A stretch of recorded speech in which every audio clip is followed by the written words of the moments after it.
live? Hey!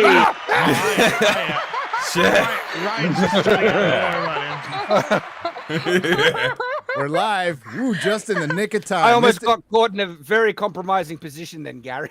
Mr. Ryan's putting more toys on. He doesn't even fucking know we're live. Gary, My pants are up. My pants are up. I need to zip up right now. Okay. Camera's been on The absolute professionalism of this show. There was no warning. It's just like, we're live, okay? This might be the earliest ever. Where are we? I don't I know. got nothing this week, man. Oh no, here we go. Here we go. Oh, it starts already. Well, I don't know how much we're going to do. You never want to feed the ducks too much. We're gonna get some duck noises. Wait, we are live? Yes. Yeah. What the fuck? What the fuck? All right. God damn, I thought I was disorganized. Hey, we're highly organized. At least that Batman's not lonely anymore. Oh god. Yeah, I was just trying to set up some Radicalized. stuff in my background. Yeah, I know. Yeah, Ryan, you put in so much effort into that. Alt-right background. pipeline. Radicalized. Yeah. Riding that alt-right pipe. Yeah. Radicalized. I feel very uncomfortable with this music playing without comics here. I feel very uncomfortable. Oh, yeah. I can pretend to be comics. You're too tall. I'm not going to say anything. Hey, welcome to Friday Night Tights. Woo! I'm really going to boomer it today because you can't see, but I have a brand new table, brand new setup, and I don't know where anything is right now. Oh God, help us all. There we go. Yeah. Found the Yeah. button though. I If found Are there a any button, a doors live that you have to button. get through, Gary, or is it okay? I'm okay for now. Unless I Okay. have to go to the bathroom, then I might have a little problem. I might just have to go right where I am. It's okay. It's okay. Yes, this is Friday Night Tights. There's absolutely nothing to talk about. So good night. Have a good night, everybody. Thank you. Thanks. Thank you. Later. This time. I have seen 6 episodes of Velma. Oh, you poor soul. I have. You poor man. That's 6 more. Well, than I've according seen, so- to Parrot Analytics, the demand for Velma is just through the roof, Gary. It's through the higher roof. than The Last of Us, apparently. I think basically every YouTube commentary channel on the platform is scrambling to watch Velma just so they can review it. And it's to comment on the dumpster fire. They could. Velma's not popular. It is infamous. Okay, just because everyone knows what cancer is doesn't mean we like it. Yeah. I mean, is For it yourself. is it better to be hated or ignored? I guess Velma has answered that question for us. You know. It's true.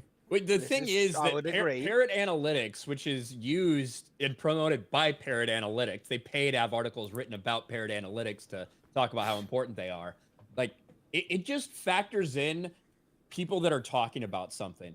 It doesn't matter if they're talking about it in a positive way. It doesn't matter if you say, I'm never watching the shit show known as Velma, it just counts that as an interaction, as in demand, because you mentioned Velma.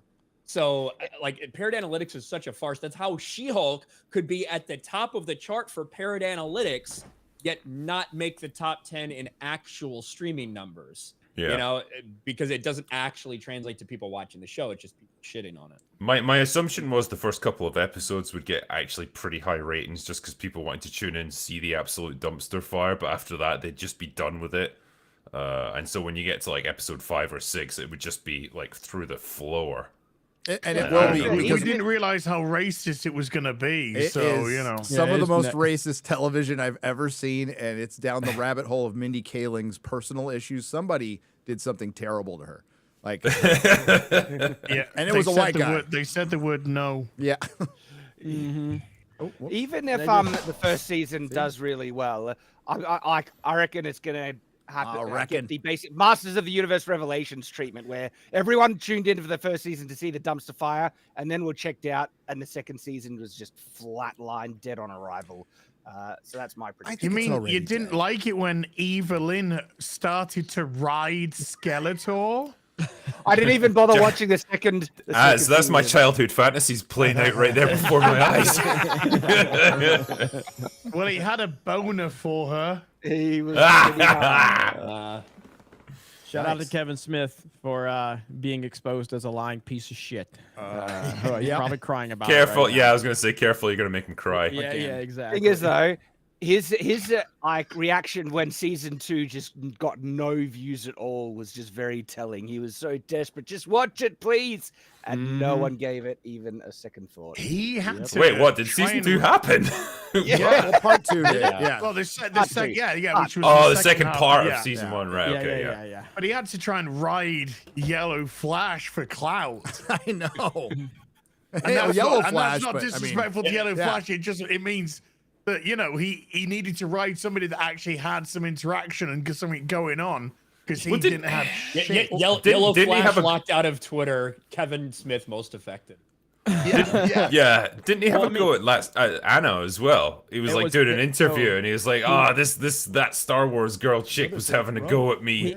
He mentioned Anna, and then she monetized the hell out of him. Obviously, rightly it all started with Clownfish. Where he tried to go at it after Clownfish, and he just got annihilated by everybody.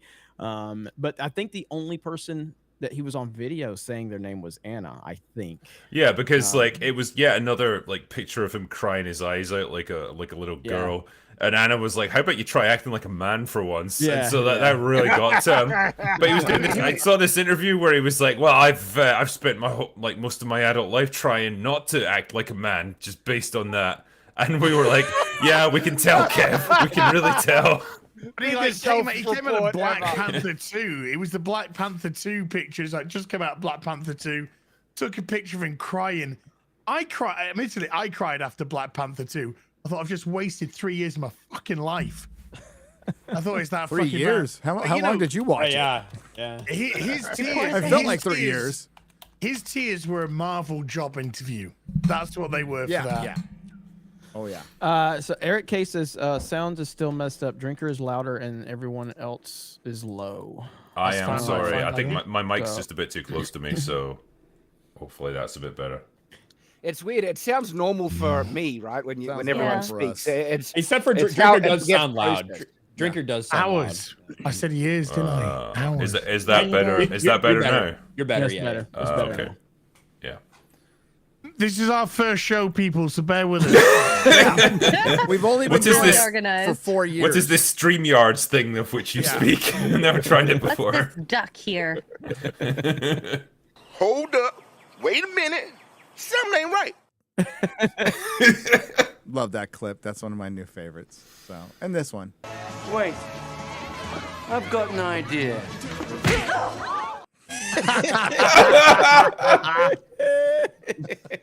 I gotta use that in a video sometime. Oh hell yeah! Hell yeah!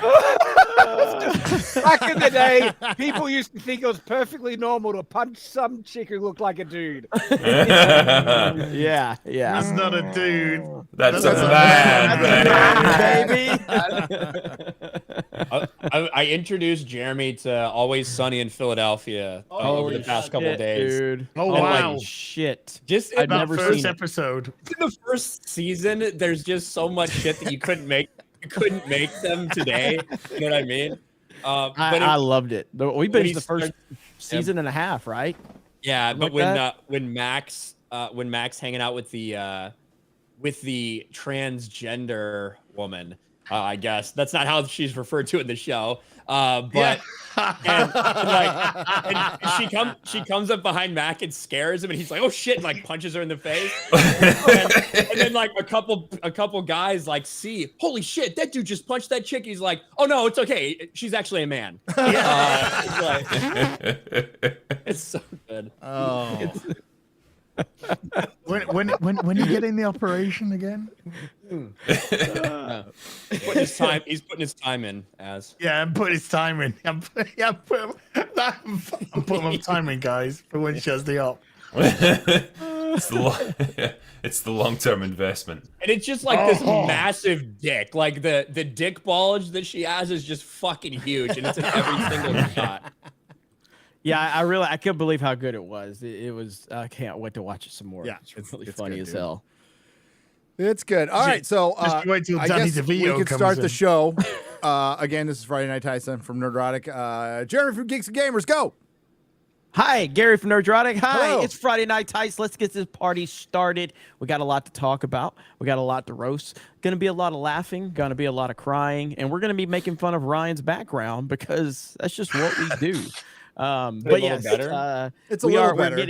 We're getting rolling down here in Orlando, and a lot of cool content for geeks and gamers is on the horizon. So looking forward to the next probably a couple of weeks, and it's going to be awesome. And then from there, we're just going to be sailing. So let's kick ass, take names, and make fun of woke ass Hollywood. Friday Night Tights, always the best day of the week. Yeah. Az. I'm so tired. I just want to go to bed. How was the gym? You stream it all today? I did my first gym session. What'd you work out? I just did cardio today. I just did some bikey poo and just stayed on the bike. What you call it? A bikey poo? Besides, bikey poo. Yeah, well, we've all had a Football bikey poo at biking? some point in our lives. It's what I call. You get caught short, you know? Yeah, it's what I call things when I'm really tired. So I got a turtle head poking out. Oh, I'm touching cloth. God damn it. Give my belly. Az is losing weight in all fashion and sense. I have had a poo today. Nice. Excellent. Right. Yes. Thanks for letting us know. Proud of you, Az. Proud Go, of you. Az. You need to get that shirt that says "I pooped today" and you got his arms up. You know, like this. Yeah. Can we call We it did the it. Az? We did it, everyone. I bet Joe Biden wears that under his suit. Hold on, I forgot to promise wash you. my hands. Ew. Sorry. That was Really sexy. well. That was sexy. If I I'm were sorry. gay and didn't have the use of either arm, and no one else existed, I would So, consider it as. I would Nancy consider it. Pelosi's husband. That was interesting. Oh, camera's I on was- the whole I was- time, huh? I was I baffled got by a- that video. I've got, was I've got a hammer I in was one too. hand and I got a drink in another. So I And I've got no pants on. And he was smiling. He was just there smiling with the hammer. And it's just And Paul Pelosi's the one that says, "Oh, hey there, guys." oh, the camera's on. Oh, it's been on the whole time. Wow. That's a weird fucking video, man. It's a weird. 911 I just- call is weird too. The Bay Area, a guy from Berkeley, a politician's husband from San Francisco is weird. Wow. I'm shocked. Weird. It's weird. I'm shocked. weird. Have you been to the Bay Area? I mean, that Yeah. shit's pretty normal. So I think he's just one best coming out of the year party. Well, I think like what Ryan said about it was he said with when the hammer attack happened, it was very much like a movie where he falls out of the frame of the Yes. and it's like it just everything about that video. Well, it's like they're both holding the hammer like it's Mjolnir or something, and they're fighting over it. But it's like neither one's actually doing anything. The police come in, and then it's like, let go of the hammer. No, and then he just fucking goes at him. Like, what happened? I What wish led to that situation? Bro, I wish we could have seen like a movie, just the other side, like the 4 cops that were out there, just like.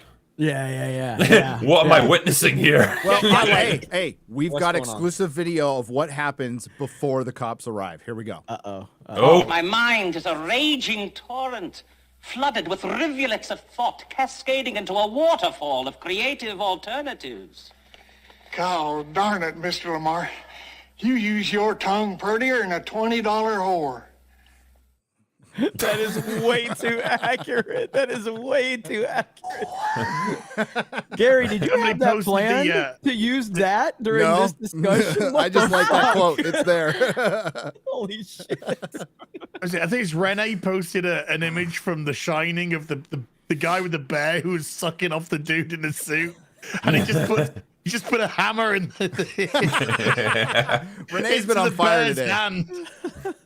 I mean, Right to Bear memes, I think, had just the most simple and the best meme for this one. It doesn't get much better than this. Oh, yes. That one's really good. Yeah.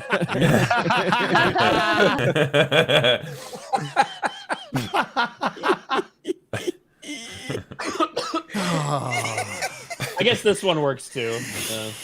Oh, God. Holy shit, man! What the fuck? I just think back to when Nancy Pelosi went to a salon the day my wife was clearing hers out for the last time, and everybody else's was shut down. I have no sympathy for that cunt. So hey, it was a sting operation, Gary. It was what? Yeah, yeah, that sucked. Holy shit! I don't want to bring it down. Let's make fun. Let's have fun. So as your time's been used up. Shad, hi. How are you guys? Great to be back. Ryan, I keep jumping between loving your backdrop for how half-assed it is and you don't care, and hating it because it's so half-assed and it looks awful. It's crooked. It's crooked. Hey, at least he put two more action figures up there because there was one Batman before the show started. The background isn't crooked. It's all leveled out. My camera is. My camera is sitting on a random box and a piece of styrofoam. There you go. I can confirm that. Yes. I just love that you think I'll put a hat here and a thing there, and that'll improve it. Hey, I'll add another couple things every day or so. Eventually, we'll have it where we want it. Yeah. I've got a Top Gun poster I might put up. You'll get there. You'll get there eventually. But guys, great to be back. Can't wait. We're here with the drinker. Awesome. Let's have some fun. Let's do it. Woo! Let's do it. Ryan. Eating dried mango. Kennel, my Meta PC brother. What's up? That's right. That's right. Oh, not much. We've actually been talking to the Meta guys as well. Gary's got a beautiful new machine that Meta PC posted today, which is fucking awesome. We have some G&G exclusive ones that are actually getting worked on right now too, which we're gonna have here in the house very, very soon. So that's exciting. And yeah, I'm enjoying more meltdowns over the Oscars. No one's actually going to watch the Oscars this year, but it's just funny how the women are just complaining that they don't get nominated for Best Director despite winning the past 2 years. All of a sudden, if a black movie doesn't get nominated, it must just be because of racism, despite the fact that there are now literal rules in place to count the number of black people in movies. All right, just saying, hey, Oscars did it first before my Batman review. So yeah, there's a lot of good things to talk about. Oh yeah, I mean the Oscars it's going to be the lowest rated Oscars ever. Can't wait. Well, until someone gets punched again. Yeah, I'm rooting like hell for women talking to win. I just want that movie to win so bad. It screams entertainment, doesn't it? Just the title. It's like I can't wait to watch that one. I just noticed because the chat brought it up, but they're right. So essentially, Az's background is like Game of Thrones 6, and then Ryan's is Game of Thrones 7 and 8. Like, because look at how similar the backgrounds are. They're just one of them is complete, and the other is just. But you know what? They're both like equally gay, so I got to give them that. Wow. Just one's sparse gay, and the other one's a little more decorated. I was actually thinking Ryan's is sort of looking very familiar right now. Yeah. Doesn't he have his lighting from Bashi Washi, which looks exactly like he does? I mean, it does look the lighting, the trans colors are being rocked. So you should put your triangles as white, Ryan. Oh, maybe. I got a good shape you can use. Well, he had another shape he was going to use, but I was like, I don't think we can put that on YouTube, so I don't want to do that one.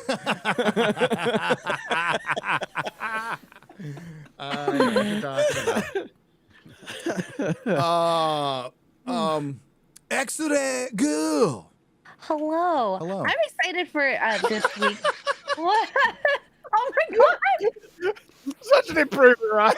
Wow. Nailed it, Ryan. Nailed it. Yeah, there we go. It's better now. Oh, Star Wars. Oh shit! Hold on. Yeah, that's better. Yes. There you go. There you go. I'm so proud of you, Ryan. You actually have a shelf, whereas I didn't for, I don't know, 3 months. I'm working on it.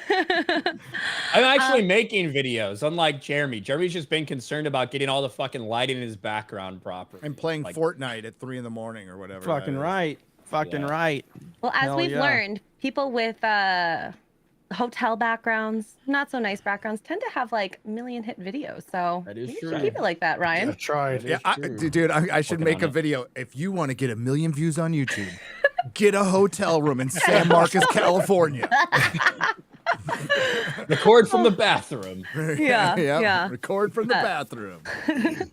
I've been playing Dead Space for the last couple hours. That game is so good. If you want some good war cries, you should watch those videos at some point. I think Az should play it. Well, he's probably played the first Dead Space, right? Yeah, so the remake, how different is the remake, do we know? I have no idea because I didn't play the original. Oh, the original's so fucking good. I know Mahler's playing it right now, so we can maybe ask him. He's finished playing. What is Gary doing? I'm looking at I've I've got a ordered a new copy. soundboard, dude. So I've got to figure out everything. Like, Stand by for random farmyard noises. yeah. Well, that was Az. I know it sounded like a learn how to farmyard, but that was actually Az playing a video game and getting the shit scared Can I out just of him. say, look, I just want to say something, A right? little pussy. I might be ruining something here, but I mean, how the fuck do you get a fucking PC?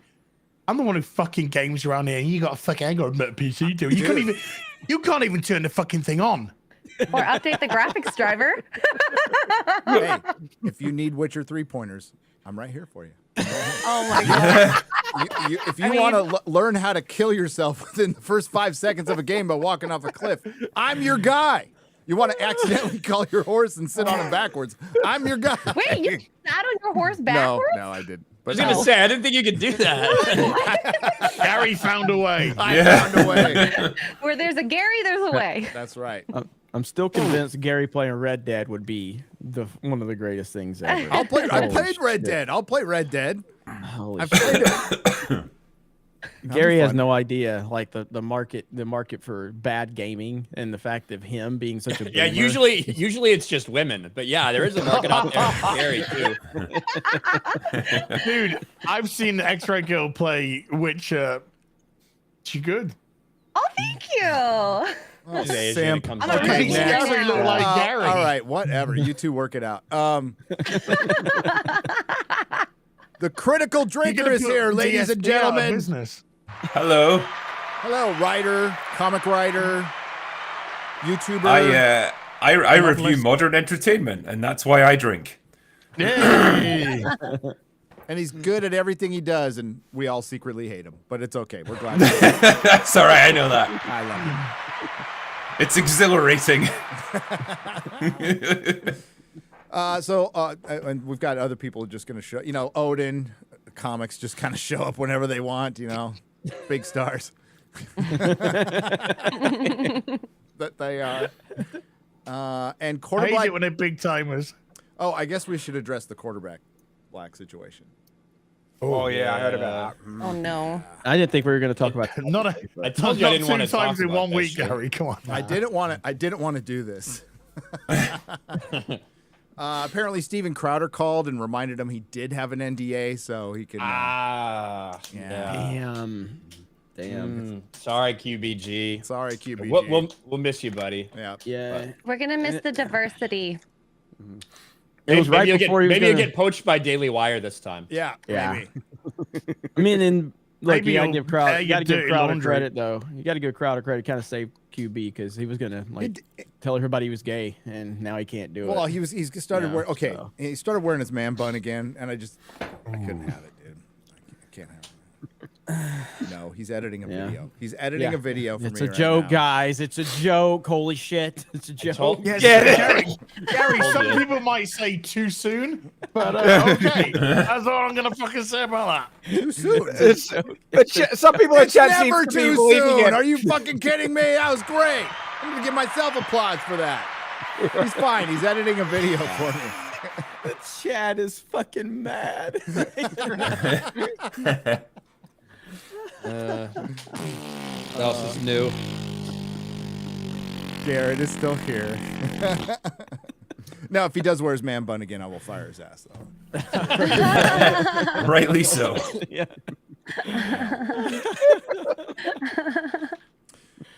So I'm gonna have to do all this crap on my own. So first, I want to take a look at your Batman. Can you pull that back up again, X-Ray Girl?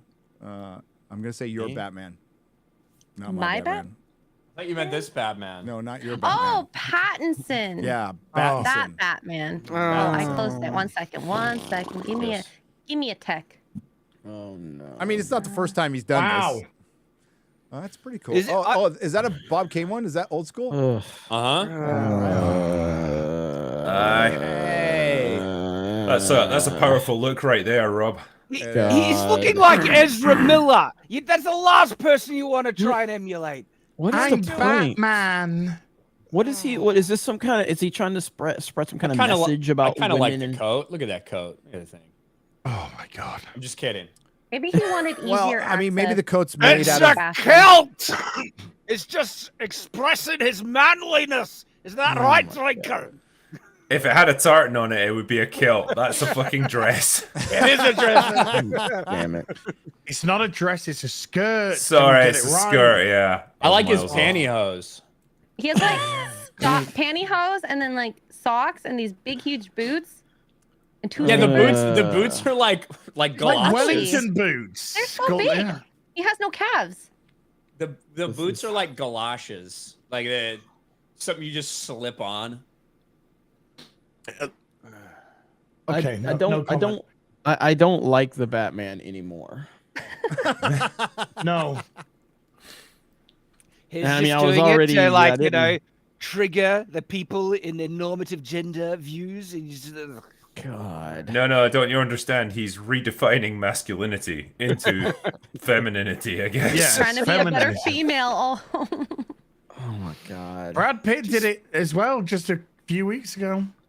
I'd like to What, take this time really? to point out. Yeah. I'd like to take this people are time to going point out insane in Hollywood. that Gary's reaction to the Batman trailer got ratioed, and I think we all know Gary was right at this point. So there you go. I like my the movie. God. So, Brad Pitt I would did just- do it. I would love to see Rob walk down the street in Glasgow on like a Saturday night dressed like this. He would last about 15 seconds. Well, he'd be the prettiest woman in Glasgow. That is very true.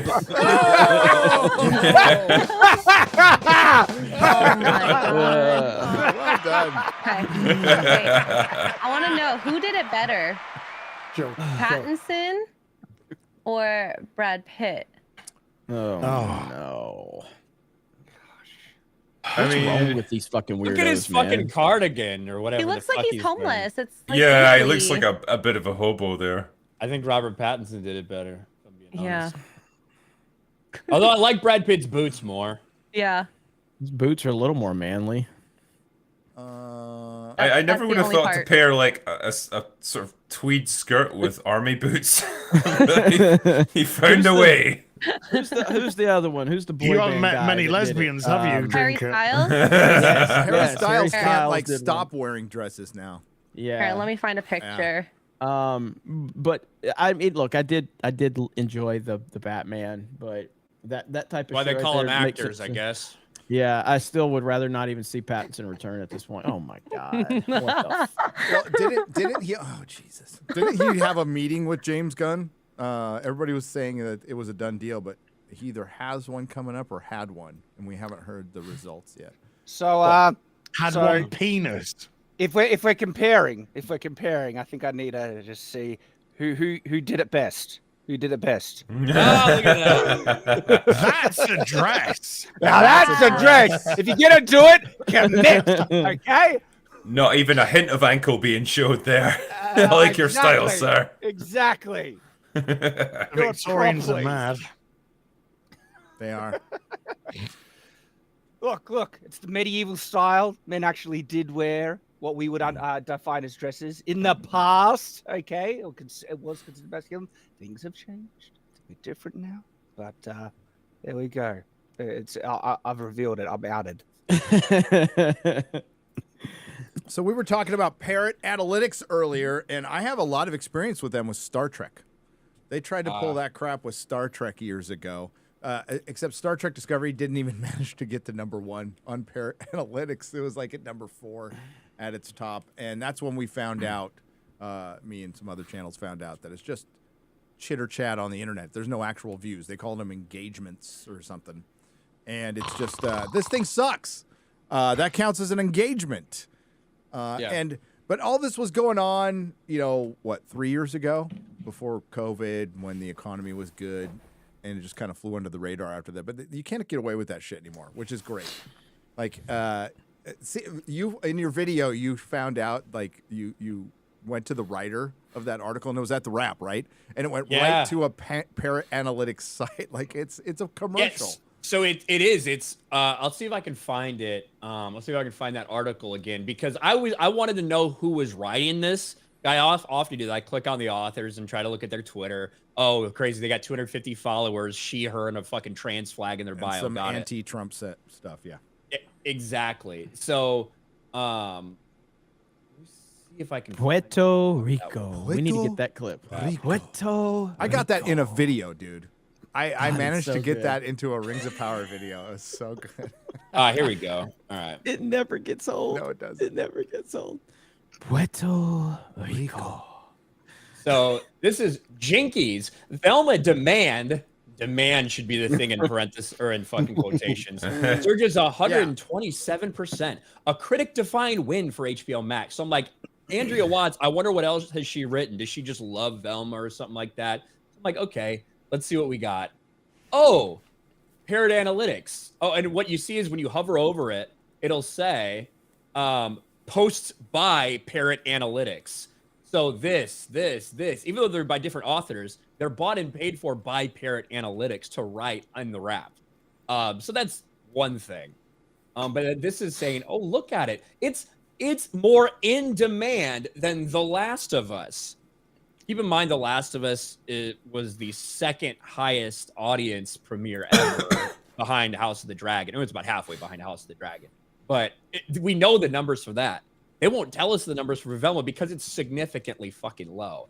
And all it did was remind me, I'm going to take a gamble here on these fucking 50 tabs I have. I think it's here. Yes. This could go horribly wrong.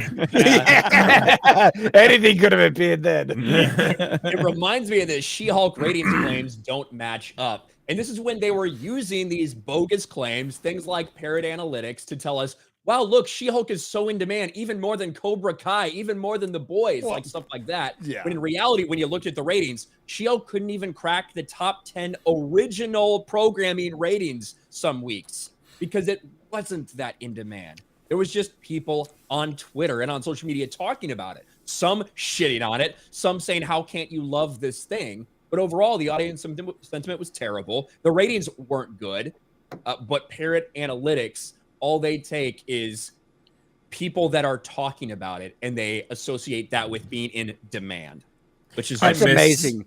I miss Nielsen ratings when it's like you couldn't hide behind anything. You just had to go by your Nielsen ratings, and it's like that was it. You either sank or swam. Yep.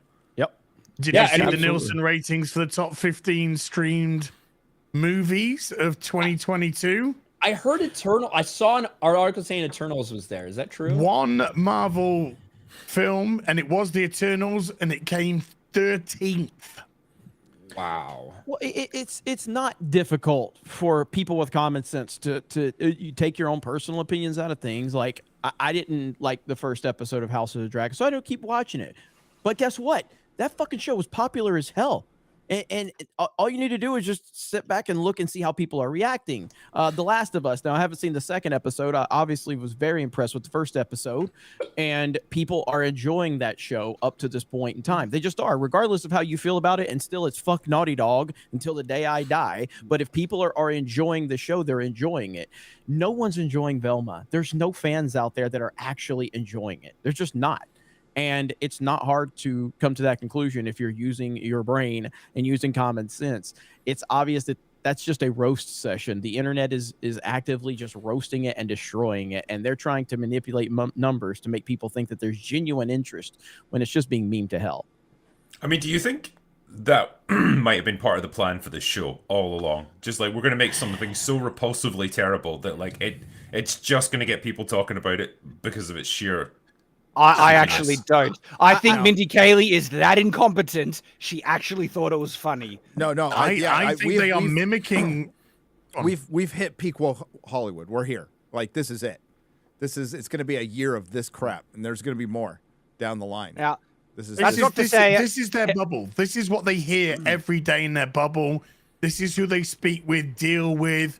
This is when they go around, socialize. Everything. It's all this. This is exactly what they hear. White fucking this, that, and the other, male this. We need representation there. I think it's so enclosed because if you notice, whenever something gets into the echo chamber, then it gets like sonarred out into the rest of the world as if it's gospel. And then the rest, and it takes a while for the wave to spread across. But when it gets there and the regular people are just like, what the fuck is this? Then Hollywood get on their high horse because you dare attack their thoughts, their way of living, their belief system, whether it's hypocritical or not. And there's going to be pushback. And I, you know, I think Mindy Kaling's probably absolutely fucking shit in her pants right now, to be honest with you. Yeah. Now, that's not to say that I don't think they purposely tried to, you know, trigger the chuds and piss people off. They absolutely was going out of their way to piss off certain groups of people that they wanted to, but that's why they think it's good. That's what I reckon their gauge was. It's like, this is going to, like the She-Hulk writers, you know, it was so fun and great to, you know, troll the trolls, as they say, and they're willing to just absolutely destroy their own show to Chad, you're right. And the big two in the comics have been living off that for 5 years. 5 effing years. That's why nobody talks about comics anymore, is that their whole lives are to own the chuds, go on Twitter, talk about politics, get it, you know, just freaking mainline fucking CNN and MSNBC all day and not really think about comics too much. And it's obvious. And look where we are. So like we see Marvel and maybe even DC making the same mistakes in films, you know, Comixology, massive. It's done. It's basically done. Like 18,000 people are being laid off at Amazon, and a bunch of them are from Comixology. Like a massive number. I don't know. How more than 5 people can be working at Comixology is beyond me. Anyway, especially how shitty it is. But nobody cares about it anymore. So as far as go ahead. Sorry. No, I was just gonna say we're seeing the consequences of this, and I'm all for it. Like make more Velmas. Make more fun of Velma. Yes. Yes. Let's go. Let's do this. I mean, I said before, like in my review, I think, like, I don't think I've seen a show, even She-Hulk, that was so openly hateful and spiteful as Velma. It's like the writers legit hate men and they hate white people. And I just thought, like, I've never seen it in such a masked off kind of way as this show.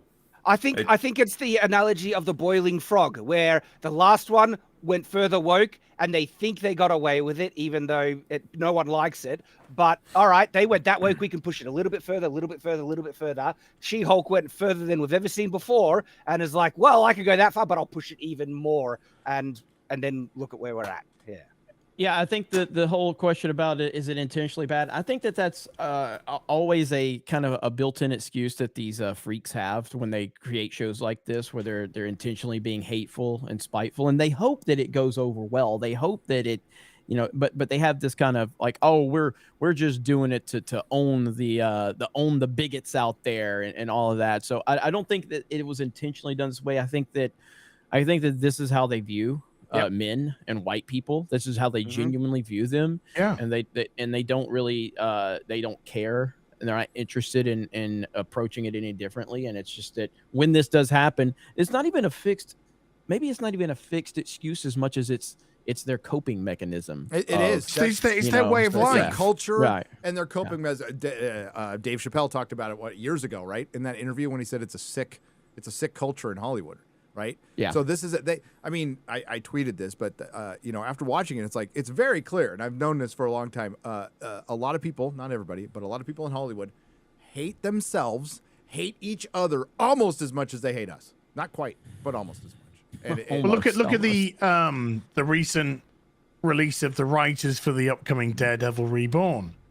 Yeah. There's a guy that's like a complete fucking tedious nightmare. By the way, D+ officially becoming the CW. It's happening. It is because one of the writers that they've hired is a CW writer who was the showrunner of Naomi, which was cancelled halfway through its first season. Because that's all it got was a half season. Could you first find that season clip again? That clip you put in your video. They're putting this guy on Daredevil. Like, come on. and she also wrote a backdoor pilot during Arrow's worst run in the CW when nobody was watching it, which was going to be a Green Arrow with the Canaries with the Green Arrow being Oliver Queen's daughter, but she was called something Smoke because she took the name of her mother and not her dad. Because how would you dare? Why would you dare take the name of your fucking father? And that was a backdoor pilot in Arrow, and that didn't even get picked up, and that was the CW. So this person is a mitigated failure at the CW, where people go to fucking fail, and they've been picked up for Marvel's Daredevil Reborn. Jesus. You think that show's going to be good, folks? It's going to be dog shit. Hey, well, I think like you said on Open Bar once recently, it was like, okay, if you want to write a Daredevil show, why don't you just get the writers from the Daredevil show on Netflix? Like from the Daredevil show, the one that was good. You know, well, but you guys are bringing that bigoted thought process, because that's the same type of logic people said. If you wanted to do a Star Wars sequel, why wouldn't you just use George Lucas's sequel trilogy outline? They're like, no, that's for the bigots out there. We're gonna bring crazy Kathleen Kennedy, something I haven't said in a long time, and of course JJ. Crazy Kathleen. Because why would we want George Lucas's sequel trilogy outline? What was the first line of the Force Awakens? What was the very first line? This will begin to make things right. Yep. This will begin to make things right. But now prequel fans, we love you. We love you, prequel fans. Please come in. It's literally like they're saying, we don't want to make anything good. No. Those writers made something good. No, we need something progressive. We need something representative. That's the focus. It needs to wait. Remember, also, Naomi is the show that said 10-year-old girls, 10 is the new 16.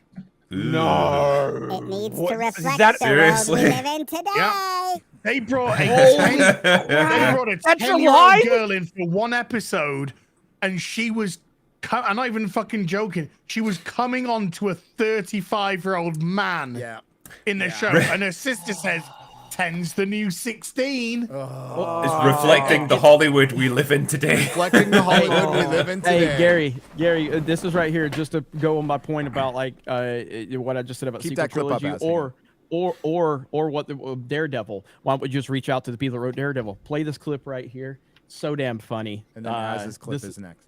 It's 45 seconds. Just the fact that they speak about George Lucas like this when he's literally a fucking phone call away. Yeah, I got it. The man is dead. Yeah. That's the title of the video. Kathleen Kennedy thinks George Lucas is dead. Yeah. Oh yeah. And then we'll get to yours next. Good. Thank you for pulling it up. It's so fucking good. Thank you for whipping it out. Just not a day goes by that we don't think, what would George think about this? I know. I did propose this provocative idea, who is Luke Skywalker, that would be something that was said by one of our characters. Why was who is Luke Skywalker such a fascinating question? I guess because it spoke to a new generation. It was that idea that there would be young people for whom Luke Skywalker was essentially a myth. There isn't a day that goes by or went by as we were making the movie where we don't talk about George. It's the standard, what would George do? One of the things that we talked about very Why do you ask him? F's in the chat for George Lucas, everyone. He's in the midst of adolescent angst.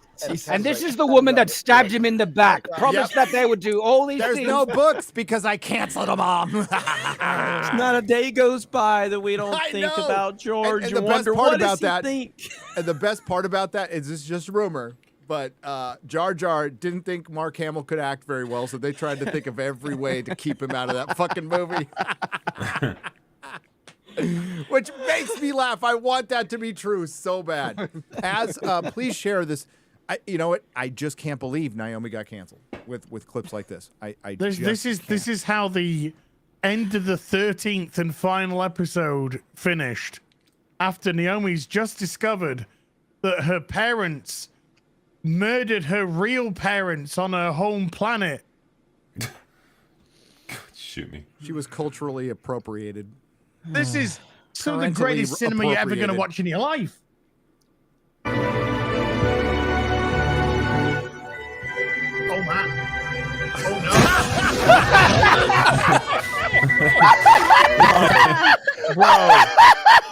no. Bro, Perry Chan's intros have better graphics than that. Are you kidding me? Dude, I do like the sneakers though. I like the look of righteous anger on the face. Some of the greatest cinema you're ever going to watch in your life.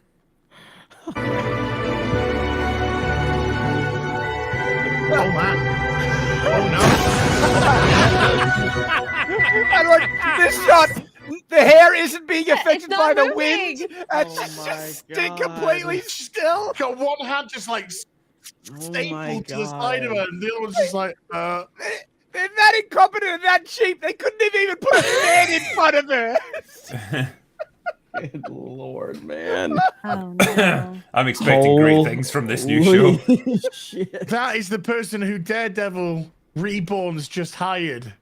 Oh my god. A fucking crazy, pedophilic loving shyster. What the fuck is going on? Yes, good, Marvel. Keep going. You hired the right person. I can't wait. Yes.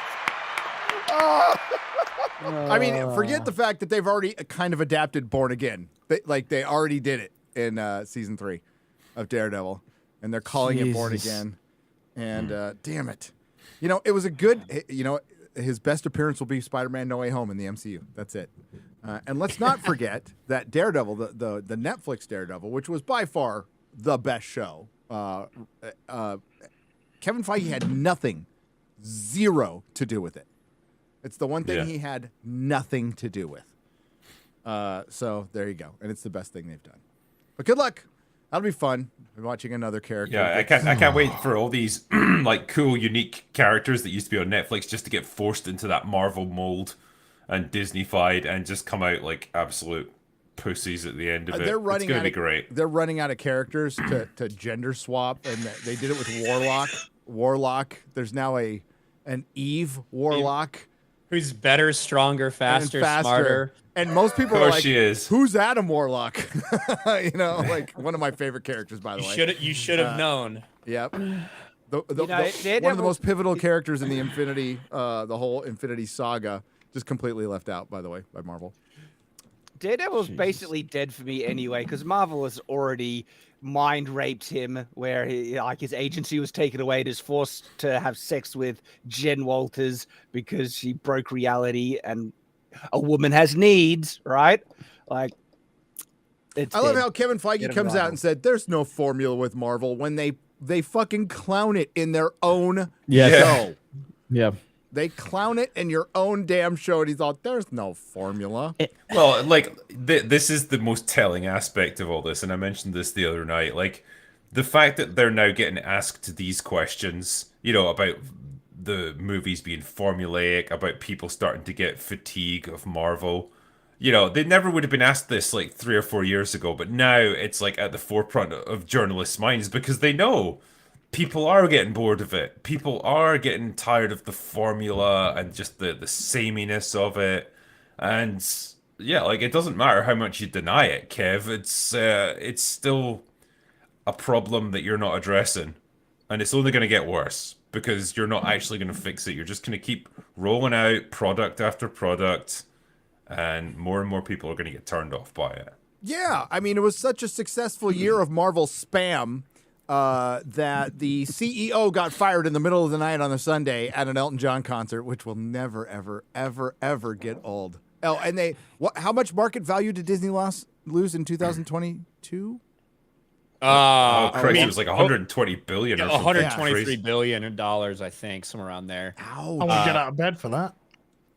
I mean, like, the fact that Disney Plus, like, when you look at the rate that their subscribers are going up, like, that's their good news, right? Until you look and you realize, oh, they lost $1.5 billion in 3 months on Disney Plus. Oh, and their you want to know why their fucking subscribers are going up? Is because if you just want to subscribe to Hulu, you got to go through fucking hoops now. They want you to bundle. They want you to bundle hard. Because I remember my Hulu subscription went away. And I was going to go check it out, but then they wanted me to bundle with Disney Plus. I'm all, fuck that. No way. No, hell no. I just want Hulu. I know I'm still giving money to Disney. I know, but I needed Hulu for work. And no, Not, like you can do it, but it's a pain in the ass. So it's combining all the subscribers. They probably did the same thing that CBS All Access did. I'm guessing CBS All Access was counting their paused subscribers, which were subscribers who stopped after the free trial. They were counting them. So and that went so well. CBS All Paused Access instead of canceled. yeah, it's paused that they had to change their whole format to Paramount Plus. But yeah. They're full of shit. With Disney, are the parks back up at full capacity now, or are they still reduced? Or right? Nah, okay, they're rocking and rolling. Okay, they can't. Those especially Disney World. Disney World's just insane. How many people show up there? It's ungodly. Because that was always the thing that was going to prop them up when like the movies or the Disney Plus streaming service was starting to lose money. It's like, well, the parks is a huge revenue stream, but obviously the past couple of years they've been shut down or reduced capacity. They don't have that tax exempt status anymore. So Florida's going to be going. It's going to cost them $700 million or more. I mean, shout out DeSantis. Yeah, there you go. Not putting up with their bullshit. No. But yeah, I mean, the parks are still gonna always be a huge moneymaker for them. That whole lockdown thing was really a big problem. It was funny watching Bob Iger get into it with Gavin Newsom in California over the whole thing. It's like, that's your guy. We have no sympathy for you he whatsoever. still backed it. Yeah, they still backed it. You know, it's funny. Yeah, it is funny.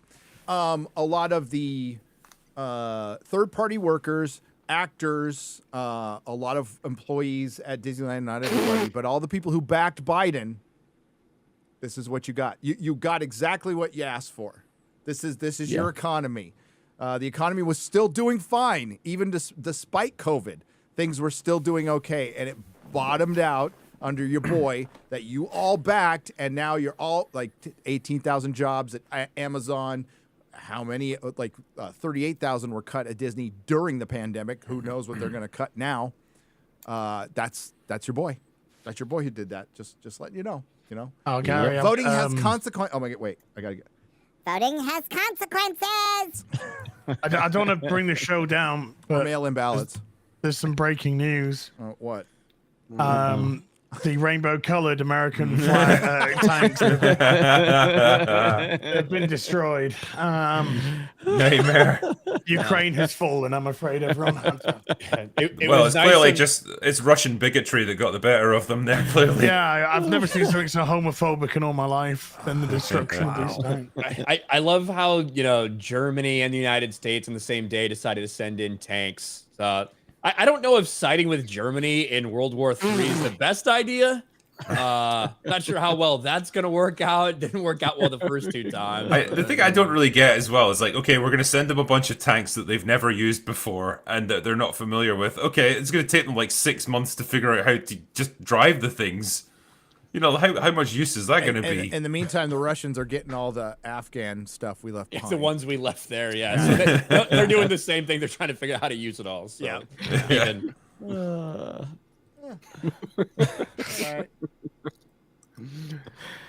It's going to be, the front line's going to be a nightmare in 2029. Well, you're closer to it than we are, so, I mean, just let us know if things get bad. Quick, send over the asexuals. Yeah. Is that how they run? Or? I hope there's lots of diversity and inclusivity in World War III. I really do. Well, based on that U.S. Army recruitment ad that I saw, like we're going to protest them to death, I think. Yeah. Well, they run like this because words are their weapons, you see. Words are violent. I want a whole front line of diversity is our strength. Turns out diversity isn't bulletproof. Doing their TikTok dances. Yeah. Going over the into the trenches. What's your pronouns? I know they're them. Quick, kill him! Excuse me. Kill them. I'm feeling oppressed while I'm being shot. Oh, no. Hey, real quick, I did want to give a quick shout out to our boy Memology. Memology is dealing with a channel hack right now. Can you share that, They're live streaming. They're live streaming. Has he shared how they did it? Was it one of those email scams? Memology, just admit it to you. No, I'm just kidding. I don't know. It's his channel got hacked. They deleted all of his videos. They renamed the channel. Another live streaming. It's down now. Nightmare. Yeah. So the best thing you can do in these situations, which is it's annoying, but go to Twitter, go retweet his tweet, tag Team YouTube, try to get their attention. That's the only thing that we can do in these situations. This so is if you why want to help, if they ask you for a partner manager, you say yes. For I don't exactly know. I've turned it down every time. I don't want them to know who the fuck I am. Dude, That's my whole thing. They honestly, Jeremy, you go into those meetings with them, know. and they end up talking to you about YouTube Shorts for like 2 hours. They just tell Like, you I don't care. But if you're nice to them, Is content okay? It's not too risky or anything. Let's talk about YouTube Shorts. I just tune out, and then I'm all, let's talk about demonetization. And then, well, the person I spoke to, it was like, so, you know, how does this work with the algorithm? Like, say I put YouTube Shorts out and they get like 10% of my normal view count. Is that going to derank me? And they're like, it's a good question. I'll get back to you later. I just told my guy, I'm not doing shorts. I'm just like, not.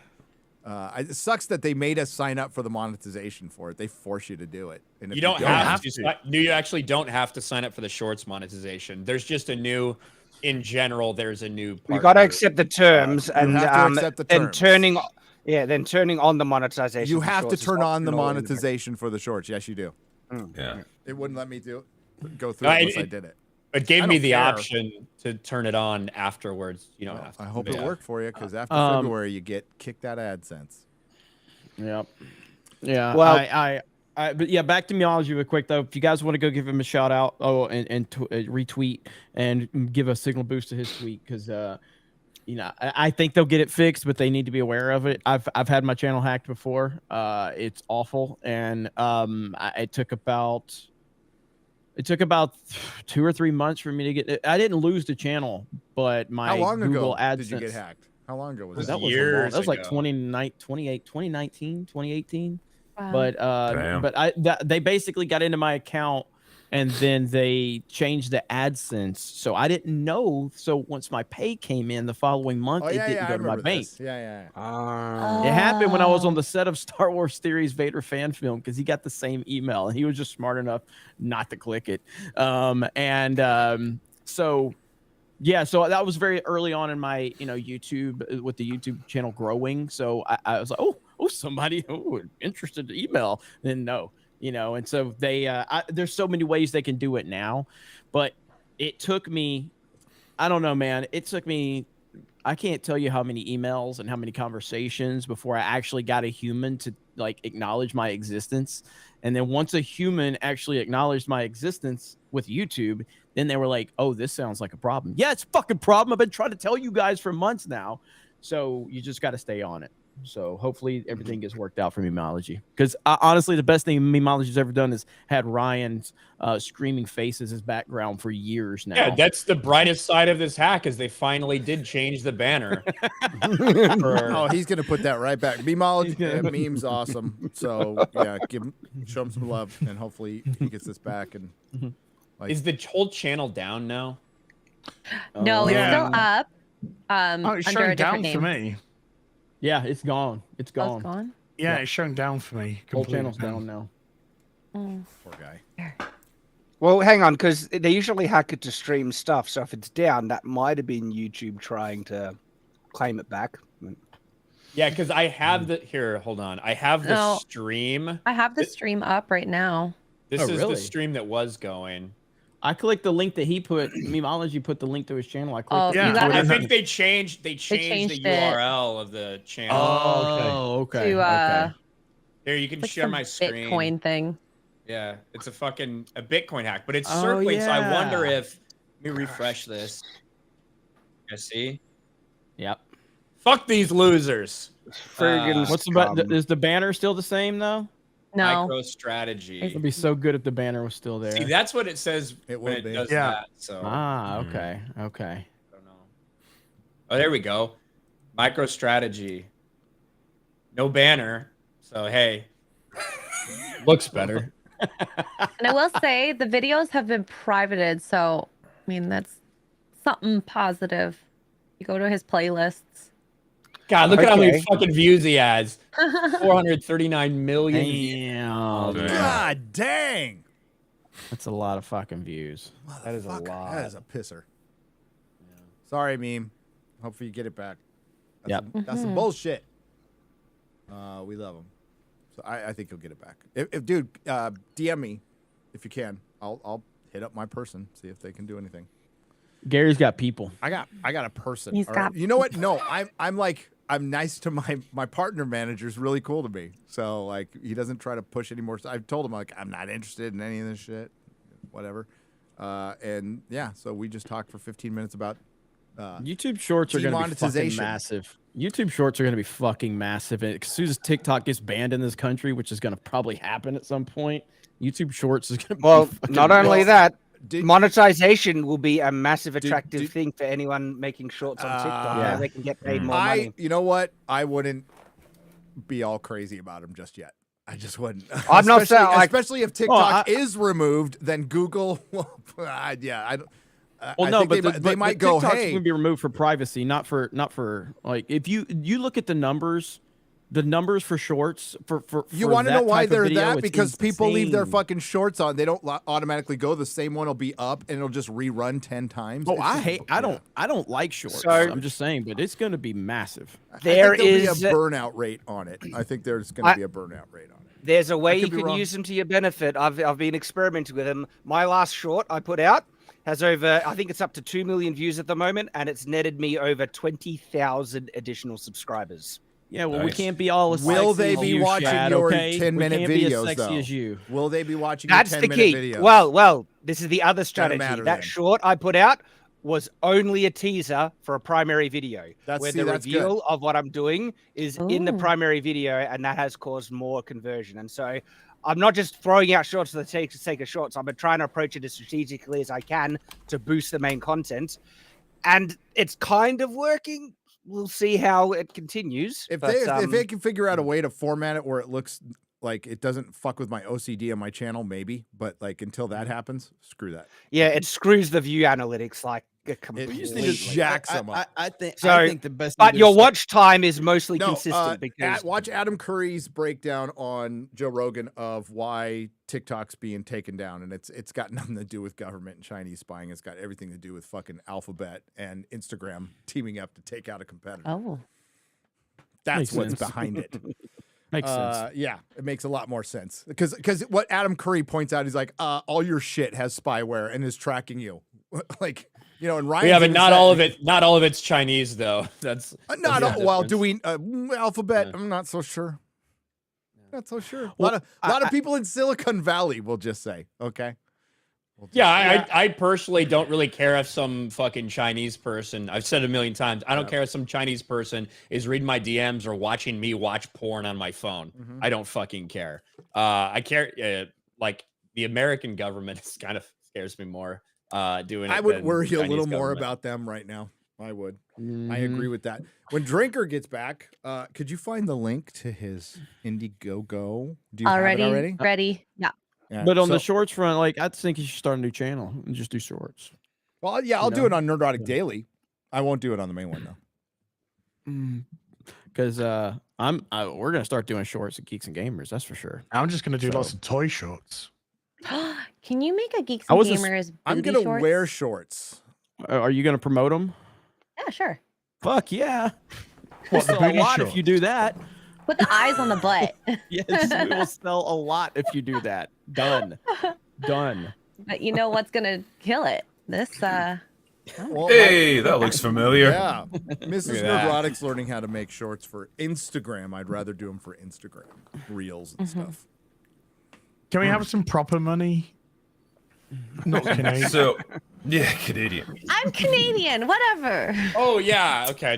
Never mind. That screws with everything. So this How is do a I little. change it to American? Oh, here. Oh yeah. Where's Danish? Do Danish. Danish Corona. It's 50 billion Corona per copy. It's alphabetical, I believe. So US is near the bottom. Yeah. When did France? Why is France back to francs? When did they do that? I don't know. Probably just an old. It's probably just a really that's dated. old format. Yeah, that never got removed. Here we go. By the way, I know you haven't watched it yet, but looking at Stallone, Tulsa King is the shit. You got to watch it. I watched the first. I am looking forward to watching it. Yeah. I've watched the first. Look, Taylor Sheridan is fucking saving television. Yeah, he is. Okay, like for normies, yes, he absolutely is. This dude is fucking killing it. It's insane how many projects he's doing right now. He's like the modern Aaron Spelling right now. Yeah. Wow. He's awesome. He's awesome. I mean, you got Yellowstone, which is dominating television. Yeah. You've got the Mayor of Kingstown. You've got the Tulsa King. You've got the spinoffs for Yellowstone. He's involved in other stuff too that I'm probably not. There's going to be a prequel for Tulsa King, and it got season 2. What'd you think of Tulsa King, Jeremy? The first episode's fantastic, and Stallone is just fucking shit holy in it. shit. He's so dude. good. It's like old school Stallone. That's what it is. It's like old school fun, and it's funny. That's all we want. Yeah. That's all we want. Yeah. With like a kick-ass hero. Obviously, he's older now, but he can still do like pretty good action. And yeah, I just want to see he can still characters do like that. He can still do other things too. Oh god. What's cool about that? I'm not sure I'm ready to see a 75-year-old man. They make a good joke out of it, though. They make a really good joke out of it. What's cool about Taylor Sheridan is he was in one of my favorite shows of all time, Sons of Anarchy, and he didn't like that he didn't feel they were utilizing him enough. So he basically said, I'm going to leave the show and find some other stuff to do. Guess who won that one? Holy fuck, man. This man went on to dominate. Like, it's crazy. But he learned under the writers from Sons of Anarchy, too. Like, which is... Oh, yeah, you know, well, I mean, like, he also knew, but, like, that's, you know... I haven't seen the show, but I've heard it. But he loves it, and I know the other work that the writers have done. Yeah. That's Stephen DeKnight, right? It's Stephen Knight or Stephen DeKnight? I can't remember now. And it's Michael Knight. Is it? No, that's Knight. Keep going.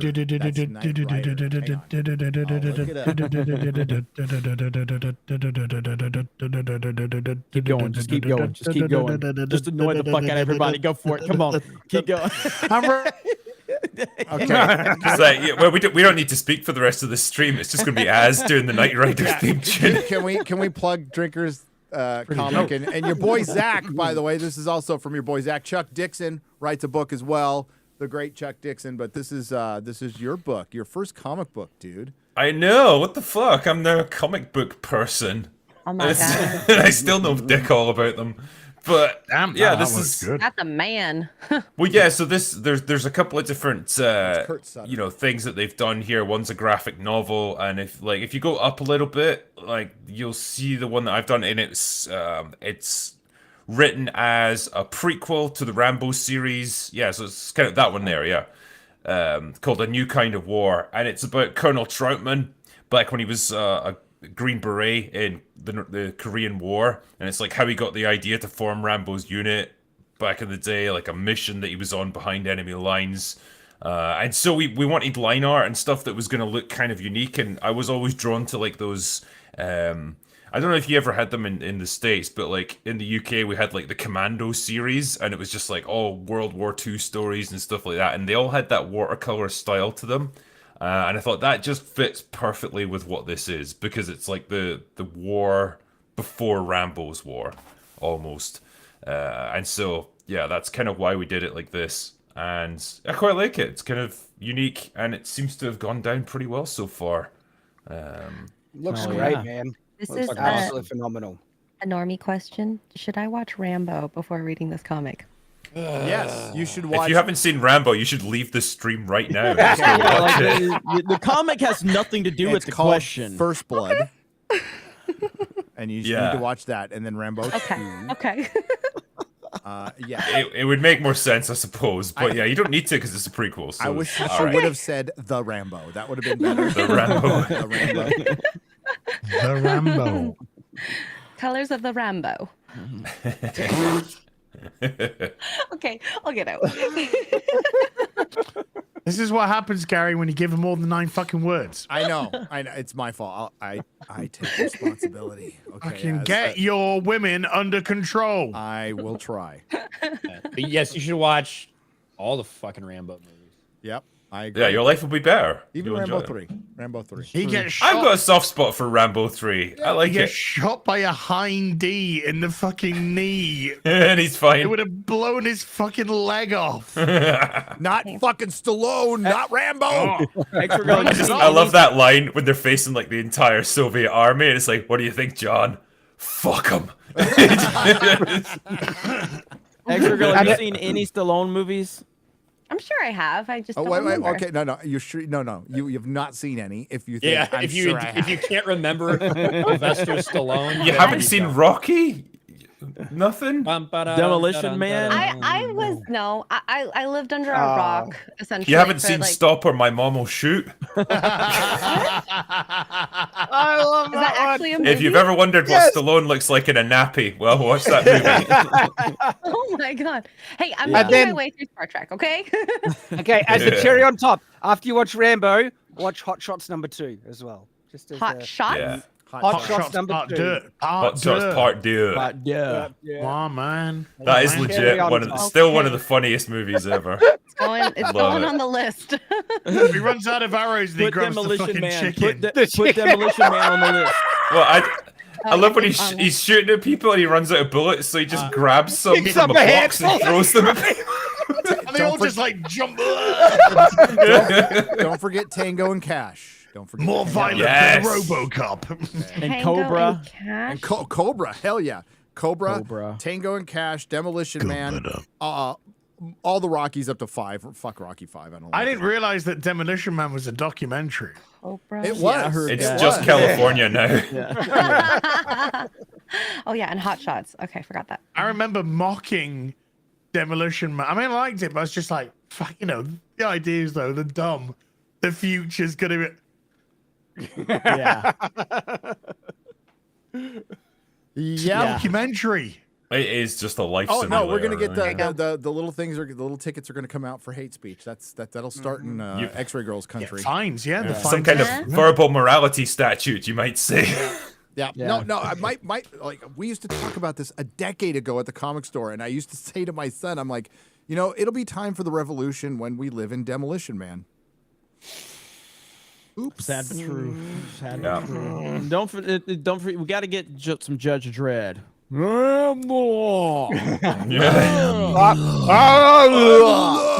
If you ever want a real contrast in how to adapt a character, watch the Sylvester Stallone Judge Dredd and then watch the Carl Urban version. Wow. Yeah. I just watched that again recently. Oh, Dredd, dude, Yeah. that's top 10 greatest superhero, comic book adaptation of all time. Maybe Hell yeah. top 5. It's got to be. It's a crime that hasn't had a sequel. It's It so came good. out in a time. It It's came so out good. before the woke bullshit, so we actually had. There was a lot of good So- stuff, and it just was under promoted. It was completely under promoted. Inside stuff, right? The company that owns the Judge Dredd franchise is Rebellion, Rebellion Games and Rebellion Publishing, which is owned. CEO is Jason Kingsley, who also runs the YouTube channel Modern History TV, which is in my sphere. And as a result, I communicate and hang out with Jason a lot, and he's done interviews with like Lindy Beige and other people. But Lindy Beige did an interview with Jason about Judge Dredd franchise, and Jason said like one of the main stipulations he did for Dredd in them adapting it in writing, that they have to keep the helmet on. Yeah. So Dredd, the franchise is in good hands with Jason overseeing it, and so. Okay, tell them Props to crowdfund. Calvin. Let's crowdfund a sequel. People will do it. People will do it. Absolutely. That. You're right, Drinker. It's a fucking crime against imagination that hasn't gotten a sequel. Great film. I thought they were recently in talks again. I heard something, but I've heard that like they were gonna do a series and all this stuff and all the shit they've come out with. How could you not do? Oh wait, I know. white male lead. Yeah. Oh Yeah. Oof. Alpha. Maybe we can get to a point where Drinker will be the one that creates the Dredd. Oppressive Dredd police, sequel. and they I completely get miss done the for message drinking on of the it. job, though.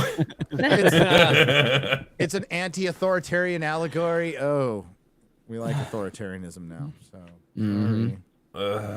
God. sorry. We're living in the worst timeline. We really We are in Demolition Man. This is just it now. We really are. Okay, I got to pump something. So there's a thing out, and by the way, Ryan's been working with Meta PCs for a while, have you not? I have, yeah. Zach and the guys are awesome. I need to get out to Arizona soon and go hang out with them. Yep. So we have 2 sponsors now. Of course, we have Geek Grind, right?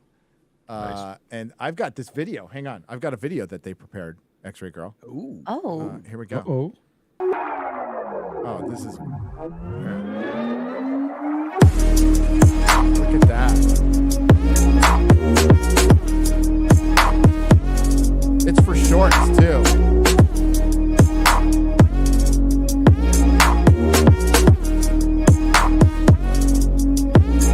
I'm looking at Az's reaction. That's my favorite part. Yeah. So the link in the description. But Gary, stop it! I can only get so hard. I know, right? He doesn't even know how to turn the fucking thing on.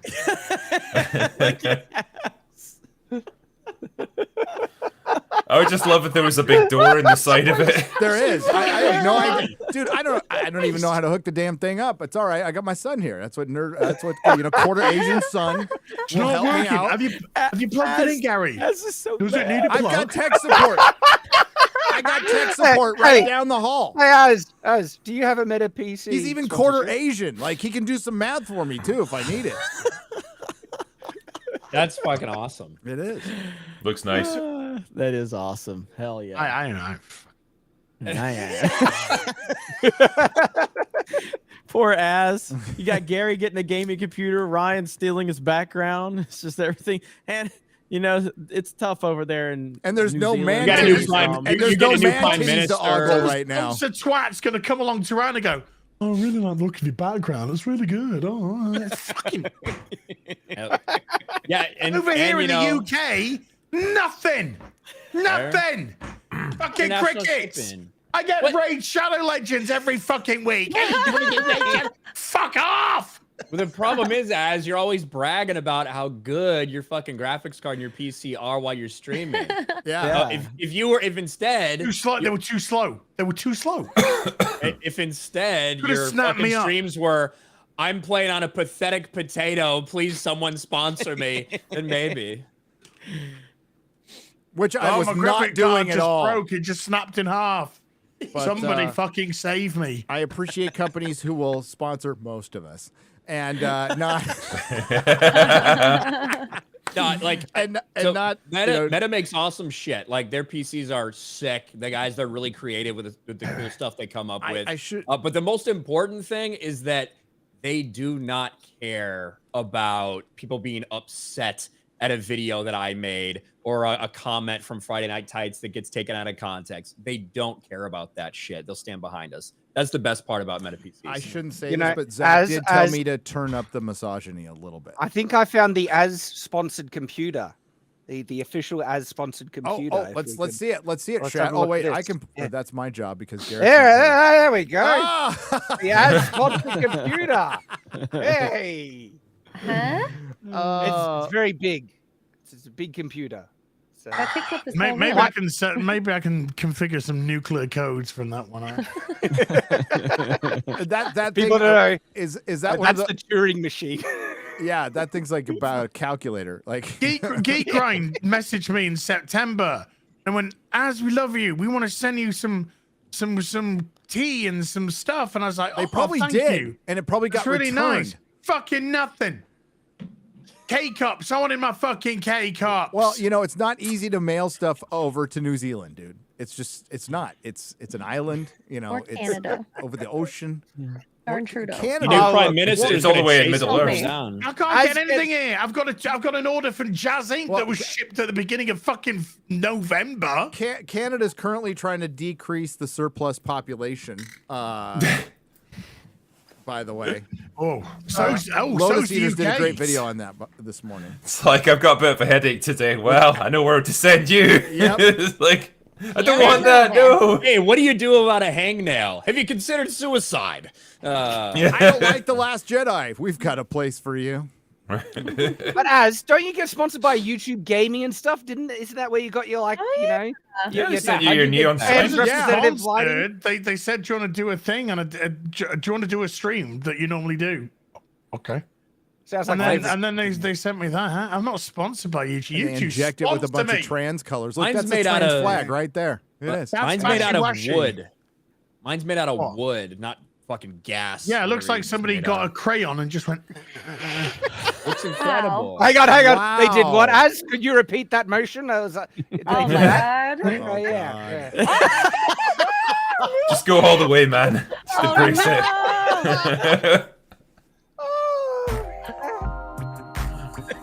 You do it to yourself at this point, man. Radicalized. I can't believe no one wants to sponsor you guys. I had somebody on Twitter going like, please stop doing feeding the ducks. And that's a no. That person was me. Was it? And I said, you know what? Point taken. You don't want to feed the ducks too much. You don't. Yeah, you're going to fucking rub yourself raw, Gary. Yeah, damn. Easy now. Oh. Don't want to rub yourself raw. You really don't. I'm sorry, Az. We love you here. I don't mean to tease you. No, just go ahead. Okay. Okay then. It's okay then. Fucking used to it. Hold on, I got to do something. I'm hanging out with my mate Paul Pelosi later. Oh, yeah. Where's your hammer? Yeah, I thought you were gonna grab a hammer. This might Jeremy, there's a hammer right behind you on the floor. Unfortunately, ladies and gentlemen, that is confirmation that Az is not wearing any pants. No, Can't he's get that not. at him. He's trying You got some hair on that one. Oh, no. There you go. Az, let's party. Az, let's party. Jeremy, you missed it. He ripped the tape off and he tried to play it off like it didn't fucking hurt, and he's about to cry. Can you imagine how funny it would have been if he'd ripped it off? Got onions in here. There'd be no beard. What if he'd ripped it off, but it left like a Hitler stab? He'd fit right in, wouldn't he? I mean, come on. I don't grow hair here. Look. You got the opposite. I'm a bit I got a reverse Hitler. Not Another Dime has gifted 10 Nerdrotic memberships. Hail! What a legend. Legend. That's a lot of dimes. Captain Garrett on the Streamlabs side, 5 parts. Okay, sit back, relax. I'm gonna make a coffee. Okay, $49.50. Go make a coffee. I'm gonna have some. We got a Hollywood in Toto article that Chris Gore sent to me that we're gonna go over in just a moment. By the way, it's pretty good. Christian Toto's fucking good. He's good at what he does. Wrote a great book too. Captain Garrett says, "I'm super lame." Oh, you're in the right company then. Yes. So instead of roasting, I'm going to compliment each of the FNT crew. Oh boy. Oh boy. We hate this. He's gonna be backhanded. What was that? Are these going to be backhanded? Yeah, I don't Probably. know. I imagine so. I thought you said is this going to be vaccinated? I don't know why I said Maybe. I said that. I got sponsored by Pfizer. You did? I think we. Did you get our vaccine? They're drop dead great. Hugh Jackman is sponsored by Bill People Gates. are dying to get them. Yeah. Yeah. We're not mutating any viruses. Your heart will stop when you get your 5th booster. Well, who tweeted out, have the vaccine stopped anything? And then Eric July's like, hearts. Jerry, Oh, God. As you don't have a face. As you don't have the face for a Pfizer sponsorship. You need to go like this. Bell's palsy. Yeah. No, there you go. I don't know what you're talking about. It's perfectly normal for 25-year-old athletes to die for no reason whatsoever. That happened to one of my coworkers. I mean, it was before COVID, but it happened to one of my I coworkers. miss back in the day when athletes dropped dead from a heart attack and everyone assumed it was steroids. Yeah. Which it, probably was. That and speed. Okay, so I'm super lame, so instead of roasting, I'm going to compliment each of the Friday Night Tights crew. Excellent girl deserves more words and is an excellent carpenter, as is a credit to his island people. Comics always sets the mood. Jeremy's good at English and Mario Kart. I think Frost may actually be Chrissy Mayer. Hear me out. They're never seen on the same stream at the same time, and Frost on FNT is funny and delightful. Odin is my favorite medieval monk thrown into the future. Shad is a warrior poet. And love how QBG says whenever he means when. Ryan is the angriest man on the internet. Drinker is to Hollywoke as William Wallace was to Longshanks. I hope it doesn't end the same way, though, Drinker. I just really don't. I can't be hung, drawn, and quartered again. Yeah, God damn it. Gary is the Captain America of nerddom. First time I saw FNT, I said, who on earth would watch 6-hour live streams? Now I never miss it. Or open bar, Hollywood on the Rocks, TNME, and sometimes EFAP. What have you done to me? You and the Fellowship are like an extended family. You restored my faith that even darkness must pass. And when the sun shines, it will shine out the clear. You inspired me to launch my own channel, Swords and Starships. That's awesome. I love that. Where I shall carry the torch of all we hold dear. I shall contribute to the Iron Age. Hail the Fellowship. Hail Friday Night Tights. That was awesome. Nice. Oh, yeah. Thank you, sir. That was awesome.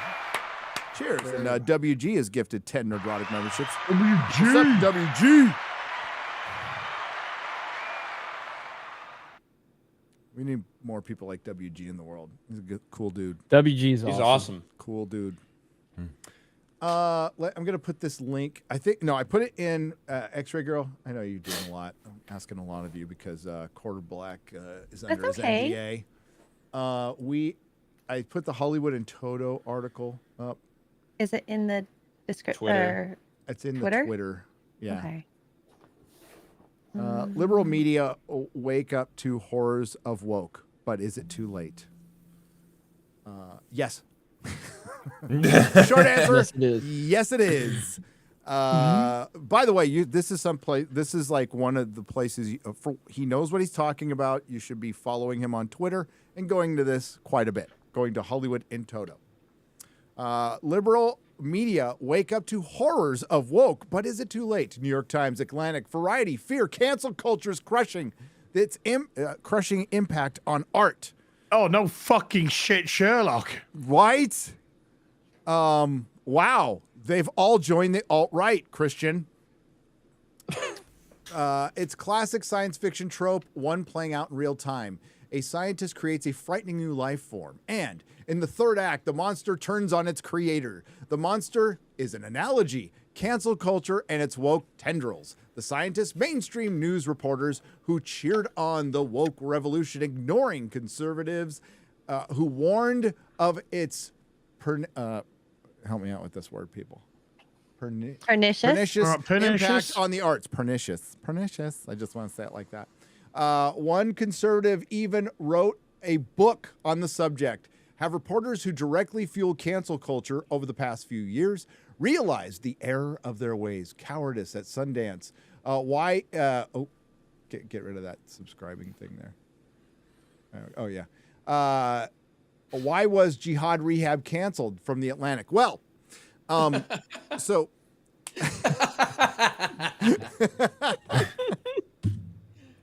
Oh shit! Oh, that's so good.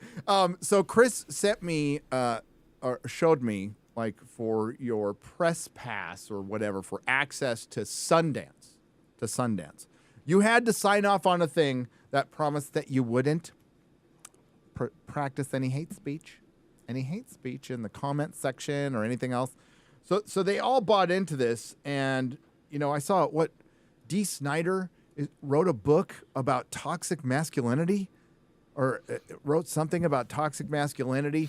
All the actors who were all about free expression and art and creativity became the biggest authoritarian fucking honks over the last 2 years, and they're all a bunch of fucking hypocrites. And this is why a lot of actors emulate and love dictators. Jamie Foxx loved the dictator down in Venezuela. Sean Penn loved him too. Forgot his name because he's a fucking dictator. Hugo Chavez. Hugo Chavez. That's right. Sean Penn loved him too. Found a new boyfriend now. They all fucking loved Zelensky. Trudeau's dad. They all love Trudeau's dad. And now they all love Zelensky, isn't that? Yeah, isn't it weird? Interesting how that works out, isn't it? And they hate Putin, but they have no problem with the CCP and Winnie the Pooh either, which is really strange. But our boy Primetime 99 did win the Grifter of the Year over Zelensky, so that's what's up right there. Alex I'm gonna send Alex 99. Stein 31 tanks. How about that? Yeah. Didn't he accepted Alex it? Did you see his acceptance speech in the bathtub? Yes. Alex Stein was in the top 5 nominees with, let's see, it was Elon Musk, it was Zelensky, Yay. Who else? Who else was in there? Rackets, surely. No, Rackets was up there last year. He was in the top 10 or whatever. Who was it? I can't even remember. Was it Gary? Who, me? No. Yeah. No. It was Elon, it was Zelensky, it was Yay, it was Alex Stein. Andrew Tate was up there. Andrew Tate, yeah. So the fact that Alex Stein is in that category with those names and he won, that's so good, dude. Alex Stein is the fucking best. He's great. The best. Greta Thunberg up there? No, she should be though. Did you see her latest grift? Oh, I saw where she was like sat in the like a corridor in a train or something, and she's like stuck on an overcrowded train going back home. Oh, at least I'm going home or something. And then the train company replied to it saying, "Oh, we kind of thought you might just say thank you for our crew looking after you in first class." Yeah. No, Rebel Media got her too when they're like, so why don't you protest China? You know? Yes.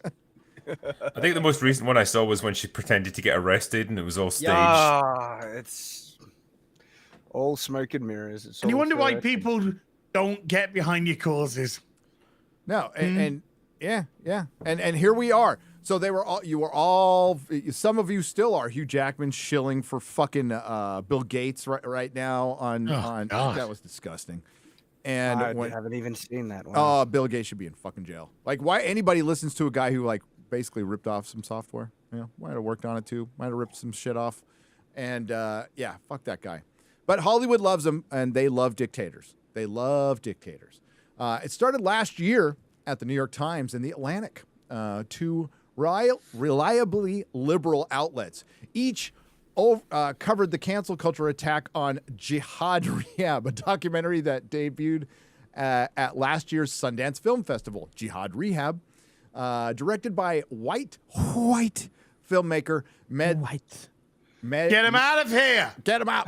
Meg Smaker. Smegger more like. Titty smacker. Wow. Okay. Followed a I group love of smacking titties. Islamic militants going through Saudi Arabia's rehabilitation center. They allowed access to that. The film criticized America's war on terror policies and offered sympathy to so-called enemy combatants. It refused to sugarcoat their crimes, though. The movie earned pre-release raves and the Sundance seal of approval. Titty Smacker, couldn't help but dream of what might happen next to her film. Then a wave of critics swarmed, saying Jihad Rehab. I can't even say rehab. And I've been Jihad Rehab. Rehab. I've been to many rehabs, but I just can't say it. But its subject in danger and shared dangerous Arab stereotypes by showing raw footage. How dare you show these people who are trying to change themselves for the better because they realized they were doing something they shouldn't have. Yeah. How dare you show that thing they shouldn't have been doing? Yeah, but what's funny is it's like, how dare you show stuff that actually happened? Like, a story set in the Muslim world shouldn't be told by a white woman. Okay, so what about the virtue signaling people? What's her name? Who's the white Muslim woman from the comic book industry, Gary? Oh, why am I blanking on her name now? Oh, because she's never done anything relevant for about 4 years or something. No, she was a she's a Muslim trender. The thing is, right, if they're expecting us to feel any sympathy for people like this, like, they're barking up the wrong tree, because people like her probably cheered on all of this stuff. They cheered on all of this woke culture. And now that it's come back to bite them, yeah, I'm not going to defend you from it. You made your bed, now fucking sleep in it. G. Willow Wilson. That's G. right. Willow Wilson. G. Willow Yeah, Wilson. just got it. Yeah. White girl. So the film got canceled, full stop. Sundance apologized for screening the documentary, and initial supporter, Abigail Disney, backpedaled furiously. Abigail Disney needs to shut the fuck up. South by Southwest, an edgy film festival and music showcase, canceled its Jihad Rehab screening. National Review published a stinging piece by filmmaker Sebastian Junger defending Smacker against the woke mob. That's hardly surprising given the outlet's conservative bona fides. Except its outrage didn't happen in a vacuum. Both the Times and Atlantic rallied behind Jihad Rehab in no uncertain terms. Their combined coverage helped uncancel the film, now dubbed the unredacted film, that had been screened multiple times in recent weeks and may enjoy a traditional release now. Variety, a liberal outlet that typically supports cancel culture forces, stepped up next. The site shared a provocative story tied to the Jihad Rehab kerfuffle, saying the film's cancellation had a ripple effect on the festival landscape.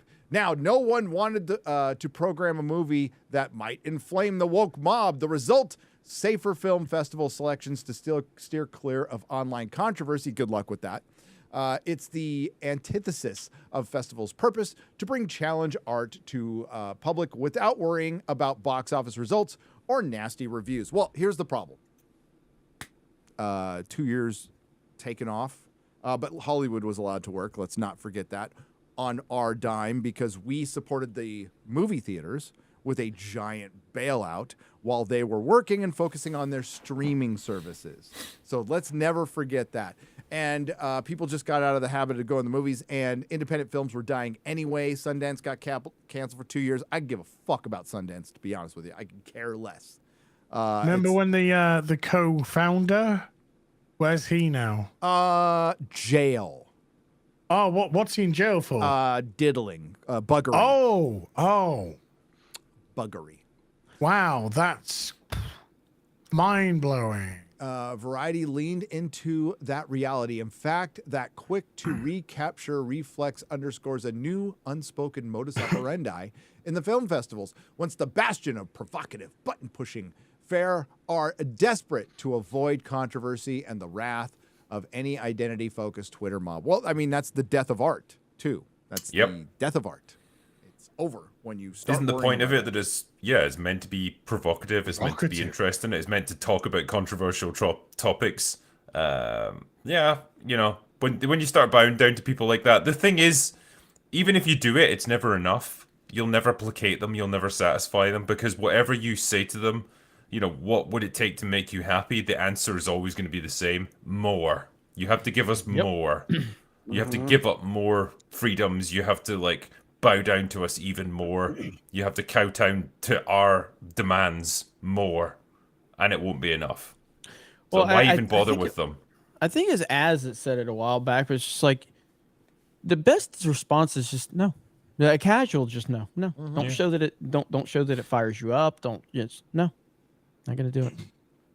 Anything else? They can't do nothing with that. They can do nothing with just a no. Not gonna do it. Okay. Have You a good will day. call me this. No. Yeah. You will Simple no. do this. No. Yeah. It's just it's the literal bet now, you know, like for me or a lot of us here, I would rather monetize them and fucking roast the fuck out of them. But I'm just saying, if you're just someone that just is interacting with weirdos, like no.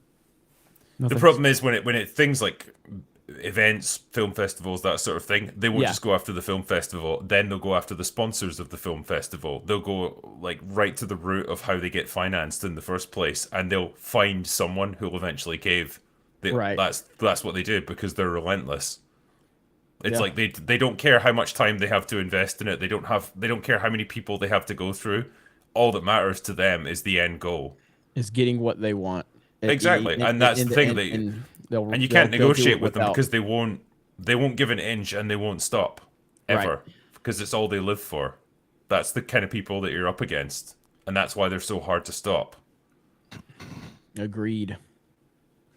All right. So the article allowed Taracano, a gay Latino filmmaker, to complain about his new film's festival rejections due to its incendiary nature. A gay lead character is initially transphobic, which is something I wanted to explore, transphobia within a gay community, and they had an issue with that. He says they also asked, why does your Latino lead have to bond with a white woman? I was really taken aback by that one. Here I am, a Latino filmmaker, and I have to answer this bullshit racial politics? Yeah, you do. Imagine the ridiculous web of contradictions that you have to try and navigate if you're going to make a film like this now. Yeah. It's like you must need like charts and all kinds of like spreadsheets and shit, like telling you what's acceptable, which characters can interact with other ones, what is allowed now, and it'll be constantly changing. It'll update every couple of weeks. And like, what are you going to do? You're going to rewrite your script constantly to keep up with all this nonsense. How is that meant to function now? It's not. It's like you say, Gary, it's the death of art. Right. Well, I mean, they're all arguing with each other, and when they're finally done, which is what's happening, they're looking around like, where'd everybody go? Oh shit, we don't have an audience to insult anymore. No, they'll be watching. They'll be watching Ryan Drake movies, and they'll be reading Shad's books. Yep. And they'll be playing with Ryan plushies and stuff like that. That's what they'll be doing. Or, I mean, like doing. There'll be an alternative media doing horrible things to Ryan. They'll be listening to Ocean Man. Heaven fucking help them. But this is the alternative media is already in full swing. Mainstream media is dying miserably. Look, we've seen the layoffs in the comic sphere. BuzzFeed's worth nothing anymore. All of them, they're all dying. They're dying miserable deaths, and they're dying because they're all going into the same mode, the same bullshit that we see in this article here. And what's thriving? Drinkers thriving, Ryan's thriving, Geeks and Gamers thriving, Nerdrotic thriving, Shad thriving, and tons more. Yellow Flash, Josiah, more, and they're just like people within our little sphere, and they're just absolutely thriving. Memology, massive new place to go for it. Nearly 500 million views on his channel. Crazy. That's insane. People are going to alternative media already. The established that's got some deep ass roots, that's going to take longer. But the mainstream media was already on shaky ground as it was, because they were the people that are trying to attract you to watch the news. And when everything is fucking doom and gloom, and when all you're getting told all day, every day is, you got to fucking be better. You're a piece of shit. You white men, you're fucking garbage. People don't go, oh, let me tune in tomorrow and learn what other fucking horrible shit I'm going to get called today. No, they go look for something else. They go look for an alternative. And we're already seeing with all the problems even that the Daily Wire's had. But even the Daily Wire have started to create their own movies and try and put something out, something different out. Drinkers crowdfunding is Ryan Drake. It got funded. It got way funded over what they were looking for. People are looking for alternative media. They're looking for alternative entertainment. The comic book industry, dead as a dodo. Manga thriving because manga's entertaining. It's happening. It's happening right now. And I know it's we feel we're up against it and all that sort of thing. It is physically happening as we speak. Yep. And this bullshit here, this is the prime example of people turn around and go, no. Look at the movies which succeeded last year at the cinema. Avatar, which isn't a woke movie. It's a tree hugger, sure. But it was a film mostly about. It was a different type of woke. Mostly it's about a whale family. hugger. A whale hugger. It's like old hippie. Old and of hippie. course, Top Gun. That kid literally went inside that whale. By the way, I heard that I was We've all been nominated inside for a whale, Ryan. I heard I was nominated for Shill of the Year because I liked Avatar. Yep. Let me correct you, motherfuckers. That's I a fact. loved Avatar too. So if you're gonna nominate me for Shill of the Year for liking it, make sure you correct that because I loved it, and I hopefully second that that. puts me over the top. Because look, I destroyed John Campea. All right, and I'll destroy him. I'll take fucking Shill of the Year over that motherfucker too. I'll rip everything from him. Okay. I'm just here to destroy him. Everything that he accomplishes, I will do it better. Dude, you Maybe gotta likes being your outdo favor. his video on review bombing. Oh, I know. Did you see that? Holy I- shit! Like just get on the knob. Just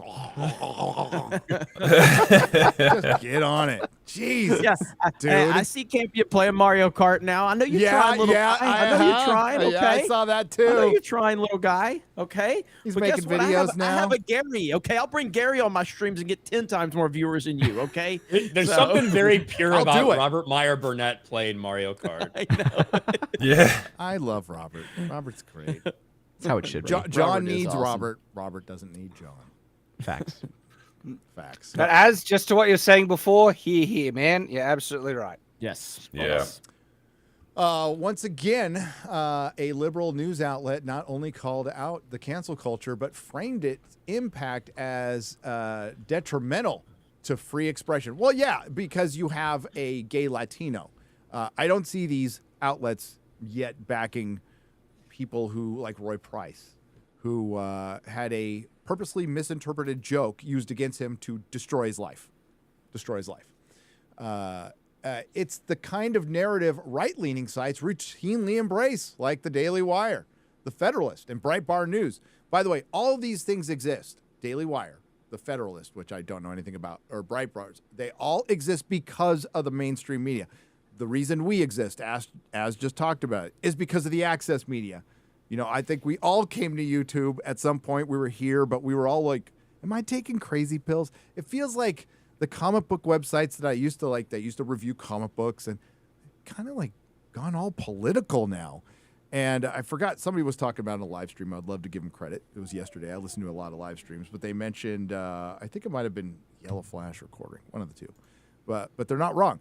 All the games journalists, all the access media journalists, all want to be in politics. That's what they want to be. They don't know shit about gaming. They don't know shit about Hollywood. They don't know shit about comic books, but they want to be in politics. They don't know shit about politics either. Well, no, they don't. That's Good very point. But that's true. what they want to be. They don't want to be reporting about entertainment. We feel Where do they you get need. this information from? They don't know anything about games. Divide and conquer. You know, Frost not playing her own games. What are you talking about, Gary? I don't know what I'm. Well, I honestly don't know what I'm talking about when it comes to games. But that's. I don't know, maybe a certain guy addressing a game that was yet to come out, saying that gamers are ignorant and they don't know their history, when the game itself fucking made up what they were putting in their game. Now, Battlefield games 5. journalism is And there was- journalism is fucking terrible right Not now. only It's did fucking they horrible. not even know they knew the history and they changed it. You know, a group of fucking very brave Norwegian men that went in and did something was replaced by two fucking women. Ah, yes, I remember that. And they wouldn't even put the Nazi flag in for the Nazis because it was too offensive. So they created a new flag for the poor nasty German people. Was it This the is where we pride are flag? pathetic. Sorry. Oh, it was like rainbow, had this fucking like turquoise and pink on it as well. Did it have some Well, triangles? that is why like all of these gaming websites have died a death. Like no one listens to Kotaku anymore. No one listens to Polygon anymore because, well, like you say, Gary, the only people that work for them desperately want to be like political pundits, and so they're stuck doing video games instead, and they absolutely despise it. Yep. Or And they so just what you suck at get video then is. games.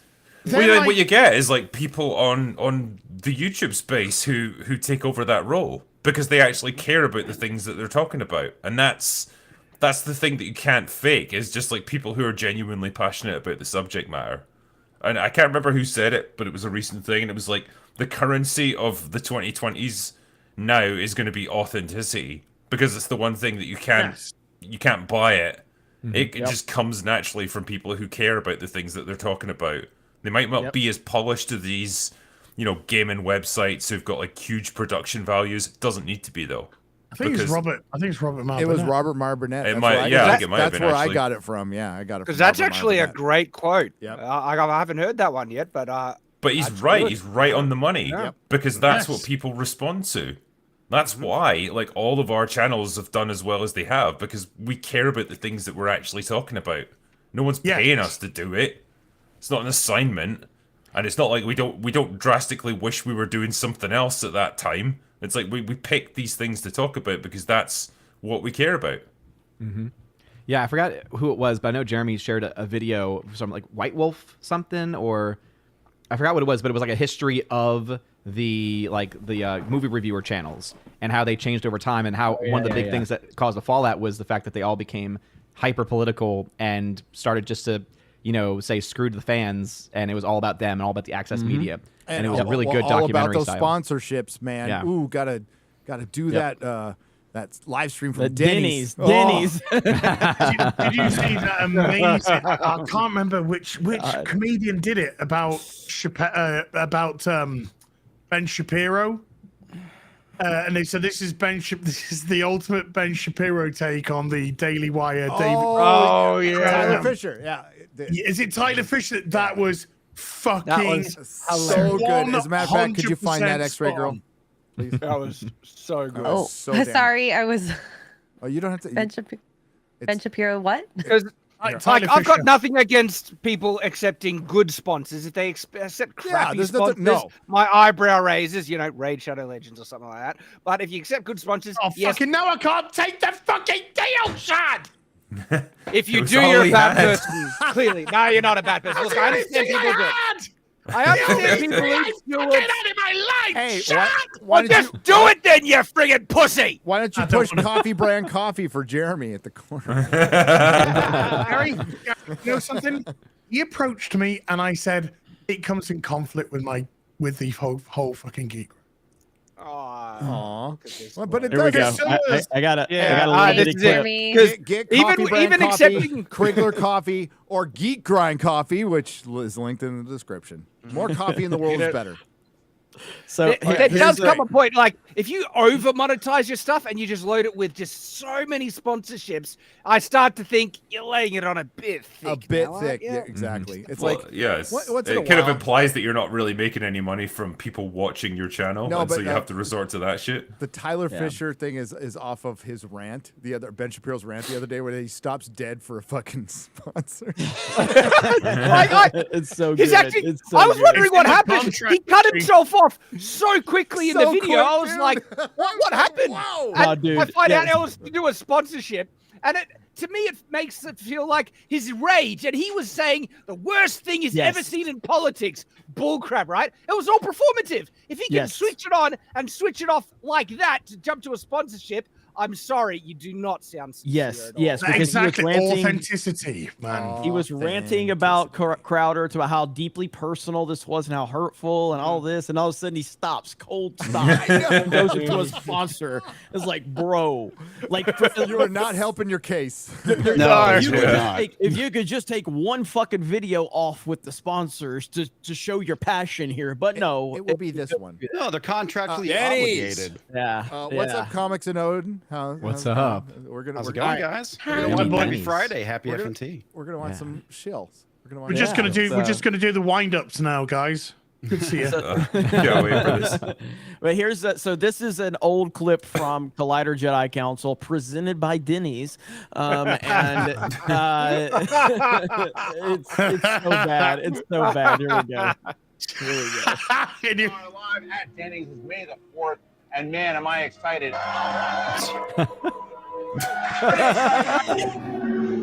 Fantastic. What do we got? Cuisine is always here, Christian. So much great food, trading cards, collector cups I to wouldn't get into. call But Denny's first, great. It's basically like you're at a Denny's The fuck is wrong in a with galaxy you? far, far Contracts away. as it That's is. how I feel. kind of how I feel. It's okay food. I'm cringing for them. I've seen this before. I like and it's Denny's. just- I do like Denny's. I love yeah. Denny's. I like Denny's. Yeah, The grand but it's old not. damn, It's man. not quality But it's food. not IHOP. All right, let's get it straight. Dude, I had Yeah, some IHOP Middle is Earth way better. pancakes at Denny's. I went there when Hobbit came out, and I had some Middle Earth pancakes. It was fucking awesome. I didn't live stream it though. I bought them and ate them. I would hey, Denny's, reach out. I'm available. All right. So if you mess up his order, he might mess up the Hey, sponsorship. guys, when we go to Vegas, we'll do a live stream from Denny's. Fuck it. Denny's, I would be tempted with Denny's. It's their loot crate, like, you know, the box thing, like Geek crates or whatever they do there. Yeah, That's the one that I was like, guys, you're just selling people $2 store bull crap wrapped in this mystery box. Dude, they used to dominate at Comic-Con too. Loot Crate would have this giant Loot Crate was fucking everywhere. booth. It Loot was Crate was massive. And everywhere. you're right. It's like a pop vinyl, a shirt, a sticker, and a pin. They were Yeah. killing it. Yeah, yeah. And maybe some like literature, some like pamphlets. Oh, some shit Marvel comic. Yeah. I love so much how Red Letter Media just They roasted destroyed it. Yeah. I like it Yellow was crew. so good. All right, we'll All right, get here to we Tyler go. Fisher. Oh, you got Tyler? Oh. You got Tyler? Oh, I don't have that one. I don't have that one. Were you Hang gonna on, go back hang on, up to hang- this? hang on. Well, I was gonna play. I didn't know if you want me to keep playing. Keep this, or going. you Keep want going, me to baby. Now, we're debuting some of the new menu items they have at Denny's. You guys can check out. So we have the Light Speed Slam, which is God. Adagio for strings is Oh, the music, man. Light Speed Slam. Now we're getting into cringe. I was like, oh, okay, guys. I also love like they probably had to buy those eggs just to be in the background because that's not the eggs they actually would use. let me remind everybody that Solo lost money, and this was Yes. meant to promote Solo. Okay. This is where some of those losses are from.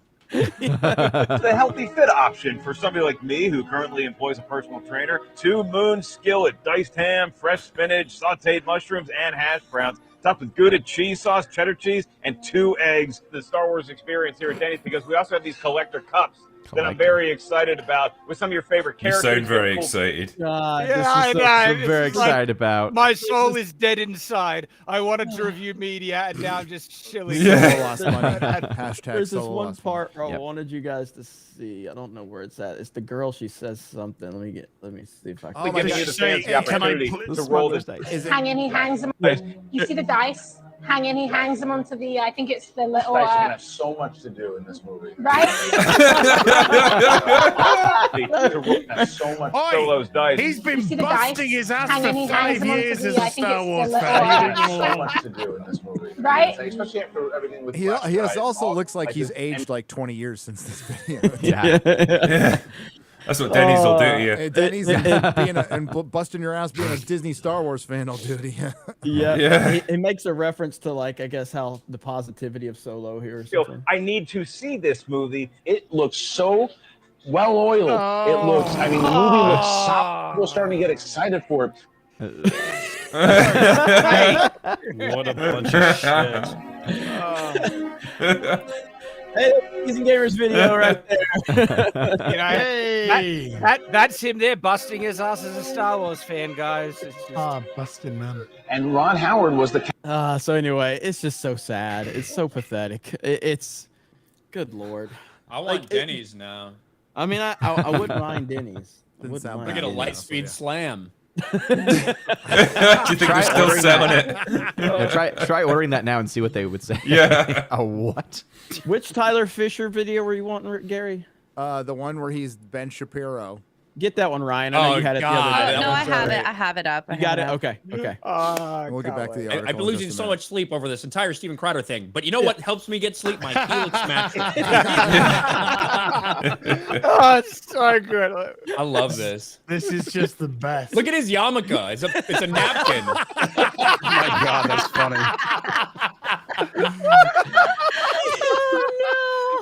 Okay, gang, I obviously have to respond to the Crowder situation. It is an absolute mess. What went down should not have happened. The contract should not have been seen by the public, which is why you have to protect your important online documents by using ExpressVPN. Protect your data and protect $50 million podcast contract super secure by using code BEN for 20% off.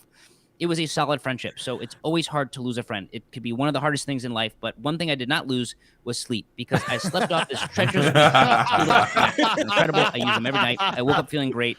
Make your next publicity nightmare a dream with Helix. I really wish he didn't do this like passive accusation thing. If only he was more forward and wearing a Tyler Fisher T-shirt. Right on the shirt. Tell the world you have 20 booster shots. Tell your grandma she's racist by going to tylerfisher.com. Tyler 10 for 10% off. Okay, more about this contract. But first, if your sock game sucks, you're not having sex. No socks, no sex. That's why I used. Oh my god, that's so brilliant. Funny. I love that well he done. put in his own merch in there as well. Yeah. The Jordan Peterson one is probably better. Like, yeah, that one's good. That one's really good. That one is so fucking funny because of like how slowly it like escalates to like the worst thing in the fucking world. It's great. That is what Jordan Peterson does.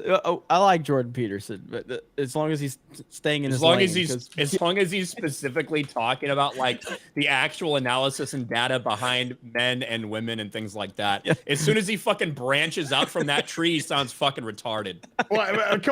He's so frustrating to watch though, because it's like he's the kind of guy, like if you asked him like, hey Jordan, what time is it? He'd be like, well, what is time? You have to define your entire paradigm for what time is, so you can conceptualize your question properly.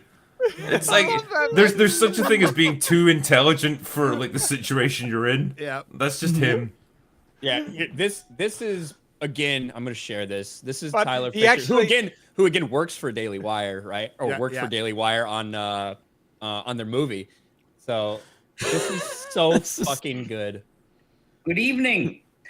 Well, I thought I would comment on the recent, let's say, controversy regarding Stephen Crowder and the Daily Wire contract. Now, I had originally added a few clauses that were not discussed today, so let's discuss them for, let's say, transparency. That's a great impression, man. It is. Yeah.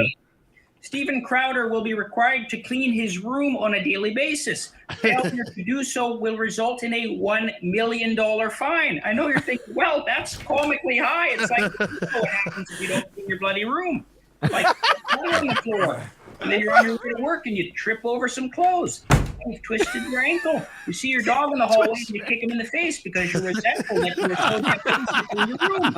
Well, now you're late for work. You're distracted, so you're rushing through your monologue. You miss a couple lines in the ad read. The company drops you. You lose $5 million. Then you get fired. You go home. You take it out on your bloody family because you haven't faced the damn bloody shadow demon of your father. Now you're doing life for murder. It's like, in the room, bucko. That's fucking brilliant.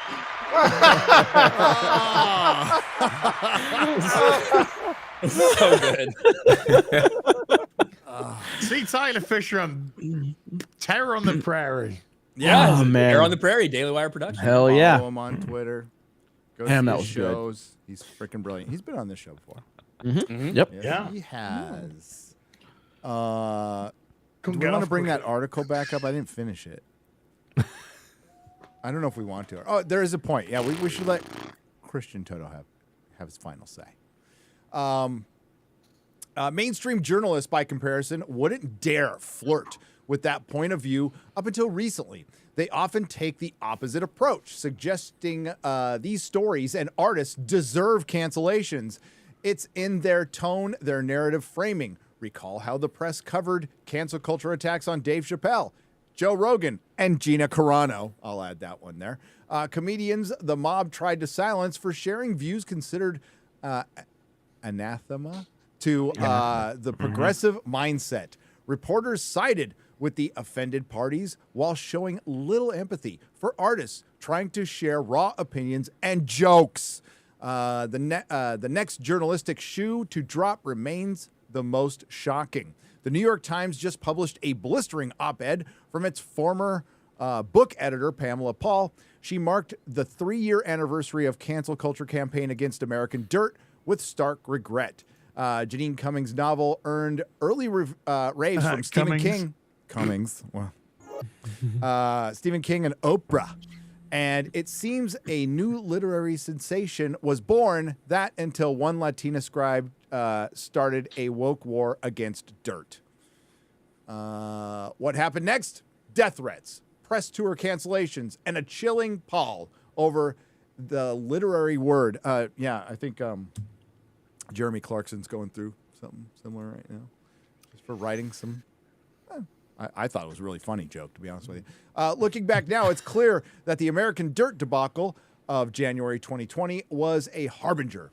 The moment when the publishing world lost its confidence and ceded moral authority to the worst impulses of its detractors. This fear now hangs over every step of a fraught process with questions over who can write what, who should blurb, and who can edit. Permeating. Thank you. Thank God the writer comes in to save the uneducated idiot who's been through high schools. What feels like a minefield. Books that would once have been greenlit are now passed over. Sensitivity readers are sensitivity readers. Sensitivity readers. What? So I want to be a part of the CCP Seriously. board. If a sensitivity reader read my book, they would have a stroke. Yes, they would. Like my book would not get published in mainstream publication in the current climate, right? I'm just so glad I did independent all the way because I have full control and I'm not going to get canceled by, a woke publisher or anything like that. Hail Shad. Hail the Iron Age, by the way. Sensitivity readers. I think I've heard that, but I just didn't think it was real. You're asking someone to censor your book. It's insanity. One of the big ones that's done it recently has been Games Workshop with D&D. Fuck them. Oh, man. Man of Gary, War 665 not Games Workshop, already sorry, going. We have a sensitivity reader, Phoebe Waller-Bridge. That's her fucking job. Yes, it is. Are we being she too does. She goes misogynist into movies in this James Bond movie? No, she polishes the script as.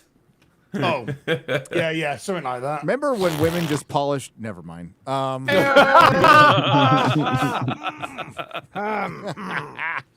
the beauty about that, Gary, is there are so many great ends to that. Could be just, the silver. Could be the doorknobs. Could be other knobs. Could be other knobs. Fleshy. Could be swords. Could be swords. Swords. I Sheath polish hammers. my swords regularly. Could be feeding ducks. Feeding ducks. Could be hammers at Paul Pelosi's house. Sensitivity. You wouldn't find it weird that he didn't have pants on? Just saying. Yes. I found the whole thing to be weird. Yeah, I typically on a drink in his hand.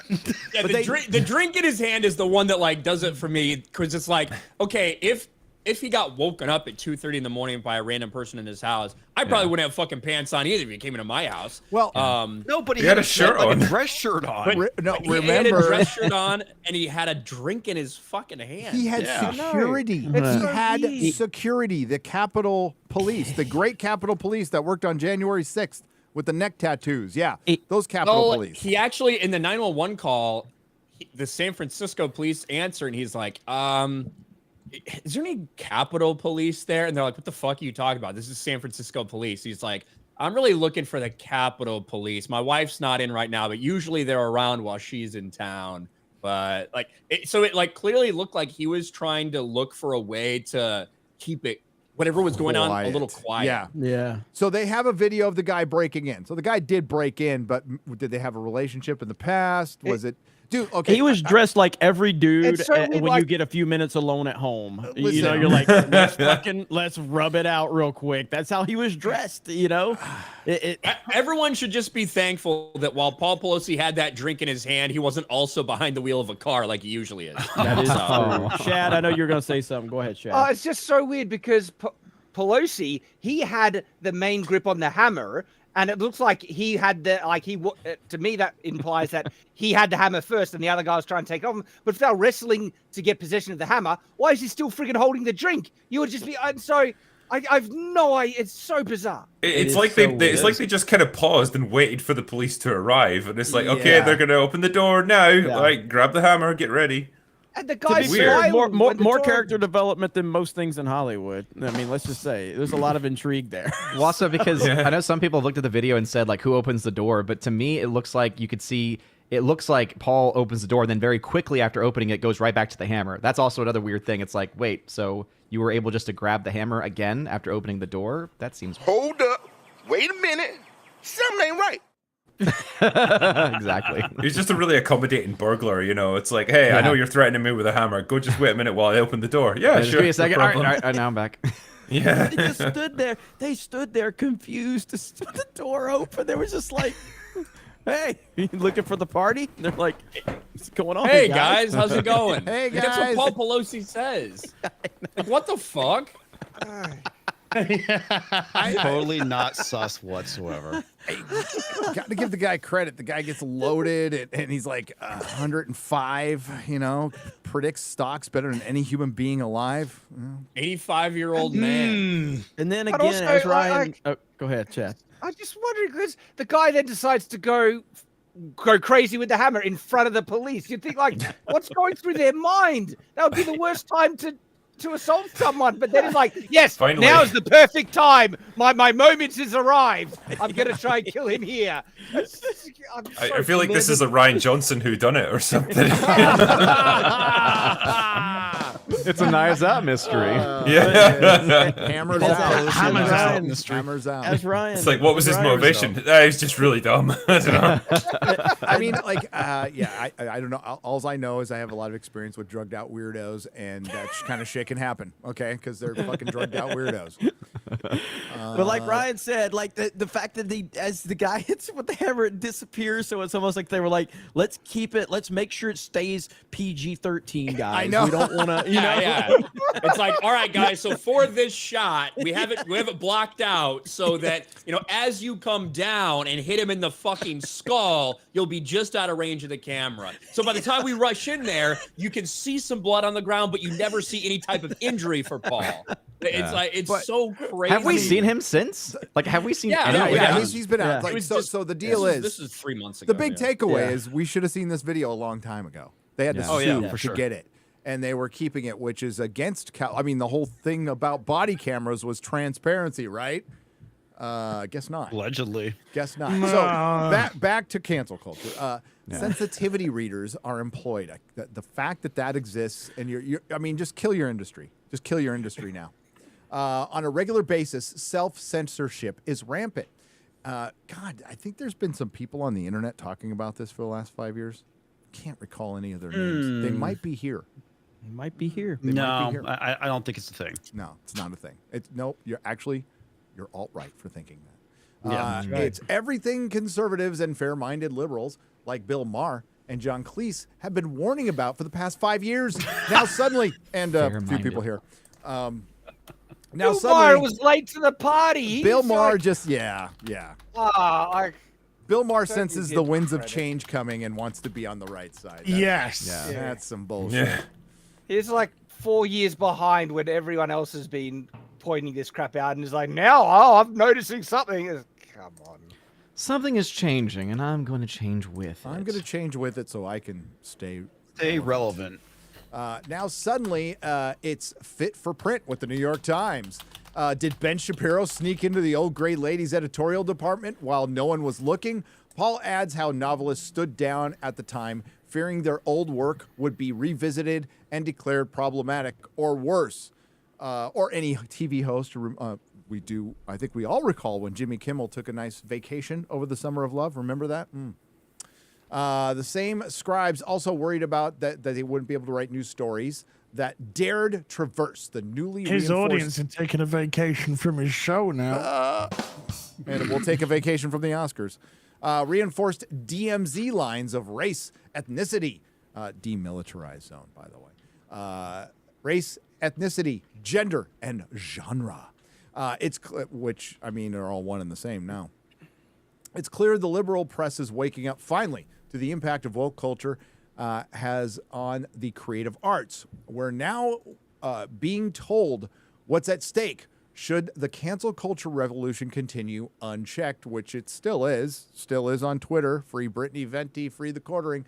The ability to share stories, fresh stories, the willingness of artists to reach outside their cultures, to tell stories, to speak to our collective humanity, the power to provoke and offend.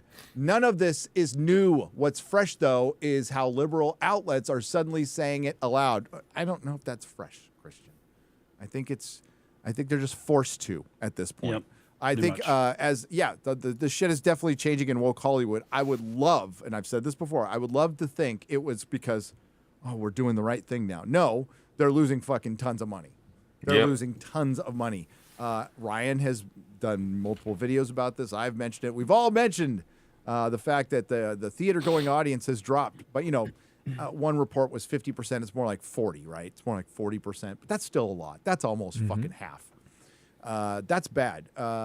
Terracino, what is this? Terracino's final comments to Variety on the implications of the woke revolution are telling. I think a lot of artists of color very soon are going to regret this woke ideology. I think everybody is. Because if they expect us to have any sort of sympathy for these journalists at this point, like I repeat my previous comment, is like, you guys created this in the first place, so I've got no sympathy for you whatsoever. Yep. The same may you be made true. the bid, lie in it. Yep. Yep. The same may be true. The same may be true for scientists, journalists who gave their life to the woke monstrosity. Yeah. Gave life to it, yeah. It's over. Gave life to it. It's over. Gave their life.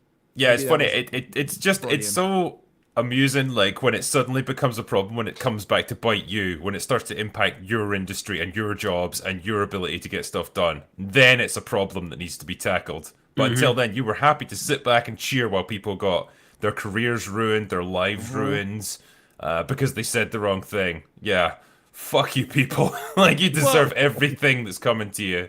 It's like those people that were cheering on Antifa until they came to their neighborhood. They're like, no, go away, go going down. Don't trust my neighborhood. Trust I'm on your side. Like, I saw videos when people cheering up from windows, and then Antifa threw bricks and rocks, smashing their windows. They're like, "We're on your side." No, famous you're last not. words. I would have just thrown petrol bombs down. Mike in the Last of Us. That wasn't a joke. That was just a fact. Yeah. Petrol. Just sounds better. Petrol Gas, does but sound- Molotov petrol? cocktail. Are you gonna be happy with that? No, petrol does sound better. I give you that. Okay. Yeah, it also sounds more expensive. Yeah, it is. It has been, mate. Yeah. I know. Unless you're in Texas. Don't you guys come pay? here, though. Don't you guys pay more for a liter than we do for a gallon? Yes, they do. Yeah. That's rough considering there's 3.78 liters in a gallon. Yeah, but you can drive across the UK in about 5 minutes, so it's less of an issue. I just roll them. And you can still get all the culture because there's plenty of just Muslim cities and shit now, from what I understand. So, well, there was this great interview on the news the other day when this woman who put herself on the Ukrainian refugee, program to take in Ukrainian refugees in Birmingham in the UK, and then they came. It lasted a week.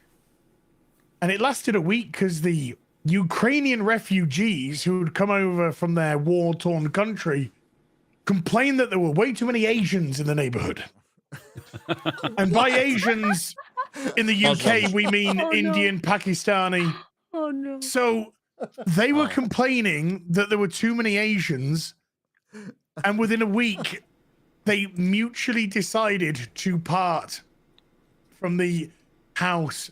This is the fucking first worldest of first world fucking refugee fucking problems we got. I don't like the smell of curry. Yeah, I don't like the look of this place. As a refugee from a different country, leaving the war-torn, I demand better. Yes, I would like to speak to the manager, please. This hotel that I'm being put up in is not 5 stars. It's only 4 stars. I want better. Great. It's great. I can find the news article, the news clip. It's only like 30 seconds if you want. Yeah, go for it. You carry it. I give you permission to carry on. Oh, thank you. Thank you. You know a place where you can feel welcome, though? Where's that? In Vegas. In Vegas? That's right, Las Vegas. They'll welcome you as long as you got money. I mean, there's some hotels that some Ukrainians probably won't like that I've stayed in that had bloodstains on the floor. Didn't care because I was in Vegas. I had a good time. It was a cheap hotel. It was in the 90s. I think it was like $50 a night or $25 a night or something like that. Is there a hammer involved? No hammer involved, but I think there was hourly rate rooms where I stayed. Okay, didn't care. I brought my own sheet. I put it over the bed. Smart. Very smart. Yes, It's probably period blood if it makes you feel maybe. better. It was probably male. But hey, so Shad. Our Vegas meetup is on, and we're doing it earlier, so we're not doing it in the dead of summer when it's as hot as the surface of the sun. We were going to be doing it. We wanted to separate it from Orlando a bit. I want to give you guys like 6 months in between major events. So we're doing it in the last week of April. And could you get those? I can't. Hang on. I can do it. I can look up the calendar myself. So we're doing it in, there will be an event in Vegas. There's probably a few events there, but during CinemaCon. So where is my calendar? CinemaCon, I believe, is the Monday to Friday, right? It's Monday. Yeah, it's during the week. April 24th to the 28th. Yes. So our the Millennium Fandom Bar is booked for us on Wednesday the 26th, right? The 26th. I We're believe gonna do so, it on yeah. a Wednesday again, do it on a hump day. And then we'll be knuckleheads in Vegas for however long. I'm going to be there for a week. Being a knucklehead. So I can't wait. We'll go to Top Golf. We'll go to the Area 51 Museum. Maybe go to Area 15, where in a couple of years, Universal's going to have a year-round Halloween Horror Nights. Oh, nice. Year-round. That's going to be awesome. Can't wait for that. We had so much fun at Halloween Horror Nights. Here in That Orlando. was a good time, dude. That was a good That was time. fun. I had It was a lot of fun, fun. man. It was fun. Yep. So there you go. There, we are going to go to Vegas again, and we'll get you all the deets. But we just this way you can plan. So thank you, and hope to see you there. Let's go. Let's go. Ah. Can't wait. Nice. Can't wait, dude. I can't wait. We'll get you out there. Maybe we'll get Drinker out there. I don't know. We'll see. One what day, happens. the next one for me, I'm going to be in Atlanta next month for the Comic-Con there. So Will you come to America on a weekend? I'm not doing something, please. No. Wow. God dang it. I say I might be able to drive down for that one actually. Yeah. Because I'm not too far away from Atlanta. Until I announced Vegas, I had like nothing planned except for one weekend. It's the weekend you're going to freaking Atlanta because Chrissy Mayer is going to be in San Diego that weekend. So I'm sure I'll be doing more cons throughout the year, so we'll get one that lines up. Texas, go to Fan Expo in Dallas in June. Go to that one. Okay. Go to that one. And I'll be there. That'll be fun. Hey, guys. Yeah. Guys. I got a new sword. Do you want to see my new sword? I want to see your new Is sword. it the big one that I saw in your video? We want to Carbon fiber. Carbon fiber one. This is new. This is new. And it's not the big. This is new. Oh. Ooh, very nice. This is actually, it was sent to me for review by Cult of Athena, and I am actually very excited because this is a special sword. It's called an Alexandrian sword. Characterized sheath it, baby. by, look how Oh my God, it's so broad big. That's a that broad blade is. broad right there. I feel like I could chop a buffalo in half with that. Look at that. Look at It's this long and wide. glorious beast. Oh, That's like the Length beheading and sword right girth, there. Chad. This Got a is really a thick chunky base. sword, Yeah. man. And Is it and so heavy? that's actually, surprisingly not. This is the characteristic feature of the Alexandrian style swords. It's like oak shop type 18C, I think, but it's how wide the base is, and they're known for being insanely good cutters. So I can't wait to review it. I'm very excited. It might be my new favorite sword. What are you This is, gonna cut for testing it? So I cut water bottles, trees, and I also have some tatami mats this time Please around. cut a tree in half. That'd be amazing. Please. I want to Yes, see yes, you. yes, yes, yes. I want to see you cut a pig. I want to get some pork. Get some pork. Hell and yeah. some pork. Oh. I want to see you. There used to be this fucking show on where they had like it was on History Channel, I think. It was different, like warriors from different eras of time, Yep. like ninja versus Spartan, and like And they had ratings. ratings. Was it Deadliest Warrior? Is that the Deadliest might be, Warrior, yeah, yeah, I think sounds that's Yeah, right. that rings a bell. Yeah. And they put in all this I used to information. love it And when then they brought in like pigs for someone to fucking chop through, right? How many pigs can this fucking katana chop through? You know my favorite part about that though is like the katana that gets lauded as this great sword, and so finally someone decided to test it against chainmail, and it stopped it in its tracks. Couldn't do spit because swords can't chop through metal, even the great katana. And just like it was a wake up call when people watched like, yes, it was like sword. It's a good sword, but it's as good as many other swords. It's not, this super thing. Anyway, it was like, didn't they do like samurai versus knight or something like that? Yeah, they did that. And then they did a Spartan versus Ninja. something. The knight, I got so pissed off. The knight got shafted in that series. They put up the knight against the pirate that has friggin' firearms and guns. Of course, the knight isn't gonna win against someone with friggin' guns. But because that, they went through the knight got blunderbuss. disqualified out of the contest, right? And then they had like the samurai versus all these other people. The knight would have beat the samurai. He's got better armor. He had better weapons, everything like that. And he got robbed. I got so pissed off about that. But the guy Game of Thrones did it season 1. Barbarian versus knight. And it was just Hey, like, I got something for Shad. Okay, Great I armor. got something. Here we go. And Az will like it too. Giggity. It's a penis. Snake eyes. Snake eyes. Oh, Like that is awesome. Oh, I like that. And I've got the little thing for it to set in. Oh, nice. Yes, I like it. I like it. It's better than Ryan's Batman. Yes, knife. yes, I was gonna say that. Hold on, I gotta get something for my background. Oh my god! This is literally a sword contest. Just full screen right now, Gary. Just full screen. Let's look at that terrible setup. Look, full screen. Look at this shit. Sorry. Shit, this is terrible. At first I thought that was. The wall looks so funny. It's a dick measuring From a contest. distance, it looks like cut out Can we paper. have heel versus babyface at home? Heel versus babyface at home. Any more about the chicken nuggets? I need some nuggies. Mom, the nuggets. Mom, can I get some nuggies? What about the Doritos? I need some flour. You know what? I need to learn to stream and watch other people's shit. Oh, that's disappointing. You couldn't even find it. It's in a box somewhere. It's not one of the ones that's sitting right here. I got something for you though. Oh, I got something. Okay. Batman knife. We'll do some Knuckle Sammy, some John Bartolo. Yeah. Okay, that's badass. Very nice.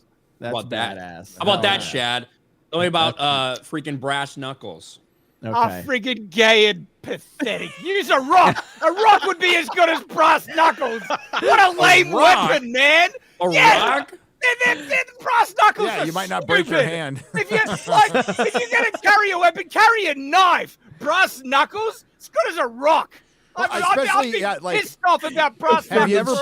Have you ever punched somebody in the face? Imagine it doing break your fucking hand, dude. It might would break your definitely do hand some anyway, damage. but yeah. Definitely do some Genuinely, damage. I actually think brass knuckles are overhyped as a defensive tool. I wouldn't want to be. No, they're hit by them. just So- cool. Yeah, There's so many better tools for a self-defense weapon than brass knuckles in my I think opinion. at this point, Shad's Brass knuckles just is if you don't Shad's want to just- kill someone. Shad's just dedicated to roasting Ryan, no matter what Ryan. Yeah. Like Ryan's picking Why is he here? brought out the brass knuckles. Ryan, if you brought out a friggin' sword, I'd be like, yes, you have your balls back. But you keep doing Batman knives and brass knuckles. I don't Come have on, man. I don't have a fucking sword. Jeremy's that fucking thing's dumb as shit, by the way.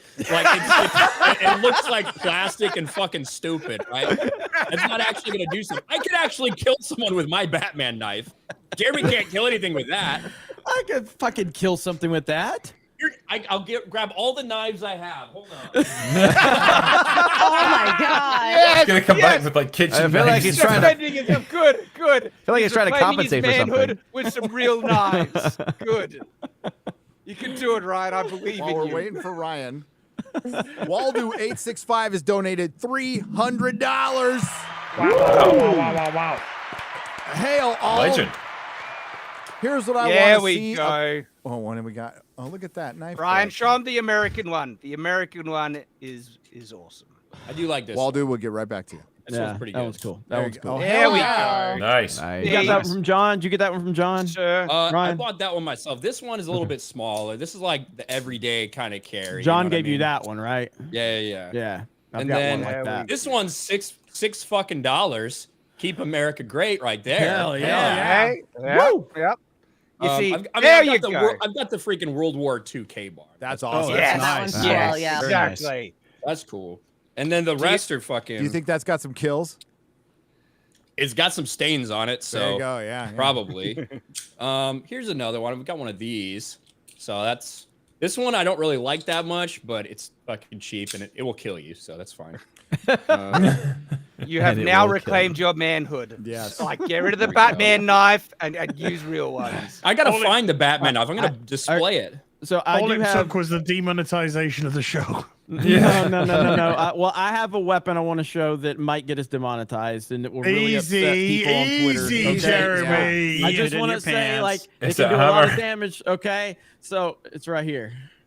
Oh my god.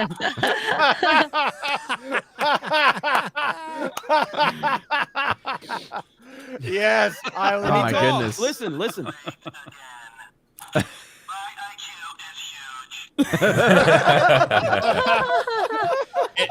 And again, like always, even though Shad tries to fucking shame me for my weapons all the time, I've literally got a fucking AR pistol sitting there right in my closet that he's not even allowed to fucking own. Right? Like that's how fucked his fucking country is. But hey. Swords are more Chad than guns, Ryan. You have to get up guns are close so and Chad. personal. If I showed it on the stream, YouTube would strike us. That's how Chad they are. Look, I do like guns. I just think swords are cooler. Okay. Waldo 865 once again for $300. Says, hey all. Here's what I want to see: a professionally released Friday Night Tights movie exposing this woke killing.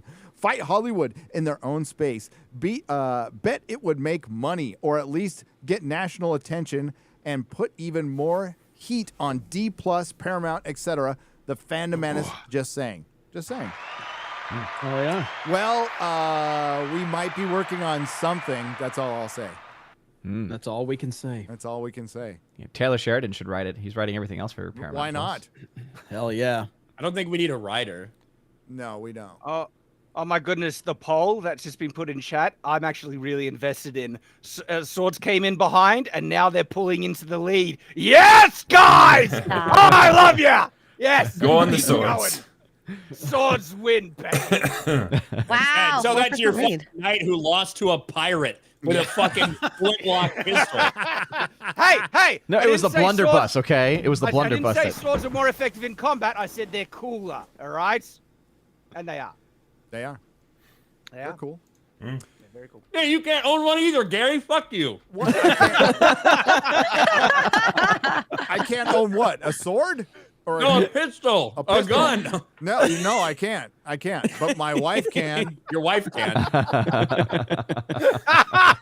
How the fuck That smile after Someone, someone please just capture that smile and put that on a meme. Wait a minute. How the fuck are swords beating guns? How the fuck is this Because they're cooler, awesome. baby. We got a lot of viewers. We got a lot of fucking viewers in the UK and Australia. Who just The feel more really elegant upset. weapons from a more civilized age. What can I say? Exactly, critical, exactly. Jeremy, rock, baby. When my partner manager looked at my analytics and he saw what the percentage of UK subscribers I have, he's like, "Oh my god." Yeah. You're There's a lot of people who are fucking scared of anything sharper than a spoon, so they actually went with the least dangerous weapon, a sword. right. How's if that? They had to choose. Doctor Who. That's That's a kitchen knife. Thanks to Doctor You know, Who, thanks to Lord of the as- Rings, thanks to Mahler coming on my channel. I got a lot of British subscribers. As that You go knife, fuck off. That's a spoon. as your knife was easily 5 times better than Ryan's gay Batman knife. I that's know, for right? I can make a sandwich and get rid of a pest. I don't know what it's good for, but I got a 2017 NASCAR Cup Series champion knife. There you go. It's just weapons hour at this point. It is. Seriously. What else have we got? I got some toothpaste. Who was the Cup champion that year? The cum champion? The Cup champion. Cup. The Cup champion. I thought he heard cum. I heard cum. I heard that as well. I got this thing for free because there were like a bunch of leftovers. To be fair, NASCAR is at a point where it could just be cum champion because it's really gay. Oh my it used God, to be Daddy, used to be good. Well, who's the Cup champion? Riding around in a fucking circle. Who was the used to be champion? good. I don't. Who was the champ that year? Odin. I don't watch NASCAR. I got this thing for free. It wasn't It's on Bubba. your fucking. It wasn't Bubba. Marty. Martin Truex. Is that it? Is that Martin Truex? Martin Truex Jr. Probably. Yep. Okay. Yes. Okay. Marty. I didn't know what that was. I didn't know what that was, to be honest. Yes. Martin Truex Jr. Guys who was only the know how to champ. turn left. Thank you. I do road racing. Roland the Wretched for $200. Oh Wow. shit! I did it! Yes! Oh yes! I hit the wrong button. Yes. I knew I was going to do it. Same shit. What was that? Yes. Oh, shit. Why am I doing that now? Again. I don't know, Gary. Why are you doing it? I don't know why I'm doing that. Please stop what you're doing and move away from the mixer. Stop pushing buttons. Oh my god. Only Frost was one of the most brilliant / disturbing things ever. I haven't fapped since seeing it. I thought I was going to. I got some feeling back when Frost was talking dirty to X-Ray Girl, but lost it when you posted the Frost family photo. Fucking hell. Jeremy posted a poll this week about pineapple pizza and then hired a bunch of bots to ratio his own poll against pineapple pizza. I will be rooting for Mario Bros to break 1 billion, but now I am Team Odin. Oh, I was, but now I'm Team Odin. Plus, Yes. Odin has God on his side, so he's going to win. There's more. Yes, By the way, because When did I post a poll for? I didn't post. Yeah, a what poll. was that? It must I don't have know what been he's talking Krista. about. See, Must have been a Geeks and Gamers Jeremy doesn't know how to thing. post a fucking Yeah, poll. yeah. Okay. Listen, everything. Yeah, literally, I'm involved in maybe 5% of the shit that happens at Geeks Gamers at this point. Okay, it's not all Jeremy. This is a man who would record a video on his computer, correct me if I'm wrong, Ryan, and then Yes. edit it on his phone. Damn right. Correct. Fuck yeah. Fuck yeah. They call me. yeah, it's a Samsung. Of course I would. Yeah. I got a Samsung. That is hilarious. Okay, he continues. Oh, by the way, I need to out something. Chris Gore, huge fan of pineapple pizza, so he's on my side. We're bros again. He's from California, so. Didn't he also like She-Hulk? I'll just use that one right now since that was. there you go. So there you go. Yeah, he kinda did. Yeah. I'm not surprised the guy does own a Batman knife, so you know. I sent Ryan a Twitter DM earlier this week telling him to get well and eat some pineapple pizza, and eating some pineapple pizza would help him with his recovery. I hope he is feeling better, and if he doesn't, don't worry, Ryan, it will be our little secret. There is only 48 weeks left. I did buy my Hogwarts Legacy game on stream this week. I did. I On have my Steam deluxe, or Stream? It says it's supposed to be Steam. It says stream. Steam. Sorry. Because X-Ray Girl doesn't, it's okay. I read some I'll of them. read everything. I'm like Ron Burgundy with this shit, okay? Ron Shout out to Burgundy? Critical Drinker for bringing some proper British representation to the show. Yeah. Instead of this Kiwi up here. I hope I tights the fellowship chat and pineapple pizza. Yeah. Yes. Oh, he lost me at the end there. Yeah. As his soul is dying. As That's the a Kiwi's soul is life, always after dying. all. As So- watched It is. Naomi. all Drinker, of I need to Naomi. know, do Scotsmen actually count as Englishmen these Yeah. days, or? They can identify as whatever they want to, apparently. just not sober. Okay. Yeah. Like, I've tried that when I got pulled over for drink driving. It's like, well, I identify as sober, so you can't arrest me. It didn't work. Didn't work. Oh no. Magnum Norse. Oh, I love that name. Magnum Norse for $101. Bit of Magnum Force. Come on. Clean sweat. Jesus, guys. Hey, at Harry, least you like a Dirty name that's not Harry. inappropriate like John Campia would. So, Well, gosh, I love that that's name. the Ron No, Burgundy I love that. unless moment it's like right there. Ryan Kinnell's dangling testicles or whatever, that makes me laugh. It does. Ask John Campia if he'll ever do a collab with Geeks and Gamers. Dude, he got so What was fucking his mad. response to that exactly?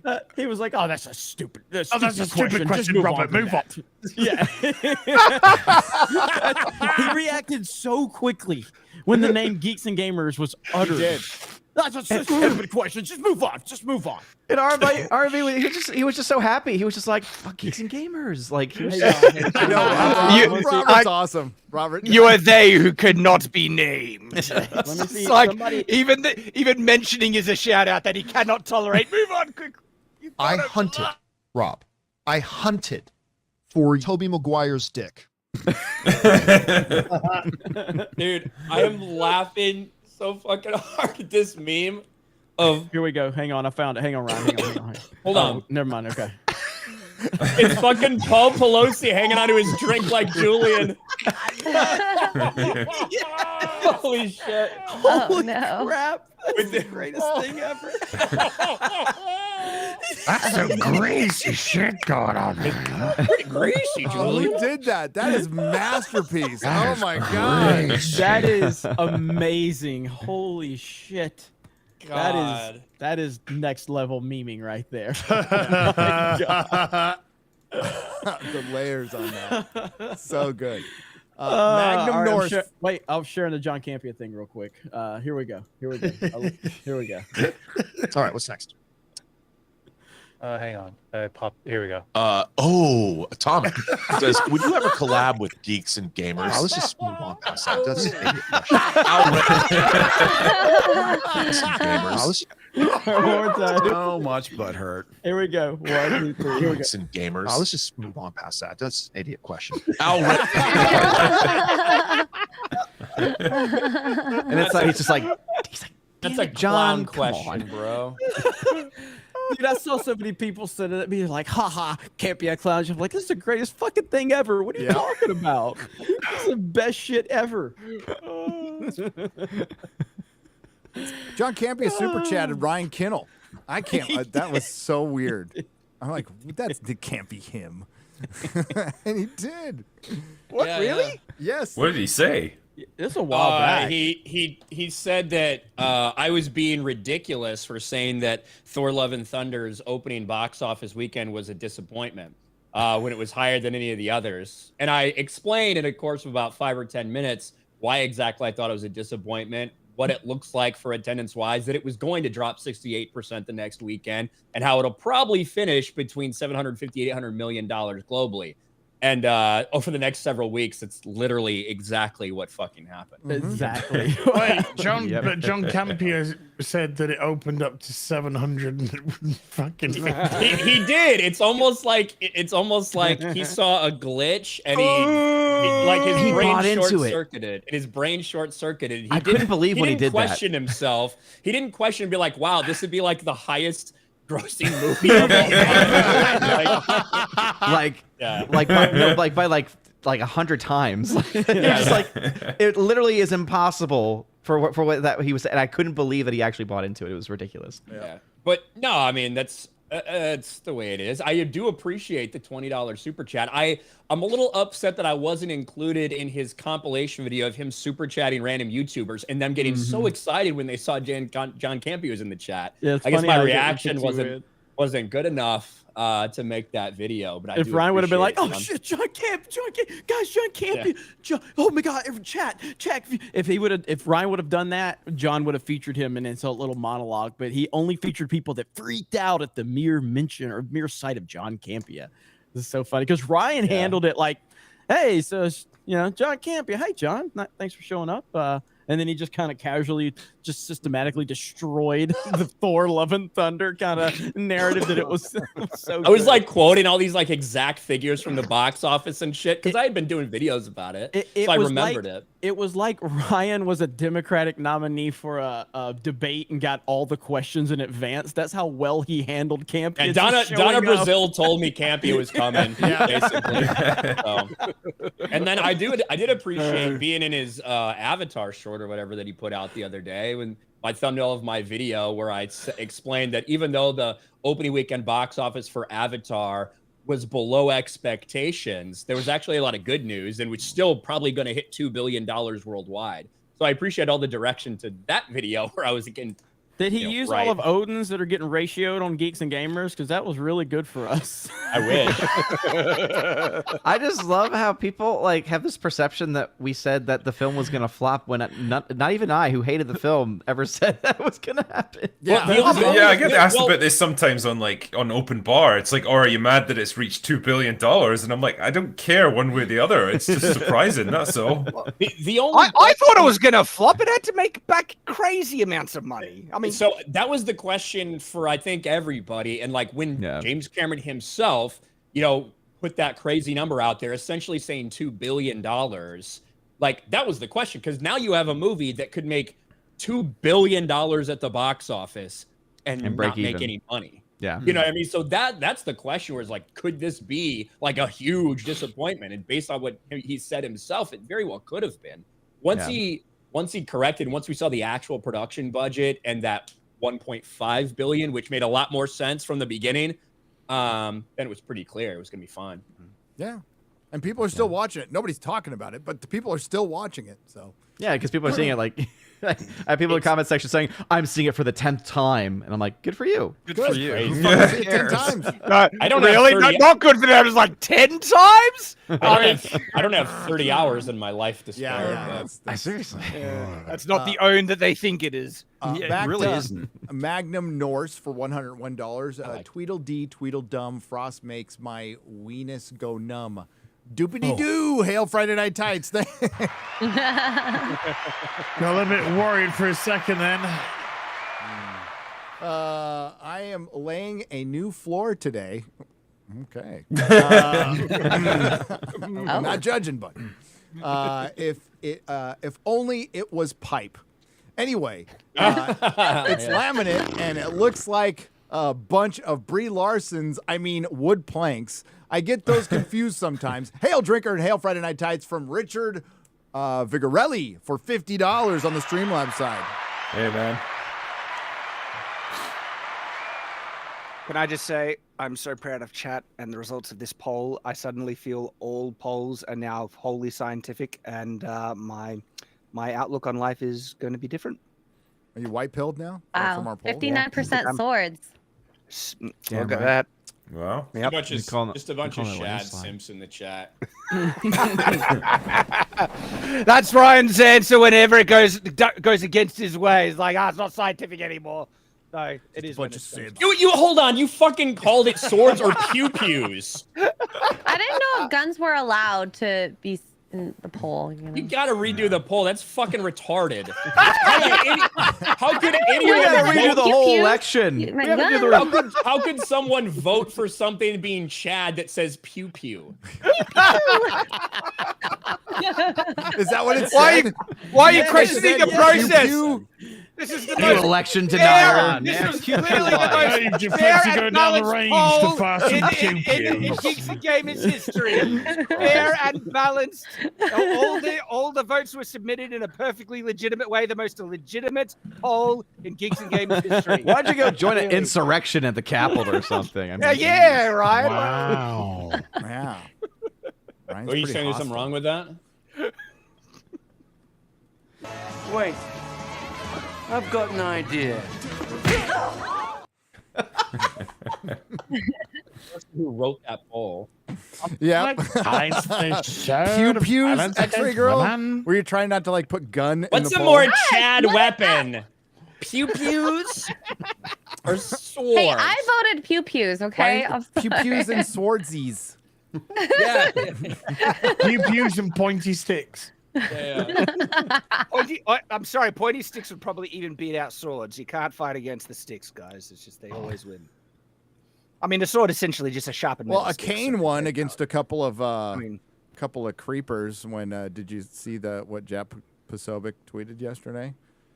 California inmate beats. What'd you just say? What was this? Oh, okay, yeah, I know what you're referring to. Yeah, Jack Posobiec tweeted about the California inmate who killed 2 pedos. Gary, who unalived. I think I already said killed. So who unalived a couple of child appreciationists. Yeah. Get the man a carton of smokes, like I said. Cane. Don't let him out. People were like, I'm eating him. Somebody should let him out. It's like, did you see him? I don't know if that's a good idea. Thank you for your service, though. Like, keep it up. Your redemption arc is going. Keep up the good work. Isn't he probably doing better work in... Anyway. Yeah. Sean but that's the way things used to be handled, a couple decades ago. They just oopsie doopsie. He was supposed to be in protective custody and we put him in general population accidentally. It was a filing mistake. Whoops. Cameras went down for just a little bit. Yeah. What mistakes happen? Yeah, the cameras went down, just like with that. Oh, the camera's not on. The guards all took a break for an hour. Not on all at the same the whole time. Sean Godley for $50 says, "Hey all, took a friend to a comic book store." That's what real friends do, by the way. Hell yeah. To show him I wasn't kidding about the industry going down the crapper. The Wall of Fame was Lionheart. John Kent and Az's favorite Spider Wheelchair Girl. Happy birthday again, Az. Have a great one, guys. Well, that one's closing down soon. How does that work, by the way? How do you get to be Spider-Man if you're in a wheelchair? Do you just like drag your legs behind you when you're going up buildings and stuff? They just flop. They flop. When you're swinging, they're swinging. You know how Mark the Cyborg crawls around the ground? That's how they do it. Like, how do you land? Badly. On your From the ground. Face first, probably. They won't feel it if they. She's got a wheelchair strapped to her back. Really? Really? Yeah, she does. She does. Yeah. My god. It's the most retarded. It's one of the dumbest things I've ever seen in comics, and I've seen a lot of dumb shit in comics. I mean, it makes you miss the Super Pro days. So yeah, I mean, like fucking stupid shit from like the 50s and 60s is like way better than the garbage we're getting now. I want to see that represented in the MCU, though. Oh my god, they probably will. Oh, it will be at this point. Like the way things are going. Oh. Well, you're kind of getting it with the Echo, which was delayed for an entire year. Oh no, how awful! I know it's not coming out this year, and neither heartbreaking. Neither is Agatha. House of Harkness. Oh no! I was looking forward to that. I was too, but we got the Marvels, Drinker. The Marvels. The Marvels. They still haven't put out a trailer for that yet. They are terrified. I'm looking forward to how people are not going to give a crap about Agatha. I mean, or whatever it comes out in July, doesn't it? And we're almost into February, and they've still not put out even a Bree's teaser. going to bring $1 billion again. Really? Again. Is the Marvels that close? When is it coming out? It's July. I'm sure it's July it comes out. Yeah, and it was meant to come out, wasn't it, before Quantumania? It was supposed to come out last year. It was supposed to be part of Quantumania, and the Marvels were supposed to be part of Phase July 28th. Phase 4. But, I love to I'm going to spoil a little bit of my video. But did you know that Quantumania, which was supposed to be in Phase 4, which is now starting Phase 5, is actually Phase 2 of the multiverse saga now. So Phase 5 is now Phase 2. Just in case you're... Okay. I know, I started falling asleep when I heard Kevin Feige even saying that. That's not how math works. It does in Feige world, or Kevin... Well, in the multiverse, math doesn't mean anything. X-Ray Girl is speaking from a place of authority here. So. Yes. She is. She is. She was in Everything Everywhere All at Once, so... Yeah. Did a really good job. job. This is the fourth release date for the movie. Short round. It was previously scheduled July 8th, 2022, then November 2022, then February 23, and now July 23. Wow. Yep. So every single Marvel film in Phase 4 has been massively reshot. Not just reshot, massively reshot. Now, I went down the list of all the D+ shows, and the only one that wasn't reshot was Falcon and Winter Soldier that I know of. All other 9 were. I just wish I was shot. That were live action.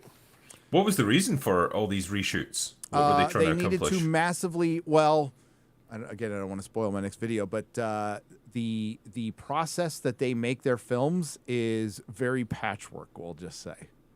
They have an idea, then they change the idea halfway through, and it's been they're gonna have to put nets outside of windows at these VFX houses now. Because I've heard this from a few people where it's like they get notes all the time, like about things that they have to change, and it's just this constant process of like iteration. They never just settle on anything. So they won't hire showrunners, right? They'll hire somebody to write the first and direct the first and second episode. Then they'll say, for example, these writers or directors or director will take off to go do another project, and then Marvel will call them and say, we need your help. We need you to come in and reshoot everything. Because the main writer that we had for our show fucked off, and we need your help. And they're like, hey, we're working on something else now. Yeah, we need you to come back. Or your name. What happened to the showrunner of Loki? There's no showrunner. There's a head writer. Marvel does not do showrunners. Showrunner of season 1. She fucked off and never wanted to come back. Same with Falcon and Winter Soldier. They actually wanted to do a season 2, and they're like, no. Thank you very much. Bye-bye. Wow. Yeah, so I think that idiot who, Mahler knows his name, the really fucking bad writer who wrote for Loki and then wrote for Doctor Strange. I think they're writing for Loki season 2. Superb. That makes me excited for it in all the worst ways. and Quantum Mania, like, apparently started out as a pretty good movie, and it got noted to death. And they're infusing it with a bunch of humor and all the same shit. Well, it sounds like it's just going to try to do so much. It's probably going to have the same problem that Doctor Strange did, where it's just there's so many things going on that it just is a giant mess and ends up probably having a decent opening weekend and then dropping off like a plank. What a weird world that we're in, where it's like you're kicking off the entire phase of Marvel with Ant-Man. Like that's your big tentpole historically movie. One of the lowest grossing of like all of like the if I had to just if I had to point to like a pretty obscure hero that nobody really cares about, it's pretty much always Ant-Man that I'd reference as a comic book fan, lifelong comic book fan, don't give a fuck about superheroes that get small. Ant-Man is dumb. He gets big too. Yeah. Well, he when he was Yellow Jacket, he was cooler, but they took Yellow Jacket and made it fucking lame. So never a big Ant-Man fan. And what is the number for this movie? Like, is it going to make more than Thor: Love and Thunder? No. I don't think so. Well, they're really trying to, Ryan, they are really fucking trying. They're trying to make it like the most important so thing much ever. FOMO. You're right. They're like, oh, this is going to be Civil War. It's going to be, and Kang is going to be more powerful than Thanos. It's like, fuck I can't wait for Kang to not actually be a villain. It turns out he's just like, from a certain point of view, like, I'm just trying to stop this bigger threat and all that shit, because obviously they made him black. So, they're not going to go like full evil with him. Garrett and I were going over the announcements Kevin Feige has done over the last 2 or 3 years. And at the end of each Phase 4 one, Fantastic Four shows up. Like, you see that 4 show up and no casting it, nothing. Isn't that weird? They're on their 3rd or 4th director at this point. Look at Blade. I mean, that seems to have died a death. The directors walked away. Yeah.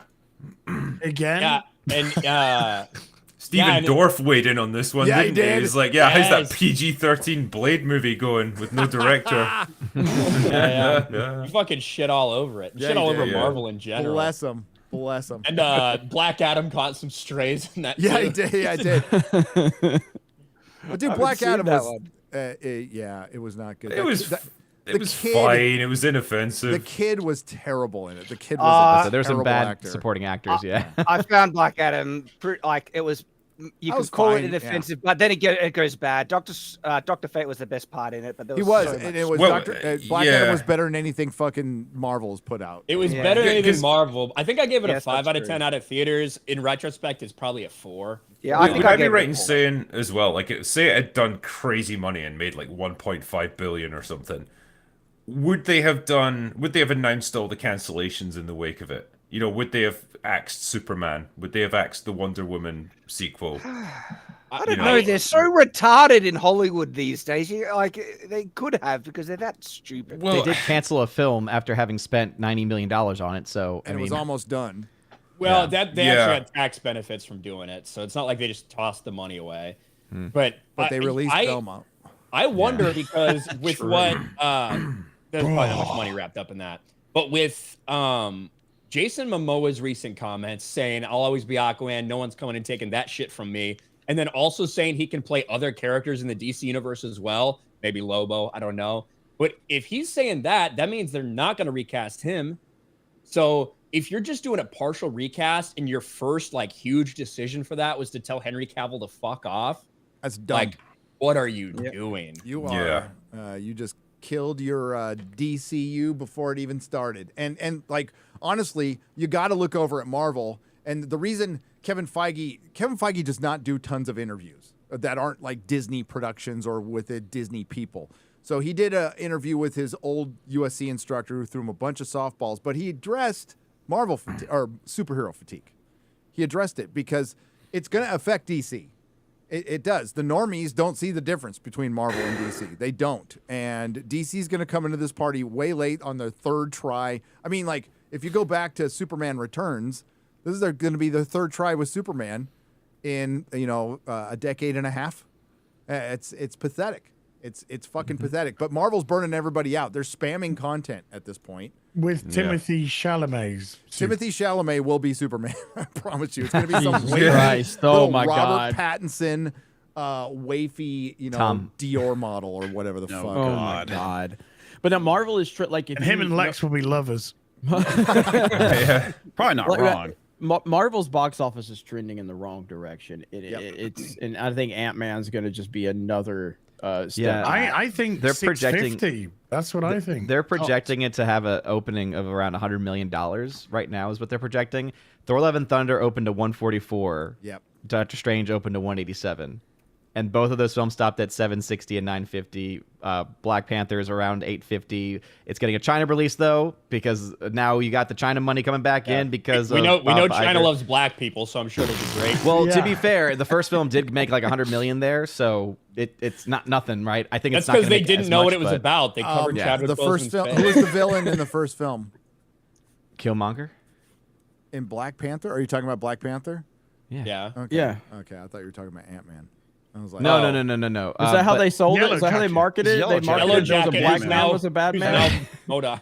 Who's now is he did they confirm that? Like, which looks terrible, by the way. It looks like they Yeah. just stretched a Photoshop face. God, it looked terrible. Yeah, but let's just say the prospects of the film being like even better than like Thor: Love and Thunder is not likely at this It point. just doesn't look good. Ant-Man was No. never as popular as So Thor. yeah, and so we've got this opening phase Oh, no. 5, and then you've got the Marvels. The Marvels in July. a No, few the months Guardians. later. Guardians. Guardians is next. Oh but yeah, it's- yeah. But Guardians is going to be its own story. It's not really. Guardians Gonna will do well, I'm sure. be, Yep, and Yes. it's not going to be super. Even connected though to Marvel Phase Comics 5. are trying to sabotage it. Yeah. Well, nobody reads those anymore, so I know that was the blessing at the end of the video. The blessing is no one fucking reads comics anymore. Nobody reads comics anymore. The Grizzly for $100. So Dead Space is one of the scariest games. It's based on a lot of cool, scary sci-fi classics. John Carpenter's The Thing, Alien, H.P. Lovecraft, and Event Horizon. It was You're scary saying all the back- right things. You are. That's speaking my language right there. It was it was scary back in 2008, and it's even scarier now. Every review out there I've seen are giving it 9s or 10s. Well, good. Yeah, it I'm is looking forward to it. scary. Dead Space is Nice. fantastic. I've got mine ordered. So. I'll be playing it's Hogwarts not- Legacy. Me too. I'll be playing it 3 days early on the PS5. Oh, you get it? right. Oh, I don't get it early on Steam. No. PS5 exclusive deluxe PlayStation edition. Master Race, baby. PlayStation Master Race. Well, you know it just came out. Keep finally. trying to say PC just trashes console any day of the week. GoldenEye Okay, 007. let's make a poll. GoldenEye did just on the drop. Switch. Yeah. Well, on Switch and Xbox. So. Nope, right there. That's the Master Race. Okay. Nintendo Switch Master Race. Okay. DOS is the Master Race. Just you can play. Say Master Race one more can't time. Even. Master Race.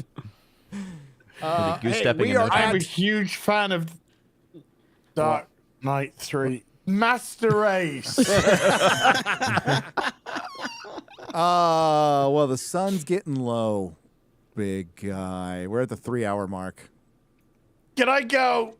Well, this is like when you start getting warmed up for your Witcher streams that last 12 hours. So, dude, I'm doing an interview with Clownfish tomorrow. Hey, say hi to Oh, Clownfish. nice. Great job. I can't wait. They're going to be right very soon about like Kotaku and all these other sites shutting down. They're right about everything. I'm here for it. I'm here for it. So yeah, we're at the 3-hour no, mark. Kotaku, don't go. Stop. Wait. Come back. Never mind. Oh dang, PC's winning. Yeah, that's the reality, surprised. baby. I feel like I should just The lump chat, them. the chat knows. They know. Should I lump all the This consoles? is the new As PlayStation DualSense 2 pad that came out yesterday, arrived Ooh. today.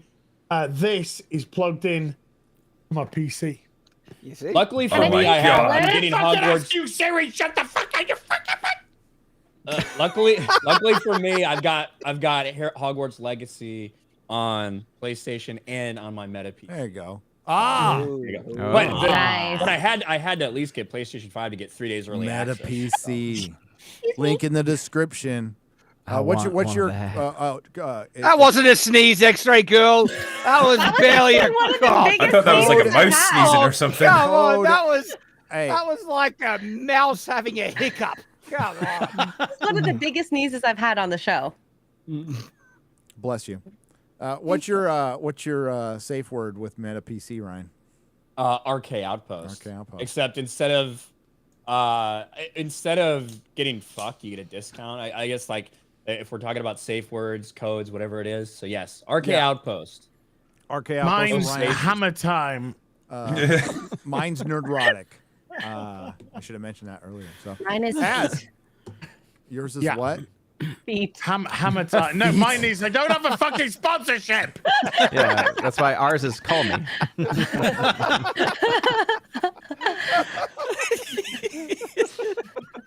Good night, Az.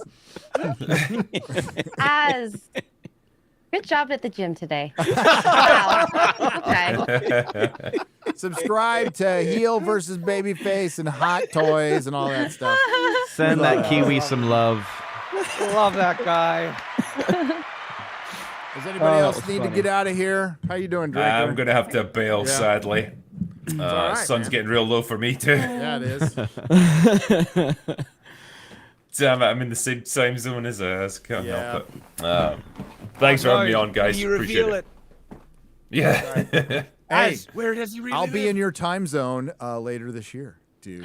Will you indeed? I will Same. be. That's- I'm going. that's Yeah, the we will plan. talk. I'm going to the UK. Shad's coming Nice. with us. So is That's right, Jeremy. He baby. just doesn't know it yet. Nice. That's gonna be really surreal seeing you guys in the UK. Can I drive? Sure. You can drive to the airport. You can drive to the Oh my airport. God, I'm so excited. You could drive a I'll y'all. submarine. We're gonna get on a big double-decker plane, and I don't know how he over would there. survive driving in the actual country. I mean, I'm a fantastic fucking driver. Oh, so. we're gonna drive in the UK though. That'll be interesting. Goddamn Is right. that opposite side? Yes, it is. Do they have Turo over there? Correct Drinker? side. The Drinker, correct do they have a side. thing called Turo over there where you can rent like individuals' vehicles? Like instead of like going through a rental company? Not that I know of. 'Cause It's I'll usually rent a just- fucking sports car and drive it all around that area. So Hell yeah. no, for anybody that doesn't want it, Turo's fantastic. It's an app. You can get it. You can rent pretty much any type of vehicle you want. They get better rates than these rental car places. It's really good. So Nice. and I'm not sponsored by them. Chill. Sadly. Yeah. Yeah. And that's why you should vote for Jeremy for Shill of the Year. That's right. Hey, Drinker, get his comic, by the way, and buy his books on Amazon. Oh, yeah, thank Anything else? Subscribe to his channel. Anything else you want to plug there, buddy? That is it. I've shilled enough for myself for one day, so I feel fine with that. Always good to have Drinker. Yep. Thank you, guys. Thanks for having me on. Hey, thanks for coming on, Hi, brother. Drinker. See you next time. Have a good one, man. All right, catch you. The great Later, man. Go away critical now. drinker. Ladies and gentlemen, one of the best YouTubers out there, one of the best pop culture critics out there alive. Love that guy. Yep. My son, anybody, how you doing, Jeremy? You all right? I'm good. Okay. I have another 40 minutes, and I got to get ready for my stream tonight. All right. Good.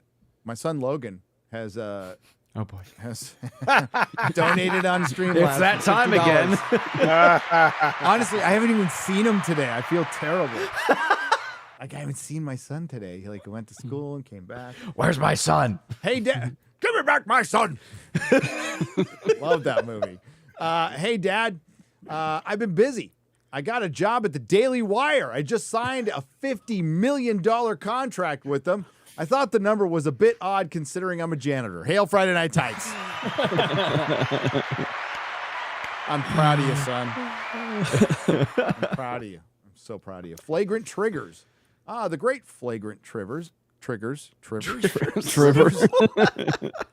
That's what happens when you have mini strokes every day from doing too many drugs 30 years ago. My Make Marvel Mail Again shirt should be here soon, I think. Yes, they're going out. They're going out. So I think we have 3 parts, right? Oh. 3 parts? Yes, we do. For $45, says Ryan has gone from Mr. Slave's butthole last week to the inside of a non-binary gender reveal balloon this week. What is he trying to tell us subconsciously? Fellowshippers, there was a snafu with the white Make Marvel White Mail slavers. Again shirts. So they are being replaced. But now we have a few variant shirts. As has claimed one, but I'm trying to figure out what to do with the others. Maybe a giveaway or promos at the next meetup. That's a great idea. We'll talk. Yes. Thank you all again for supporting the creators and helping the site grow. Grab the Future of Comedies merch. Crip Daddy, Chrissy, and Lila, the great Lila, and Mark the Cyborg will have his movie up on the site tonight. Hail to the Fellowship and all hail Friday Night Tights. Hail to Flagrant Triggers. Hail. What shirts you got up there, X-Ray Girl? Do you still got The Force is Not Female? Yeah, I can pull up all the shirts if you guys want. Yeah, I'm working with it right now on some ideas. I'm excited. Yeah. So we got the Go Tit still, the Hot D. Force is Not Female, and the newest one, remember to always feed the ducks. Feed the ducks. Is it a picture of a duck jerking himself off? Well, there's bread. No ads. But I really like this one. The Force is Not Female. Mm-hmm. I'm gonna rock that one. I mean, if anything, the Force is non-binary. Oh, even better. The Force isn't shit anymore because Star Wars is dead. That's another thing. Star Wars is dead. Yeah. Stop dead naming Star Wars and Marvel. Yeah. Disney. You remember Star all Wars. those people's Disney like, Marvel. Star Wars is just going to be perfect shape. These guys are just, where's it at? Yeah, I know when Daisy Ridley is hinting that she's ready to come back. Oh yeah, So because her career's fucking She useless. said, "I'm looking for work. I'm open to a phone call." Well, OnlyFans will probably call you. There you go. Oh, Sure, you'll get a man. following there. Like there is like a section of people that really love people with tiny tits, so I'm sure that she could make There a is. killing And on she's got a OnlyFans. giant round head like Rianne Johnson. So It's just so bad, man. I mean, John Boyega, where's his career? Like, what's he doing? He was in I know Woman he was- King. He was in The Woman King, which lost money. So, yeah. wait, So- Ryan, it was a huge success on the worst box office weekend in 25 years. Yeah, it led the box office in like the worst week in actually like 25 years, the worst September in a quarter century. Yeah, what a great success. A movie that had a budget of $50 million that made a little over 90 million total at the worldwide box office. We'd like to call that a flop. Yes. Is that all it made? 90 million total. Yeah. In a year. No word on how it did in China. In a year domestically, that was the worst box office year that wasn't COVID in over 20 years. 21 years. 21 years. I think John Boyega got really bitter when he was in Pacific Rim 2 and it flopped. Yeah. And I think he felt like, his post Star Wars career was just going to like take off. And I feel like he got really bitter when he found out that he's not really anything, Well, if those like, movies were successful, then as in people actually liked them, obviously they're successful monetarily. But if people actually enjoyed the movies, he probably would have a better career. Yeah. But it doesn't necessarily help it. Tell that to Mark Hamill, who went into voice acting. Did a great job in voice acting. Well, I wouldn't consider what he did to be a failure, right? He went and did his own thing. He did a lot of Broadway. He created his own comic book. He did voice acting. So I wouldn't consider. Dude, I Mark read that comic book. be a I don't failure. know about that. Yeah, but was it awful? Didn't he try to get mainstream roles and they just flopped? Yes, that's what I was going to say. So look, there's if you separate Summer. Mark Hamill, the psychopathic leftist, and it just like Mark Hamill had a really solid career As a voice actor. Yeah, very respectable. He's been in iconic characters, or Joker, Luke Skywalker, all that. But the fact is he was kind of positioned to be a megastar, and Harrison Ford ultimately became what Mark Hamill wanted to be. And Mark Hamill could never be that. He just couldn't. I mean, it doesn't mean he got massively typecast because initially they wanted him to play Amadeus because he was doing the show. And they're like, we don't want Luke Skywalker to be Amadeus. So in a lot of ways that hurt his career, then it helped him. Yeah. Yeah. That's part of it. Yeah, it is part of it. But like it's like anything else. I mean, like the guy that was in Pacific Rim 1 was the guy that was in Sons of Anarchy, Charlie Hunnam. I think Charlie Hunnam's a really solid actor. I'm not gonna say he's a great actor. I think he's got a ton of charisma. I actually thought he was going to be a bigger star, but he's not. And you don't know what makes a star always. You just don't. Like I said, I was at Star Wars Celebration. This is the year before Last Jedi came out, and that was when they did like the 40th anniversary. And that was like Mark Hamill was there, George Lucas, Anthony Daniels. When Harrison fucking Ford walked out on that stage, that was a fucking movie star, dude. Like, there's just something different about Harrison Ford. There was just something different. They all felt like third-rate citizens when Harrison Ford walked out there. He just had something, and I don't know what it is, but he walked out there, and you're like, that guy's a fucking rock star. Well, That guy could crash. Harrison That guy Ford. could crash planes and filmography. just Yeah. That guy could crash planes and just walk away from them all Walk day away. long. Yeah. Well, he kept doing action limp. films, which was kind of in the genre of what he was doing, where Mark was trying to branch out, and obviously Carrie Fisher really didn't have a career after Star Wars. Yeah. She probably would have had a better career if she wasn't a drug addict. Yeah, that too. A massive drug addict and party. That would probably Yeah, help. 'cause she was very talented. She was super talented. I must say she went into comedy too, and I thought she did very well with there. Yeah. Her show on Broadway did very well. Wasn't she in Blues Brothers? Didn't she appear Yes, like she in a was. minor She was role? also Yeah. touching up a lot of scripts like Lethal Weapon. Yeah, she was in Austin a Powers She too. was a ghostwriter, yeah. Oh. Yeah. But Harrison Ford's just a better actor overall. Yeah, and I agree. Yeah. And so, Dick Lars Dungeon for $50. Hail to the Fellowship. As I tweeted, the only thing worse than my cancer diagnosis is Velma. Holy shit. You are all the bright light as I head into Holy Mordor shit. To face down my evil eye. Fuck cancer Dude, and Wizards I of the can't. Coast. That's redundant. I got to run back to work. Hail chat. Holy What's his name? Deltar's Dungeon. Dude, you are a badass stud. motherfucker for having the balls to just deal with that. I respect the hell out of you. Every single person watching this stream, like that's just awesome, man.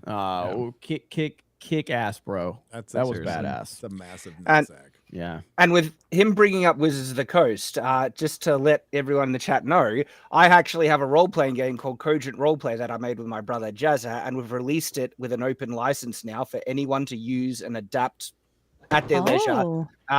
as another alternative option. There are multiple Hail alternative Shad. options that you can go with. That's awesome. So check out cogentroleplay.com if you want to. The Nice. rule book is completely free. You can access free, play it right out of the gate, or use it in your own development. And the license is just on the front page there. Straightforward, clear language. You'll understand how it works and go to town. Have fun. Well done, Hell yeah. Shad. We love you. That's awesome, dude. Hey, Shad. We can talk about it afterwards but you've been requested for Geeks and Gamers Tabletop for D&D. You've been requested a lot. I've been meaning to get with you, so I don't know if you have time, but you've been requested a lot. Time is the issue. On that front, though, I I might be launching my own tabletop contest around the corner. Something might be in the works. That's what I was telling them. I was like, the problem is the time frame. The time is the issue with him and as with all that, because it usually runs pretty late over there. So he's a favorite, though. Shad's a favorite. Everybody's always so. Thank you, guys. You're my favorite. Gay, dude, totally gay. Gay. Wow. I need to get that clip too. I do need to get that clip. Sheep Sidian. Sheep for $50, 2 parts. What up, Sheep? Hail. Thank you all for helping me cross 1,000 followers on Twitter and Instagram. I haven't crossed 1,000 on either platform. Was it combined on either platform yet? But I figured I'd say something while I have the money. So you want to cross them now? Follow Sheep Sidian on Twitter and Instagram. Good dude. Yep. Good dude. Really good dude. After I finish the Pokemon review, I'm pulling all focus on my manga series, Fandemonium. In the meantime, support good content from good creators, reject modernity, embrace the Iron Age. Yes. I love that modernity is in the vernacular now. Like everybody's saying it. They know what it means. And that's Yes. beautiful. So yeah, we are winning like a lot. It's kind of nice. It's really nice. And it makes it a lot more fun and easier to roast people like Kevin Feige, like I will be in my next video. That's a plug. I mean, it's now I'm just happy to see Disney keep going. It's like, yes, make Velma season 2, bring on the Marvels and like Agatha, all that. It's like, Blood yes, Origin season 2, She-Hulk season 2. Oh, that will be glorious. Yes. I want them to make the thing instead of sandstone. I want to see it made out of obsidian. I want to see oh yeah. Do it all. Do it all. Oh my God. Yeah. But I looked at the release schedule for this year, and the only thing I'm kind of looking forward to is a Mission Impossible movie. Yes. A Mission Impossible movie. The Ghostbusters movie might be good. Could be bad. Not sure. Yeah. But it's coming out this year. John Wick 4 is coming out. John Wick 4. That'll be solid. Yeah. Terminal List has started filming again, season 2. Very excited about that. I'm interested to see how they're going to adapt this second book because it's going to be hard. By the way, those are great books, dude. So you turned me on to the audiobooks. They're fucking awesome. Ray Porter. Oh my God. Ray Porter reads them too, and it's so good. They are so good. Yeah, but with all of the radical Islamist extremist shit, it's gonna be tough to do. Obviously the whole thing ties back to Russia as well, so it'd be interesting to see what they do with the show. Reacher there season is 2. Cocaine Bear. Cocaine Bear. Oh yeah. I just that looks hilarious. Yeah. I'm sure that I'm missing something. There's another movie. Oh, Guardians 3. I'm sad that Plane Magic Mike 3. Is that it? No, Guardians I'm sad 3. that Plane is just not making any fucking money at all. No, I liked Plane. I liked it. It was fine. It was fine. Has it released internationally, Odin? Because the international numbers to me seem super low. That's the thing is that nowadays, this is the weird age that we are in Hollywood, is that you have a lot of these films that come out that don't necessarily have a guaranteed international release at all. It doesn't really make a lot of sense to me why a studio wouldn't put a film that costs as much, because it didn't cost an insane amount of money, but it costs enough for you're like, hey, probably should get an international release for this. But yeah, no numbers are being reported at least. It'll probably just, I have not even heard of it. What is Plane? this? Plane is a Gerard Butler movie where he plays him and Luke Cage. Him and Luke Cage. and it's good.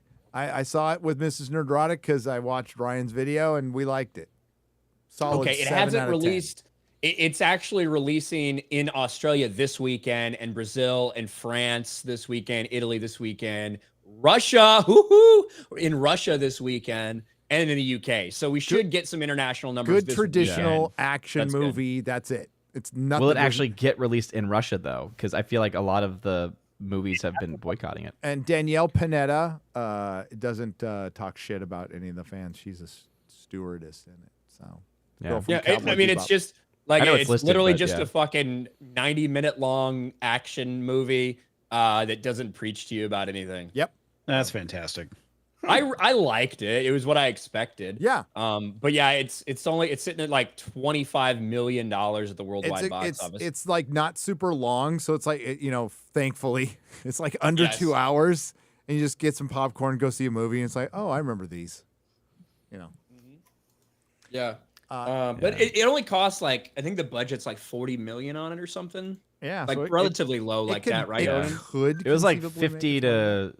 Yeah, I mean, again, it's low enough to where I think had they done like an actual full-fledged like day and date release, it probably would have been $25 million budget. So. Oh shit. Yeah. That's pretty low. That is low. Let me check that. It is. Well, dude, it's. I mean, it takes place on a plane, a little part of an island, and then on a plane. So I can't see it costing that much money. There's a hammer in it. There's a big hammer in it. There is. Yeah, 22.5 was the number that I had gotten. So it needed to make 56.2. I guess it's not out of the realm of possibilities still with an international release. We'll see. Yeah. Has anybody who's seen Megan here? Nope. Haven't, but I heard. I haven't seen it. I'm not into horrors, but it looks interesting. It's not nearly as scary as I thought it was going to be. Not enough people die. A lot of people seem to like it. But... How many good black people were in it? Well, it's a PG-13 cut. I think there's an R-rated cut that's going to come out at some point. Why the fuck wouldn't you release that? Because the mindset is PG-13 can get more people. I hate that. That's like the worst thing they've ever did to horror films. Is by I know a lot of people. I know a lot of people in chat keep talking about memology. We have brought up the memology situation multiple times. I am currently in contact with.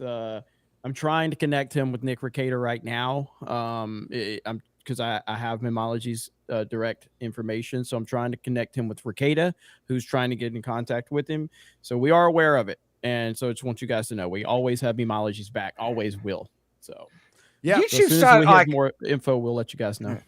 I was going to say YouTube started to piss me off, but no, they've been pissing me off for a while. They're doing all this work to integrate shorts and screwing up the algorithm, messing up everything. When we've had spam bots in the comments, posing as us for how friggin' many months, and they haven't fixed that yet in ages. And they don't have better protections on. And they have been aware of it. They have been aware of it for months. I've been talking to my partner manager about it over and over again. It's like, dude. Yeah, like they shut down views for some people it was a couple hours. For some of us, it was 9. It was 9. Yeah, I was down for ages. Fucking I think that was everybody. That killed a couple of videos I had too.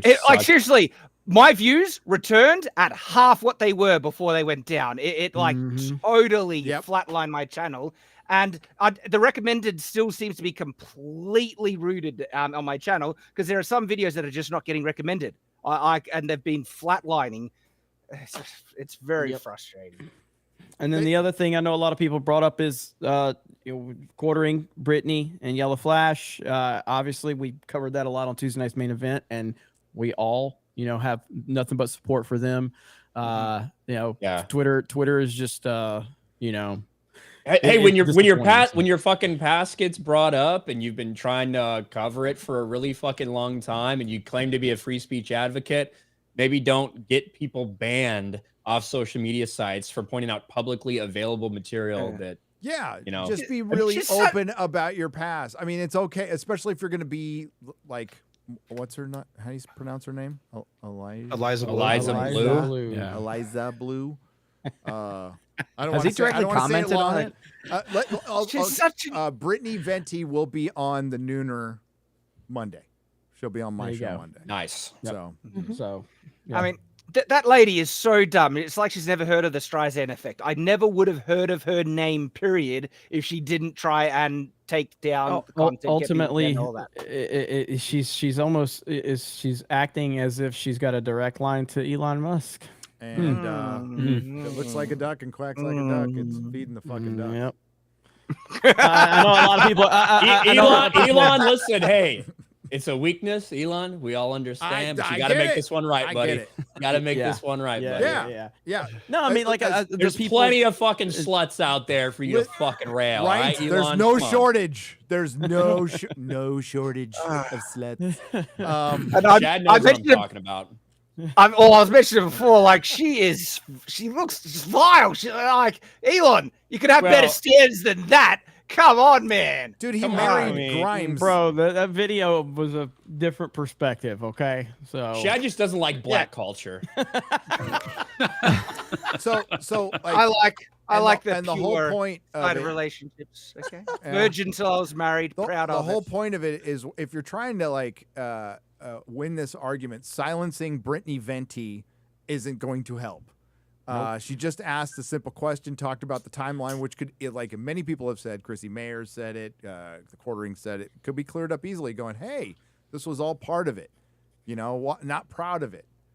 And people would be cool. People would totally cool. Nobody would judge her at all. As I said, okay, it has to fucking happen. And like, that is understandable. And even if it was a lie, even if she like doubled down on a lie and made up some other part of the story that made sense and fit into the victimization, whatever she was claiming, then people would have just passed it off and been like, okay, I get that. Yeah. But now people are looking back at all the stuff that's popping up, all the people that have been out there talking about her for a long time. Now people are paying attention to those things. And when she's on Michael Malice's show and describes trafficking, basically, it'd basically be like if the scam bots in my YouTube section, if I said that I was being trafficked by them. That's what the description sounds like. And it's, you know, you got to fucking talk. You got to talk about it. You can't ignore this. As I've said, though, like I under the points Ryan and everybody's making make sense in the correct scenario of people like us. But when you are a Jack Murphy or when you are Eliza Blue, this is a house of cards. They were always going to be exposed. There was always going to be one little thing that just triggered it.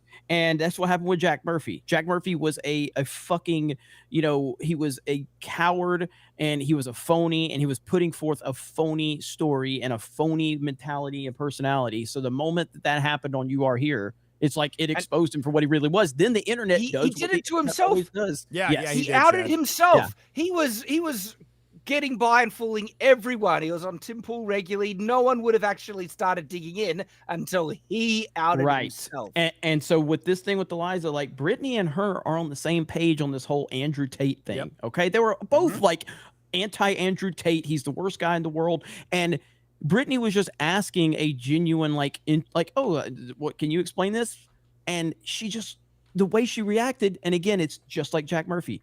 It was the thing that you got triggered because you're a phony, and now the internet's doing what the internet does.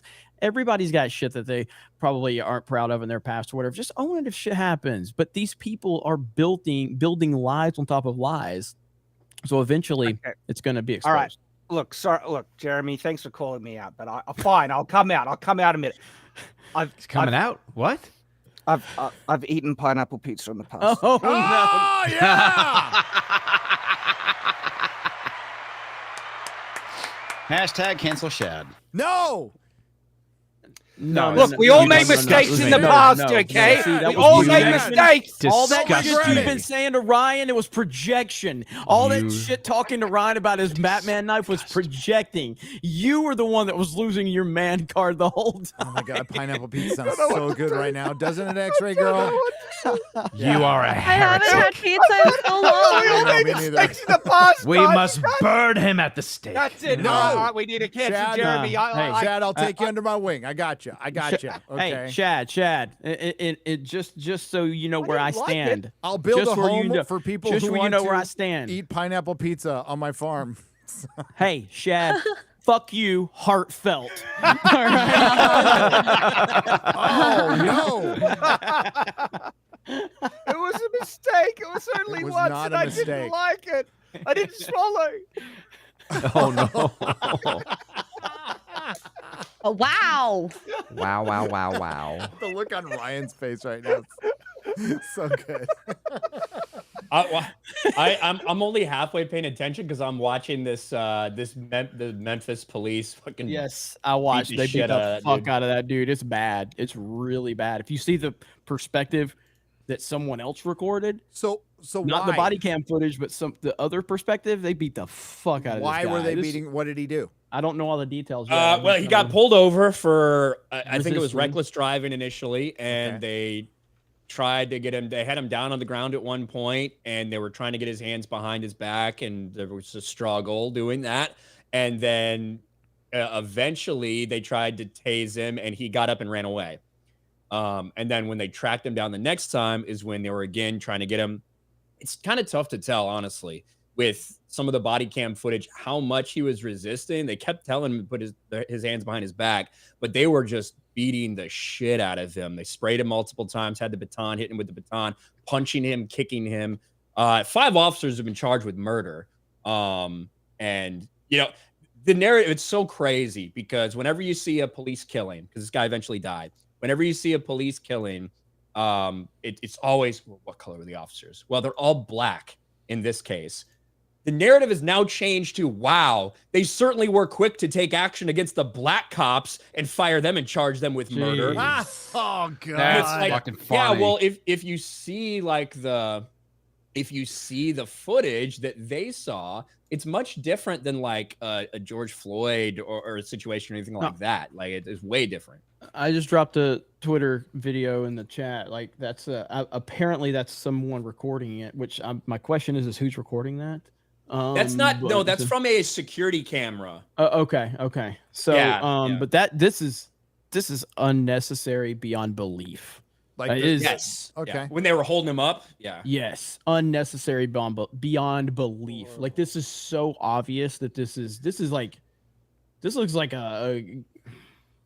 looks like an absolute beatdown and from they're holding him up and they're beating the shit out of him. I guess That's good messed up. for you for trying to get away from 5 cops. Just kids don't.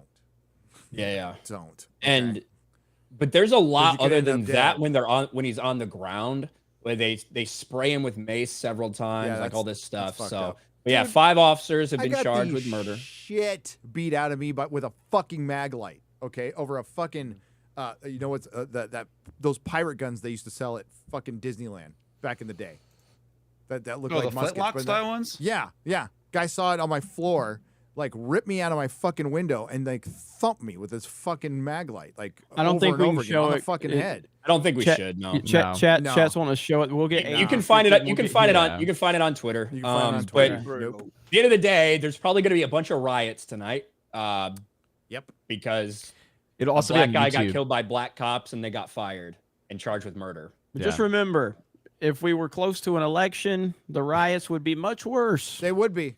Yeah. They'll get stamped out pretty quick. They'll get stamped Yeah. out pretty quick. Yeah. And they're all going to be in democratic cities. I don't think there'll be a riot where I live. Although I will say, I'm sure this is going to get a lot more traction on the mainstream media than Paul Pelosi's video. So. Well, Antifa was doing their day of whatever the fuck anyway, because of the tree hugger who got who shot a cop and then got shot himself. So, yeah, Antifa will try to take it, but yeah, this won't be the Democrat operative funded Antifa. This will be them on their own. But to put it perspective, like how serious of a problem this is, go to Geek Grind Coffee and get your Nerdrotic blend. That's right. What a segue. We can even do, if you guys want to go take, hey, we can even do this. God damn, Gary. Some serious gourmet shit. What flavor is this? That's right, it's the All Hell Medium Roast Private Blend. Check out the Geek Grind Coffee Nerdrotic page for our other options like the Decadent, Feathers of Liberty, vanilla-infused flavored coffee. Or if you're looking for something darker, try the Dark Roast FNT Blend of the Fellowship. You know what? Just buy all three. GeekGrindCoffee.com. Use discount code Nerdrotic. Huzzah! Dude, I want to thank Ben Shapiro. He's made shilling so much easier now. Like you can just meme it, pretend something's so bad and serious, and then you jump into the sponsor. Yep. Quartering's We got probably some terrible footage. So, This terrible footage. By the way, this is a great time to talk about our sponsor, Geek Grind Coffee. Garrett sells it with that voiceover there. Oh, he does. You're looking That's for fantastic. something darker. Yeah. Extra Girl does well in that too. Yeah, she does. She does. And Geek Grind had no problem with that commercial, unlike our other previous sponsor who could blur. Fuck off for wasting our time. A Knockbamon for $50. I just got a 7-day free trial to Paramount Plus to watch Tulsa King. That a boy. Yes. It was great. We'll use my remaining 2 days to watch some flicks I haven't seen in a while. Just watch 48 Hours. Hell, 48 Hours. Dang. One of the greatest movies. One of the greatest movies ever made. I like it as much as Beverly Hills Cop. I do. I think it's because it's more of an action movie. It's a straight up action movie with Eddie Murphy, and it's not politically correct at all. Couldn't make something like that today. I'm currently watching Ridley Scott's most underrated movie, Black Rain. See, I love Black Rain. Black Rain is a shit. Ridley Scott's Dude, Tulsa King's so good. can be really good and not so good. Really bad. Really bad. And recently, not so good. But Tulsa King, yeah. So good. I will be just finished it the other day, and it was phenomenal. I will be talking about it with Nina Infinity and George. Soon. George. We will be discussing the series, and I can't wait to talk about it. I might even do a video on it. That's how much I liked it. Yeah. Gary is looking forward to Oppenheimer. I am. And its subject matter, and we all love William Shatner, so I put it in your have you seen Trinity and Beyond, the Atomic Bomb movie? Bill narrates, soundtrack is epic, and the film is both beautiful and haunting. Yes, I have for Axelon for $50. I love the subject matter. I hope Nolan gets into some of the more secretive stuff that a lot of people didn't know, but yeah, only Nolan can take on a subject like Oppenheimer and make it exciting for the masses. And hopefully he doesn't screw with the sound. Hopefully we can actually hear what's being said. Nolan. You go ahead. I was just going to say, I can't wait for him to actually explode an atomic bomb. That's Nolan's biggest flaw is the sound mixing of his movies. I mean, I'm trying to because Dark Knight has fucking awesome sound. I know it's brilliant. No, except for the beginning version of his Batman voice. It's in the very beginning when he had the first Well, the Batman voice sucks. Okay, it just does.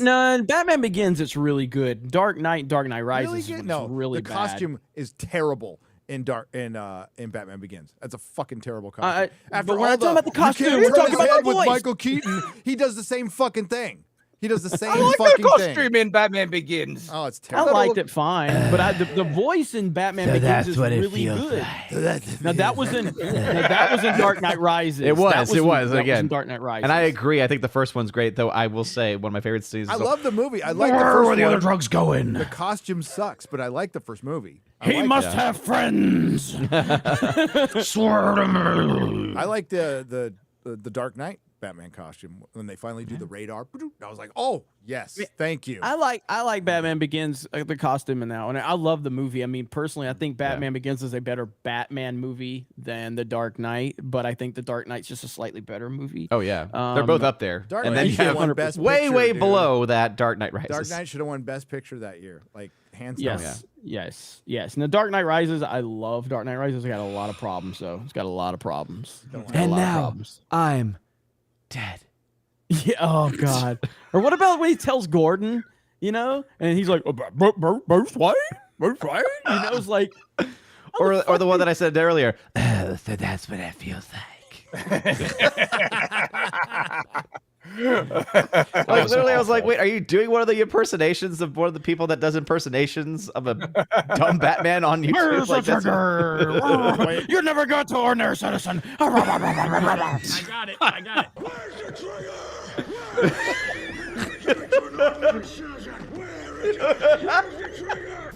That's so fucking bad. That is so fucking bad. Sounds like an angry Nixon. I'm not a crook. X-ray goo. How in the hell am I supposed to say this name? Is the 3 an E? I think it's Belvagas 89. Belvagas 89 for $50. You kids in your backwards E's, 3s, and shit. I don't understand it. I'm frightened and confused. Backwards E's. Caveman Lawyer, one of the greatest skits. Phil Hartman. rest in peace. Man, oh yeah, what a fucked up way to go. Your coked out bitch wife shoots you while you're sleeping. Gary playing Mario Kart would break the internet. So many people would watch it. Please make it happen. I'll do it. I mean, like, bro, listen. I will he needs to play with bumpers though. There. Garrett, is Garrett listening? Is that like right now? training Garrett, wheels? Playing Garrett, with bumpers He may or may not be. All right, means you can't fall off the mat. I need you to relay this message to him, X-Ray Girl. Okay, we will get Gary set up. He will stream his perspective on Nerdrotic, and then we stream our perspective on Geeks and Gamers. It'll help bring more eyes on the Mario Kart stream overall, because Gary will get probably 50,000 people watching him because he's a fucking Minecraft YouTuber basically at this point. Basically, you're like Dream now. You're the new Dream, Gary. Since Dream did his face reveal and he's ugly as fuck, now they just love you. So you know what? I'll bring my Switch when I organize his comics and force them to play. There we go. We're going to hype that up. That's going to be amazing. So you guys will get to see Gary's perspective from here. And he's got to get him a capture card. So he'll have to get a capture card. I'll bring mine. It's fine. And then X-Ray Girl can stream herself organizing my comics. And she can I'll just be in the background. And she'll have the Geeks and Gamers booty shorts on. And she'll have the Geeks and Gamers booty shorts on. Guys will be throwing their panties at her. Make a lot of money this night. Make a lot of money. Make a lot of money. Oh my goodness. Need to have Gary play some online 007 GoldenEye slappers only. Dude, I'd play that. That looks. I remember the game. I remember like everybody legendary. loving it. Yeah. Mm-hmm. And I love that fucking movie so much. The movie's great, and the music for GoldenEye is so fucking insane. I retweeted. It's an old video, but I wanna show it because they did it because of Happy GoldenEye release day or whatever. But it's crazy how fucking good the music is. I know. In GoldenEye. Here we go. So many N64 games had great music. Making the pause music for GoldenEye. Hey, just wanted to see how that pause music was coming along. Now, keep in mind, this is a movie tie-in video game from the Nintendo 64. Not looking for anything too crazy. What do you think about this? Oh my God.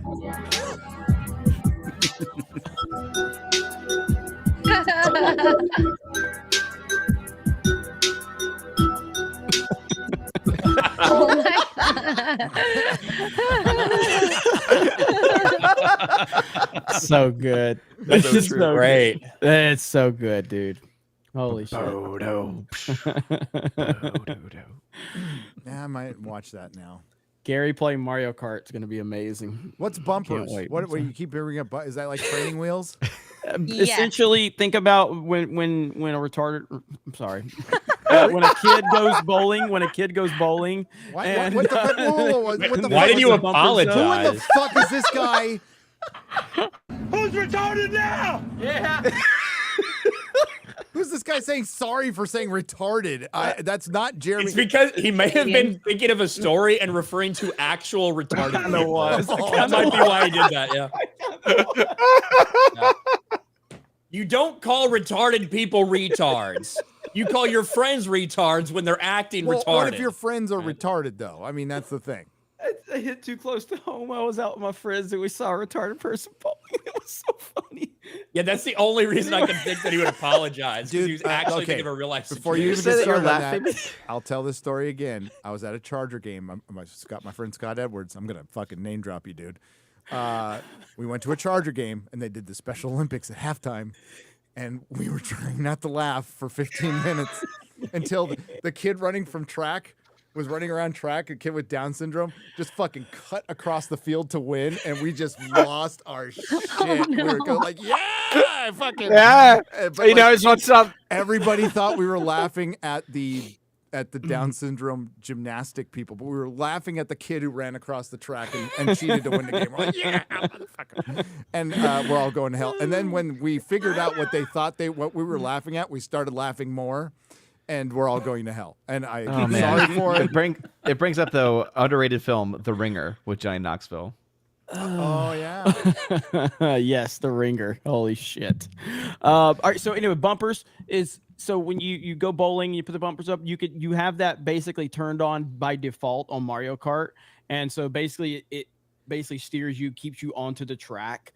You probably need the bumpers, Gary, when you play Mario Kart. I'm just saying.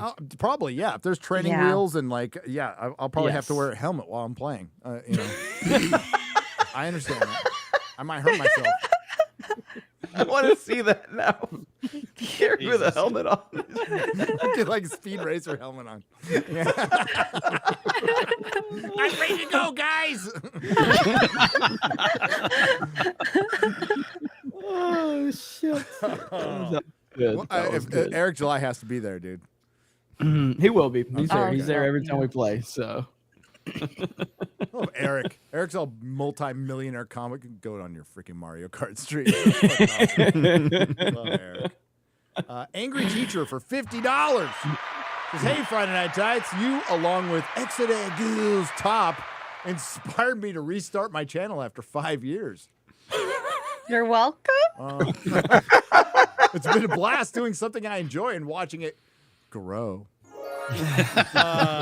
Hoping you can give me a self-serving shout out. Fight the woke commie gobbledygook. By the way, in episode 6, Mindy Kaling makes fun of anybody who's anti-communist, by the way, in the very Hollywood way. I just want to remind everybody that she's been accused of taking that shot that you lose weight on pretty quickly. That's supposed to be for what's it supposed to be for again, Ryan? Now there's a shortage of it. A bunch of Hollywood people are taking it now, though. Yeah, which, whatever. But they do steroids, they do whatever. Is it for palsy or something like that, or multiple sclerosis, MS, or? I don't know. I'm sorry for anybody who's not getting their shot because these Hollywood fucking douchebags are losing weight on it, and you can't. Oh God, I know what you're talking about, but I forgot what's for. I forgot what the name of it is. Yeah. Hold on, let me look it. I'll find. So the same people who are calling out privilege over and over again are taking a shot that real people need to save their lives, to lose fucking diabetes. weight. That's right. Yeah. Fucking of course. Diabetes? They're such friggin' hypocrites. They are. They'll proclaim, tax the rich and redistribute wealth, but not my my Well, it's the same thing as Ryan Johnson saying that we need less white dudes directing Star Wars after he signed on to make a trilogy. Yeah. A trilogy that we've never seen, by the way. Shout out Ryan Johnson. Wait, there's a shot that cures Working cancer, but there's a shortage on it, but it also makes you lose weight. Give it to us instead. We're famous. He's working on his next Knives Out movie. Yeah. Well, he can Netflix stay right gave him there. $500 million fucking dollars. I mean, and the budget, actual budget of the film was $30 million. Oh. And the Netflix CEO, and the Netflix CEO has to quietly step down in a Bob Iger fashion. They give all this money and they're looking at the budget of he spent nothing on Did you guys hear? Money laundering, man. Jeff Bezos might come back to Amazon.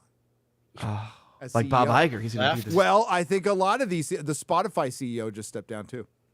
A lot of CEOs stepping down. Stepping down. WG has gifted 10 Nerdrotic memberships for $50. Again, WG! Bearded underscore has donated 10 Nerdrotic memberships for $50. Eric C for $50 says, I hope 10 dudes break into Ryan's house. Then he takes them all out with his Batman knife and brags about it next FNT.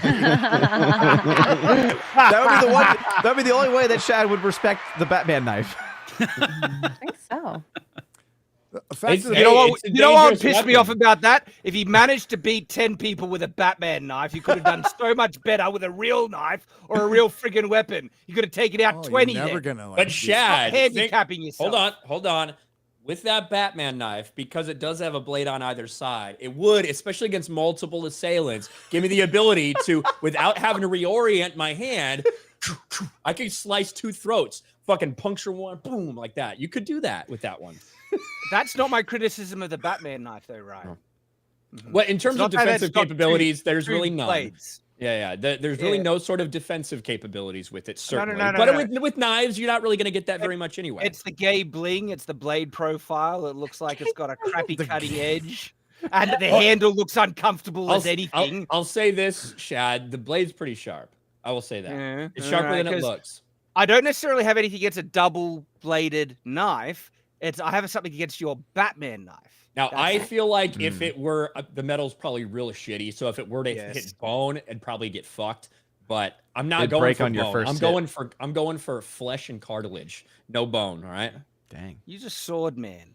Sword would be so is you this could a take bad out 20 time with to a bring Batman up- knife. You could take out 50 with a sword. Hold on. I don't know if I would Beheads, want to get in man. a sword fight in like a hallway in a house, right? Actually, no. That's you Hey, could Daredevil won won a fight in a hallway in a house. Oh, it was such a good fight too. Such a good fight. And look, and then just use a gun, and then you. So has anybody really much stabbed better. anybody here? Yes.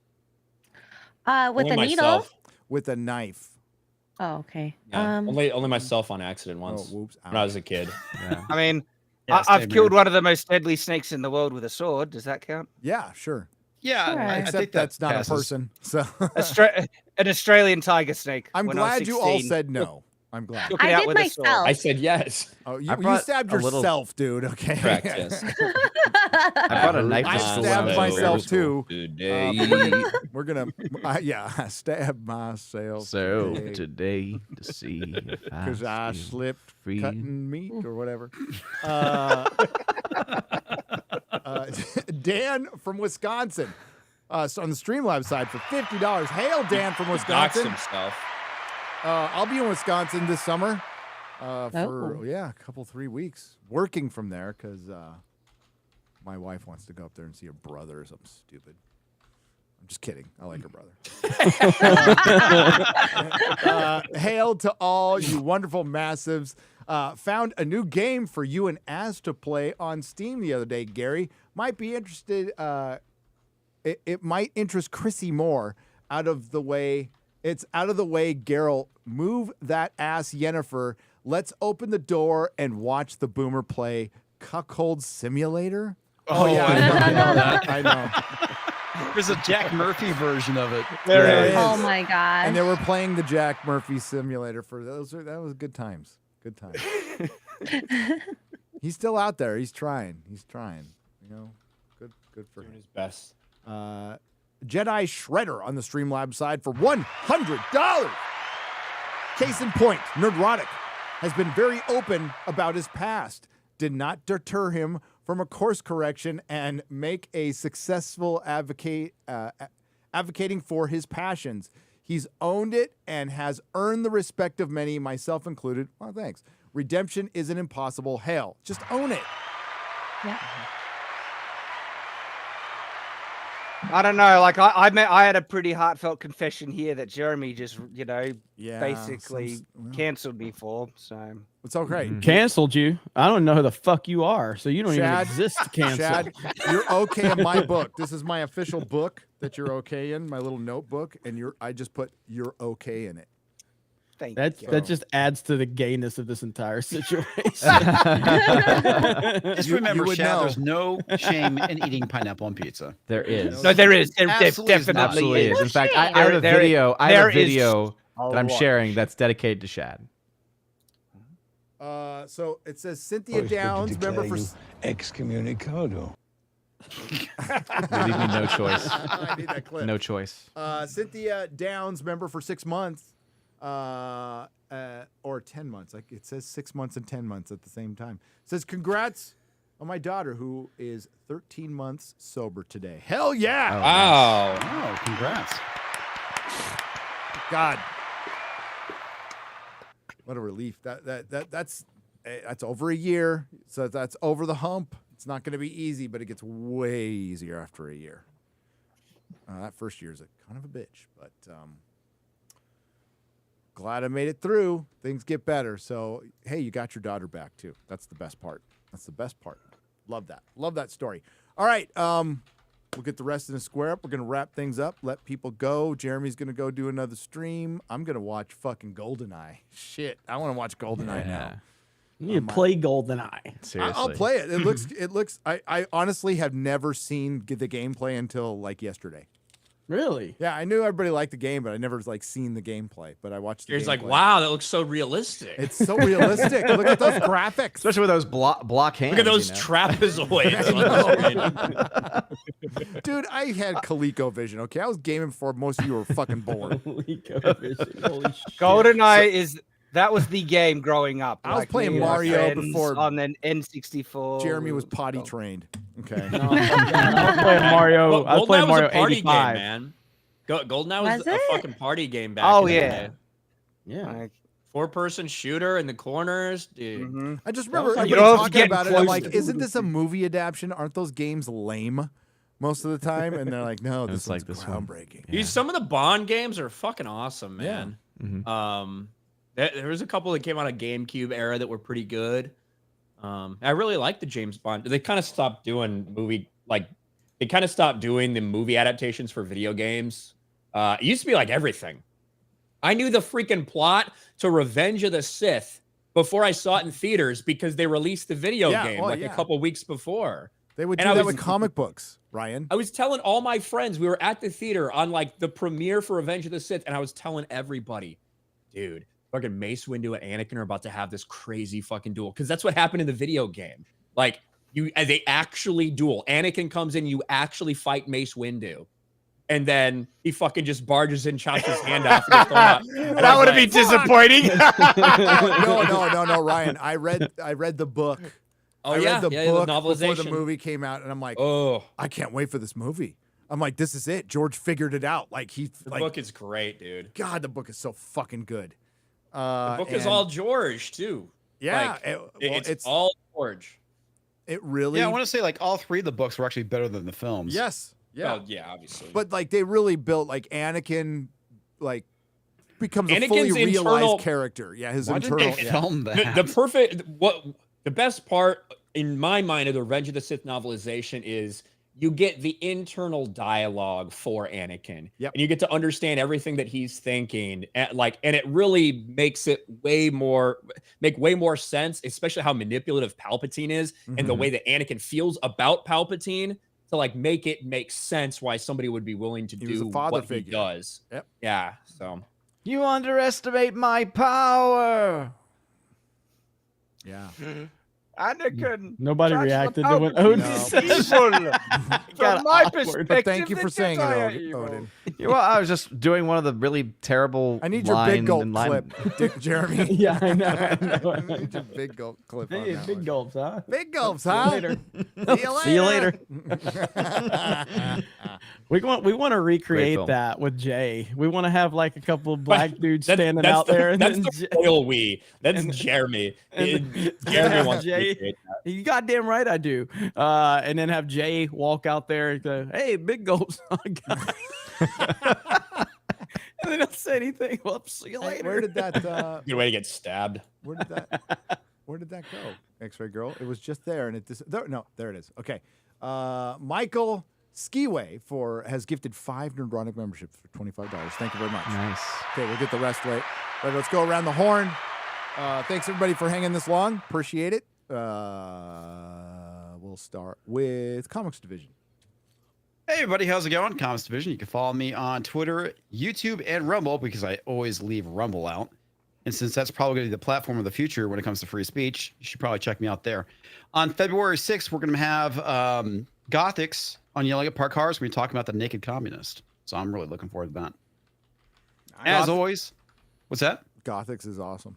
Yeah, she Gothix is. awesome. Hell yeah. Yep. As always, everybody, thanks for tuning in. Great hanging out with the panel. And you guys in the chat are awesome. And the memes, as always, are awesome. Thank you. Hell yeah. Odin.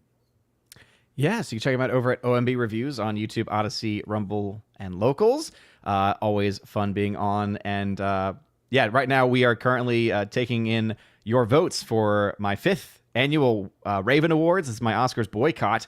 And if you want to vote for Shill of the Year, John Campia versus Jeremy Vote for of me. Geeks and Gamers. I want to fucking win. It's a hot fight going on right I now. want to fucking win this. All right. So vote for me over John platform Campia for is Shill hosting? of the Year. And What so platform's hosting the it's me. It's something you? that Oh, I do. oh, okay. Yeah. It's something I just do for fun, just to have fun with the Been doing community it for and a everything. while, man. Doing Yeah, it for a again, while. it's been the 5th time. And by the way, John Campia has been nominated every year, has never won. Let's keep it that way. You Vote are for me. kidding me. You are kidding me, Vote dude. for me. I've got like all his out of the Marvel because they're great for my videos. All his reactions, and he changes his mind on every fucking movie. Like, dude, especially Thor. He fucking loved Thor, and all of a sudden he's like, Thor's not so good. Oh, it's like it's not a real reviewer. I hunted Rob. Just trying to But find Shang-Chi, absolute triumph. Oh gosh, with his little baggie in the background. But yeah, always great to be here, and thank y'all. Check out OMB Reviews. Robert Barnes for $20 is Odin's Oscar betting favorites asking for a friend. Hail Robert Barnes! Damn, man, you killed it on What up, Ricada. Robert? What up, Robert? Hey, Robert, yes! Dude, if he's watching, thank you very much for the shout outs for the Night's Watch videos we did. Really appreciate you, Rob. Robert's awesome. Robert's the man. If I had to guess, though, based off of his history, the 2 films that have a strong chance are Banshees of Inisherin and Everything Everywhere All at Once, because they have editing nominations, which is usually big, and then they're also nominated at the Producers Guild. I haven't seen one, but Everything Everywhere All at Once probably should win. Yeah, it's a fun film. It's very unique. I think it. Top Gun should win over. Oh, for sure. Overall, but it won't. Yeah. And it's just there to debate people into watching this shit. Nobody's gonna watch Jimmy Kimmel for fucking 3 hours to watch Top Gun and Avatar lose. No, they're just not. They should have had Chris Rock host the damn thing. Yeah, well, they asked him. He said no. Oh, that's right. That's a key. If Ricky Gervais hosts it with like Dave Chappelle, it would be the highest rated Oscar. Oh, absolutely. Maybe ever. Well, not ever. Like there would be a time where like half the fucking You're right. They would have like but Super of Bowl recent numbers. memory, They used it to would have easily. recent memory, but they used to get Super Bowl numbers. Super Bowl numbers. Yeah, people used to respect actors in Hollywood. You know what I mean? They used to like look up to them. Yeah. Until social media.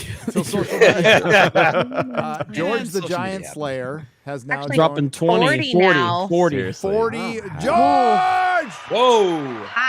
40 Nerdrotic membership. That was pretty good, X-Ray Girl. George. That's pretty good. Don't do that shake too much. Did you just though. call You me might- X-Ray Girl? Oh, he did called you me do it? X-Ray Girl. That was I Odin. shaking. I did the voice. You did the voice while she was shaking. I just told her not to do the shaking part too much. What if I want to shake? Oh, actually, Az shook it too much. We've They- already talked about not feeding the ducks too much, okay? You feed the ducks too much, you start getting hairy palms, you start going blind. Oh boy. You start liking The Last Jedi. You know, you don't want to. Oh no. Well, I got the clip ready. I got the clip ready. We'll talk about feeding the go. ducks. You can do it. Go. I came out here to feed the ducks, and I see you're feeding the ducks. Maybe we could feed the ducks together. Feeding the ducks. So you get the. I got to work on my echo. I don't know how to make it echoey. I don't think we have the same board, right? You We don't. have the Go XLR. But I can mess with mine a lot. But I just don't know how because I'm a boomer. So I hope the original Rodecaster gets those features. the original Rodecaster is still a little better because the app that goes on your desktop works, and It the actually one works, yeah. for this one doesn't. But you can grab sound off of your. You could just record it straight from the soundboard. So that's nice. But I'd rather be able to download it. Yeah. Odin, when are the Raven Awards again? When are they? Same night as the Oscars. Okay. So it'll be in March. Because screw the Oscars. Vote for me. Vote for Jeremy. X-Ray Girl. Ooh, you can find me on YouTube, Locals, Rumble, as X-Ray Girl, and I'm going to be playing Dead Space this weekend. So if you want to see me Warcry, I have a lot of good scared faces, apparently, as stream has shown me people's memes. Lovely, thank you. And Flagrant Triggers, lots of merch there, and Mark's movie will be there. Excellent. So, yeah. Can't wait to see Mark's movie. Very curious about that. Maybe I don't want to see it. I don't know. Oh, he has both his legs in the movie, so. Yeah, he still has his other leg. Yeah. Hell yeah.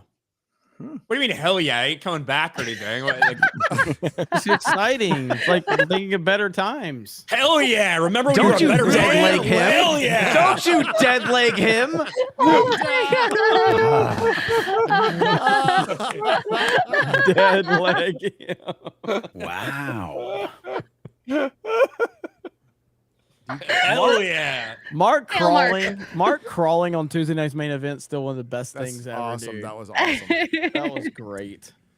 Ryan. I'll have more stuff up on my background next time. Can't Better. promise it'll be finished, but a little piece here and there. I had to have something else up after Tuesday, so this is what I've got. So coming along well. But yeah, other than that, you guys know where to find me. We're just gonna be grinding away here in Orlando. Yep. Nice. Right on. Jeremy, you're here. I'm here. So I'll be streaming on Geeks and Gamers Play. We're doing our for our premium members, so we'll be playing Fall Guys, and then so if you guys want to go check us out over there, and then we're going to be streaming Fortnite on the main channel for the first time this Wednesday. So I'm moving it from it's graduated. It's done so well on Geeks and Gamers Play. Now it's up to the big leagues. So, and some more changes on the gaming streams. Very soon I'll be announcing those. And yeah, just be on the lookout for a lot of shit from us here in Orlando in the coming weeks. A lot of cool people are going to be hanging out with us. We're going to have people over here at Geeks and Gamers headquarters, and sky's the limit. I don't know what the fuck's going to happen. It's either going to be really good or I'm going to be broke in about 3 months. We'll see. But I think it's going to go good for us. So we will see. But great Friday Night Tights as always. Love these guys. Love being here. It's always a pleasure. So, and then again, Memology, go show him some love. Apparently he uploaded a video on Memology 102. I haven't watched that yet, but apparently he's got a video over there. I will continue to work on connecting him with Ricada. And I think me and Ricada may have had the same contact info on him, though. I'm not sure if either one of us can contact him. But and then obviously free quartering, free Brittany Venti, and free Yellow Flash. Yeah, Absolutely. And Memology, I'm gonna message my partner manager to see what it does. Just at least it'll hopefully get YouTube's attention. We'll see. Yep. Do my best, but love Memology. An international treasure for us all. Yep. So not somebody to be taken for granted. Shad M. Brooks. How are you, Gary? I'm good, man. You pineapple pizza eating motherfucker, you. It was one time and I regretted it instantly. That's what they all say. If only Jack Murphy would have said that.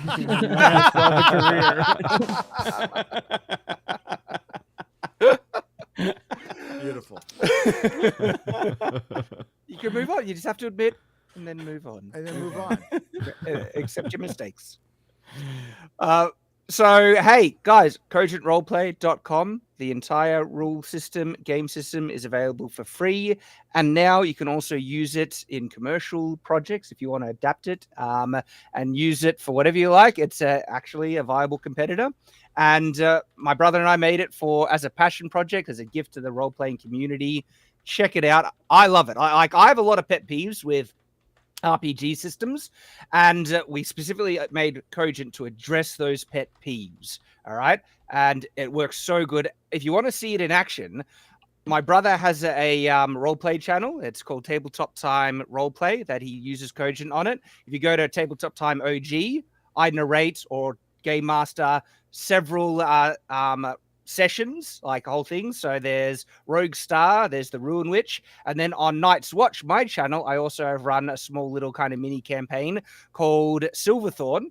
That's all done in Cogent. Okay, it fits for any setting, sci-fi, horror, medieval fantasy, and like I said, you can get it for free, and now you can also use it in your own projects under our open license that we've released and announced.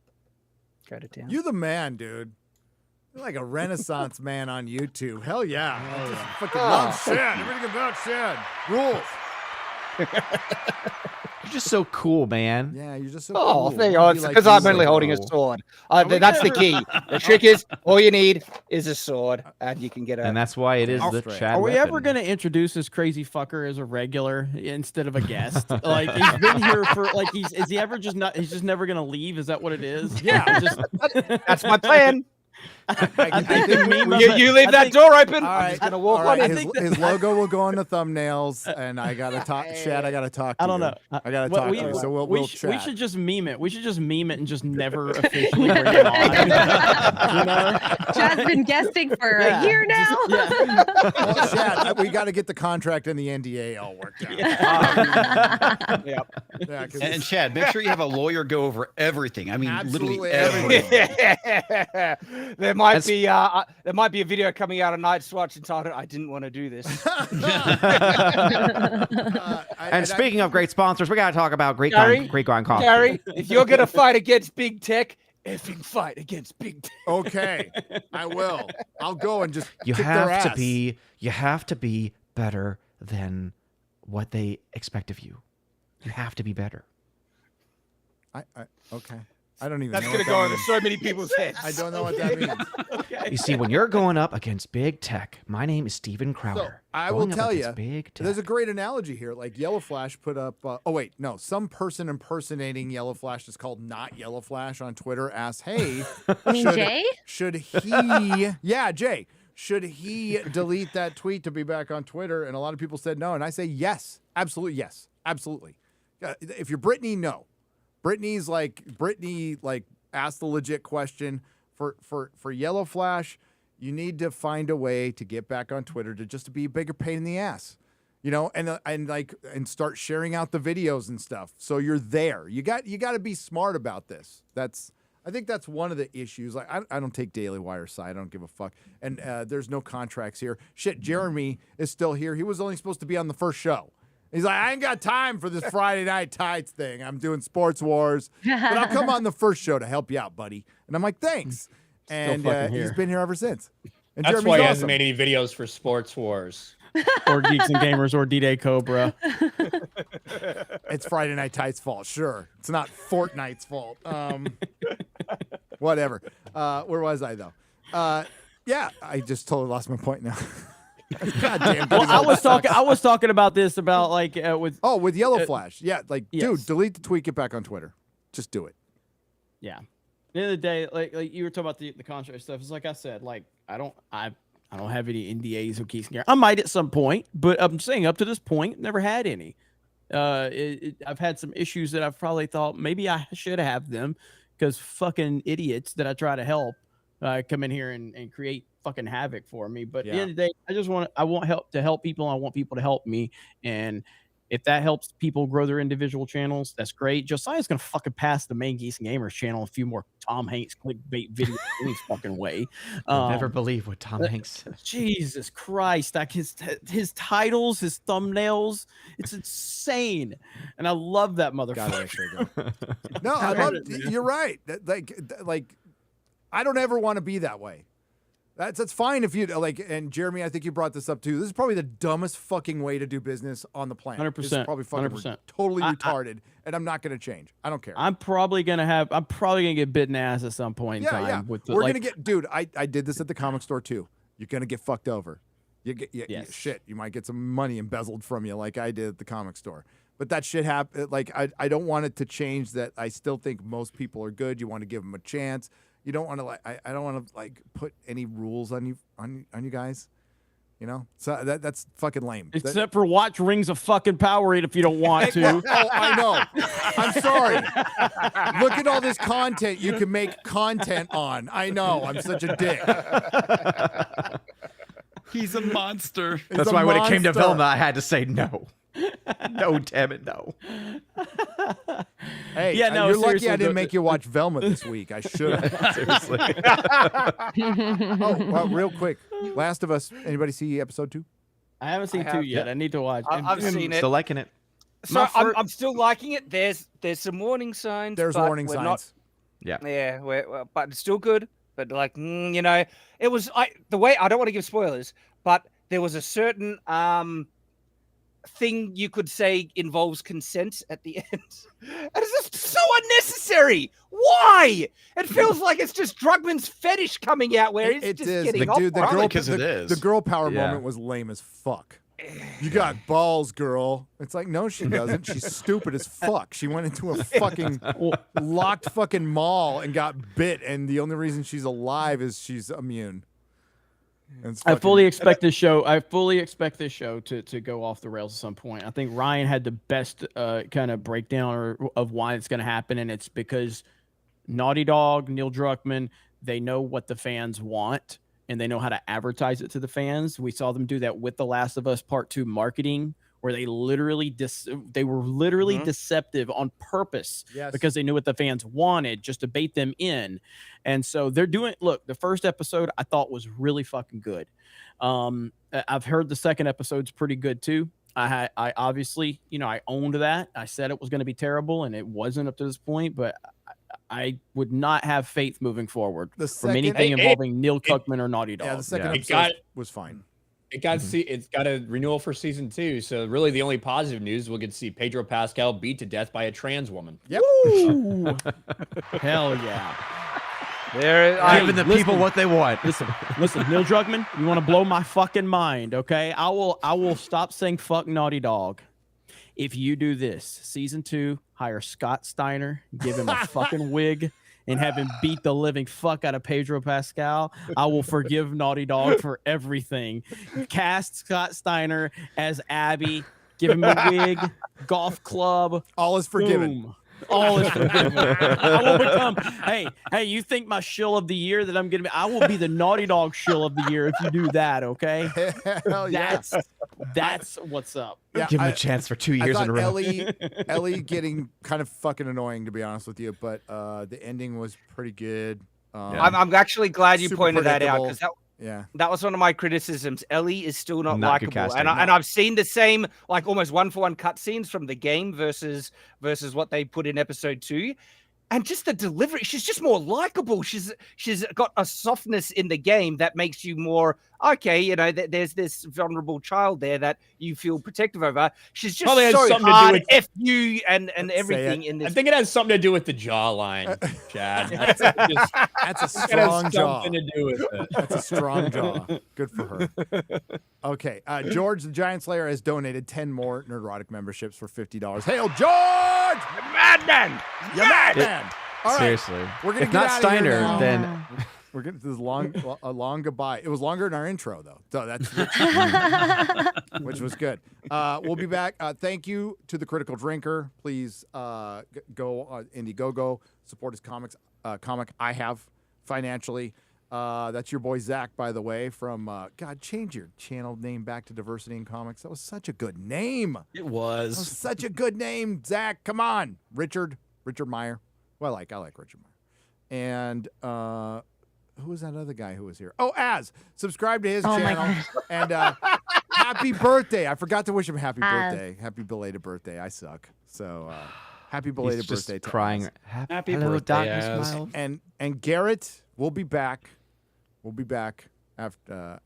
We got to get the contract. I'm gonna talk to Ricada. We got to get Ricada to look at this situation with Crowder. But we're gonna get him back. We're gonna save Quarter Black. Save Quarter Black. Not his man bun, but we'll save him. He's actually here. He's on my computer. pulling up porn Is right he now? jerking it? Yeah, like, what is he doing? No, he's the engineer for the show, so he's actually gonna end it right now. See, look at. Bye. Bye. Just like the intro.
Do not come.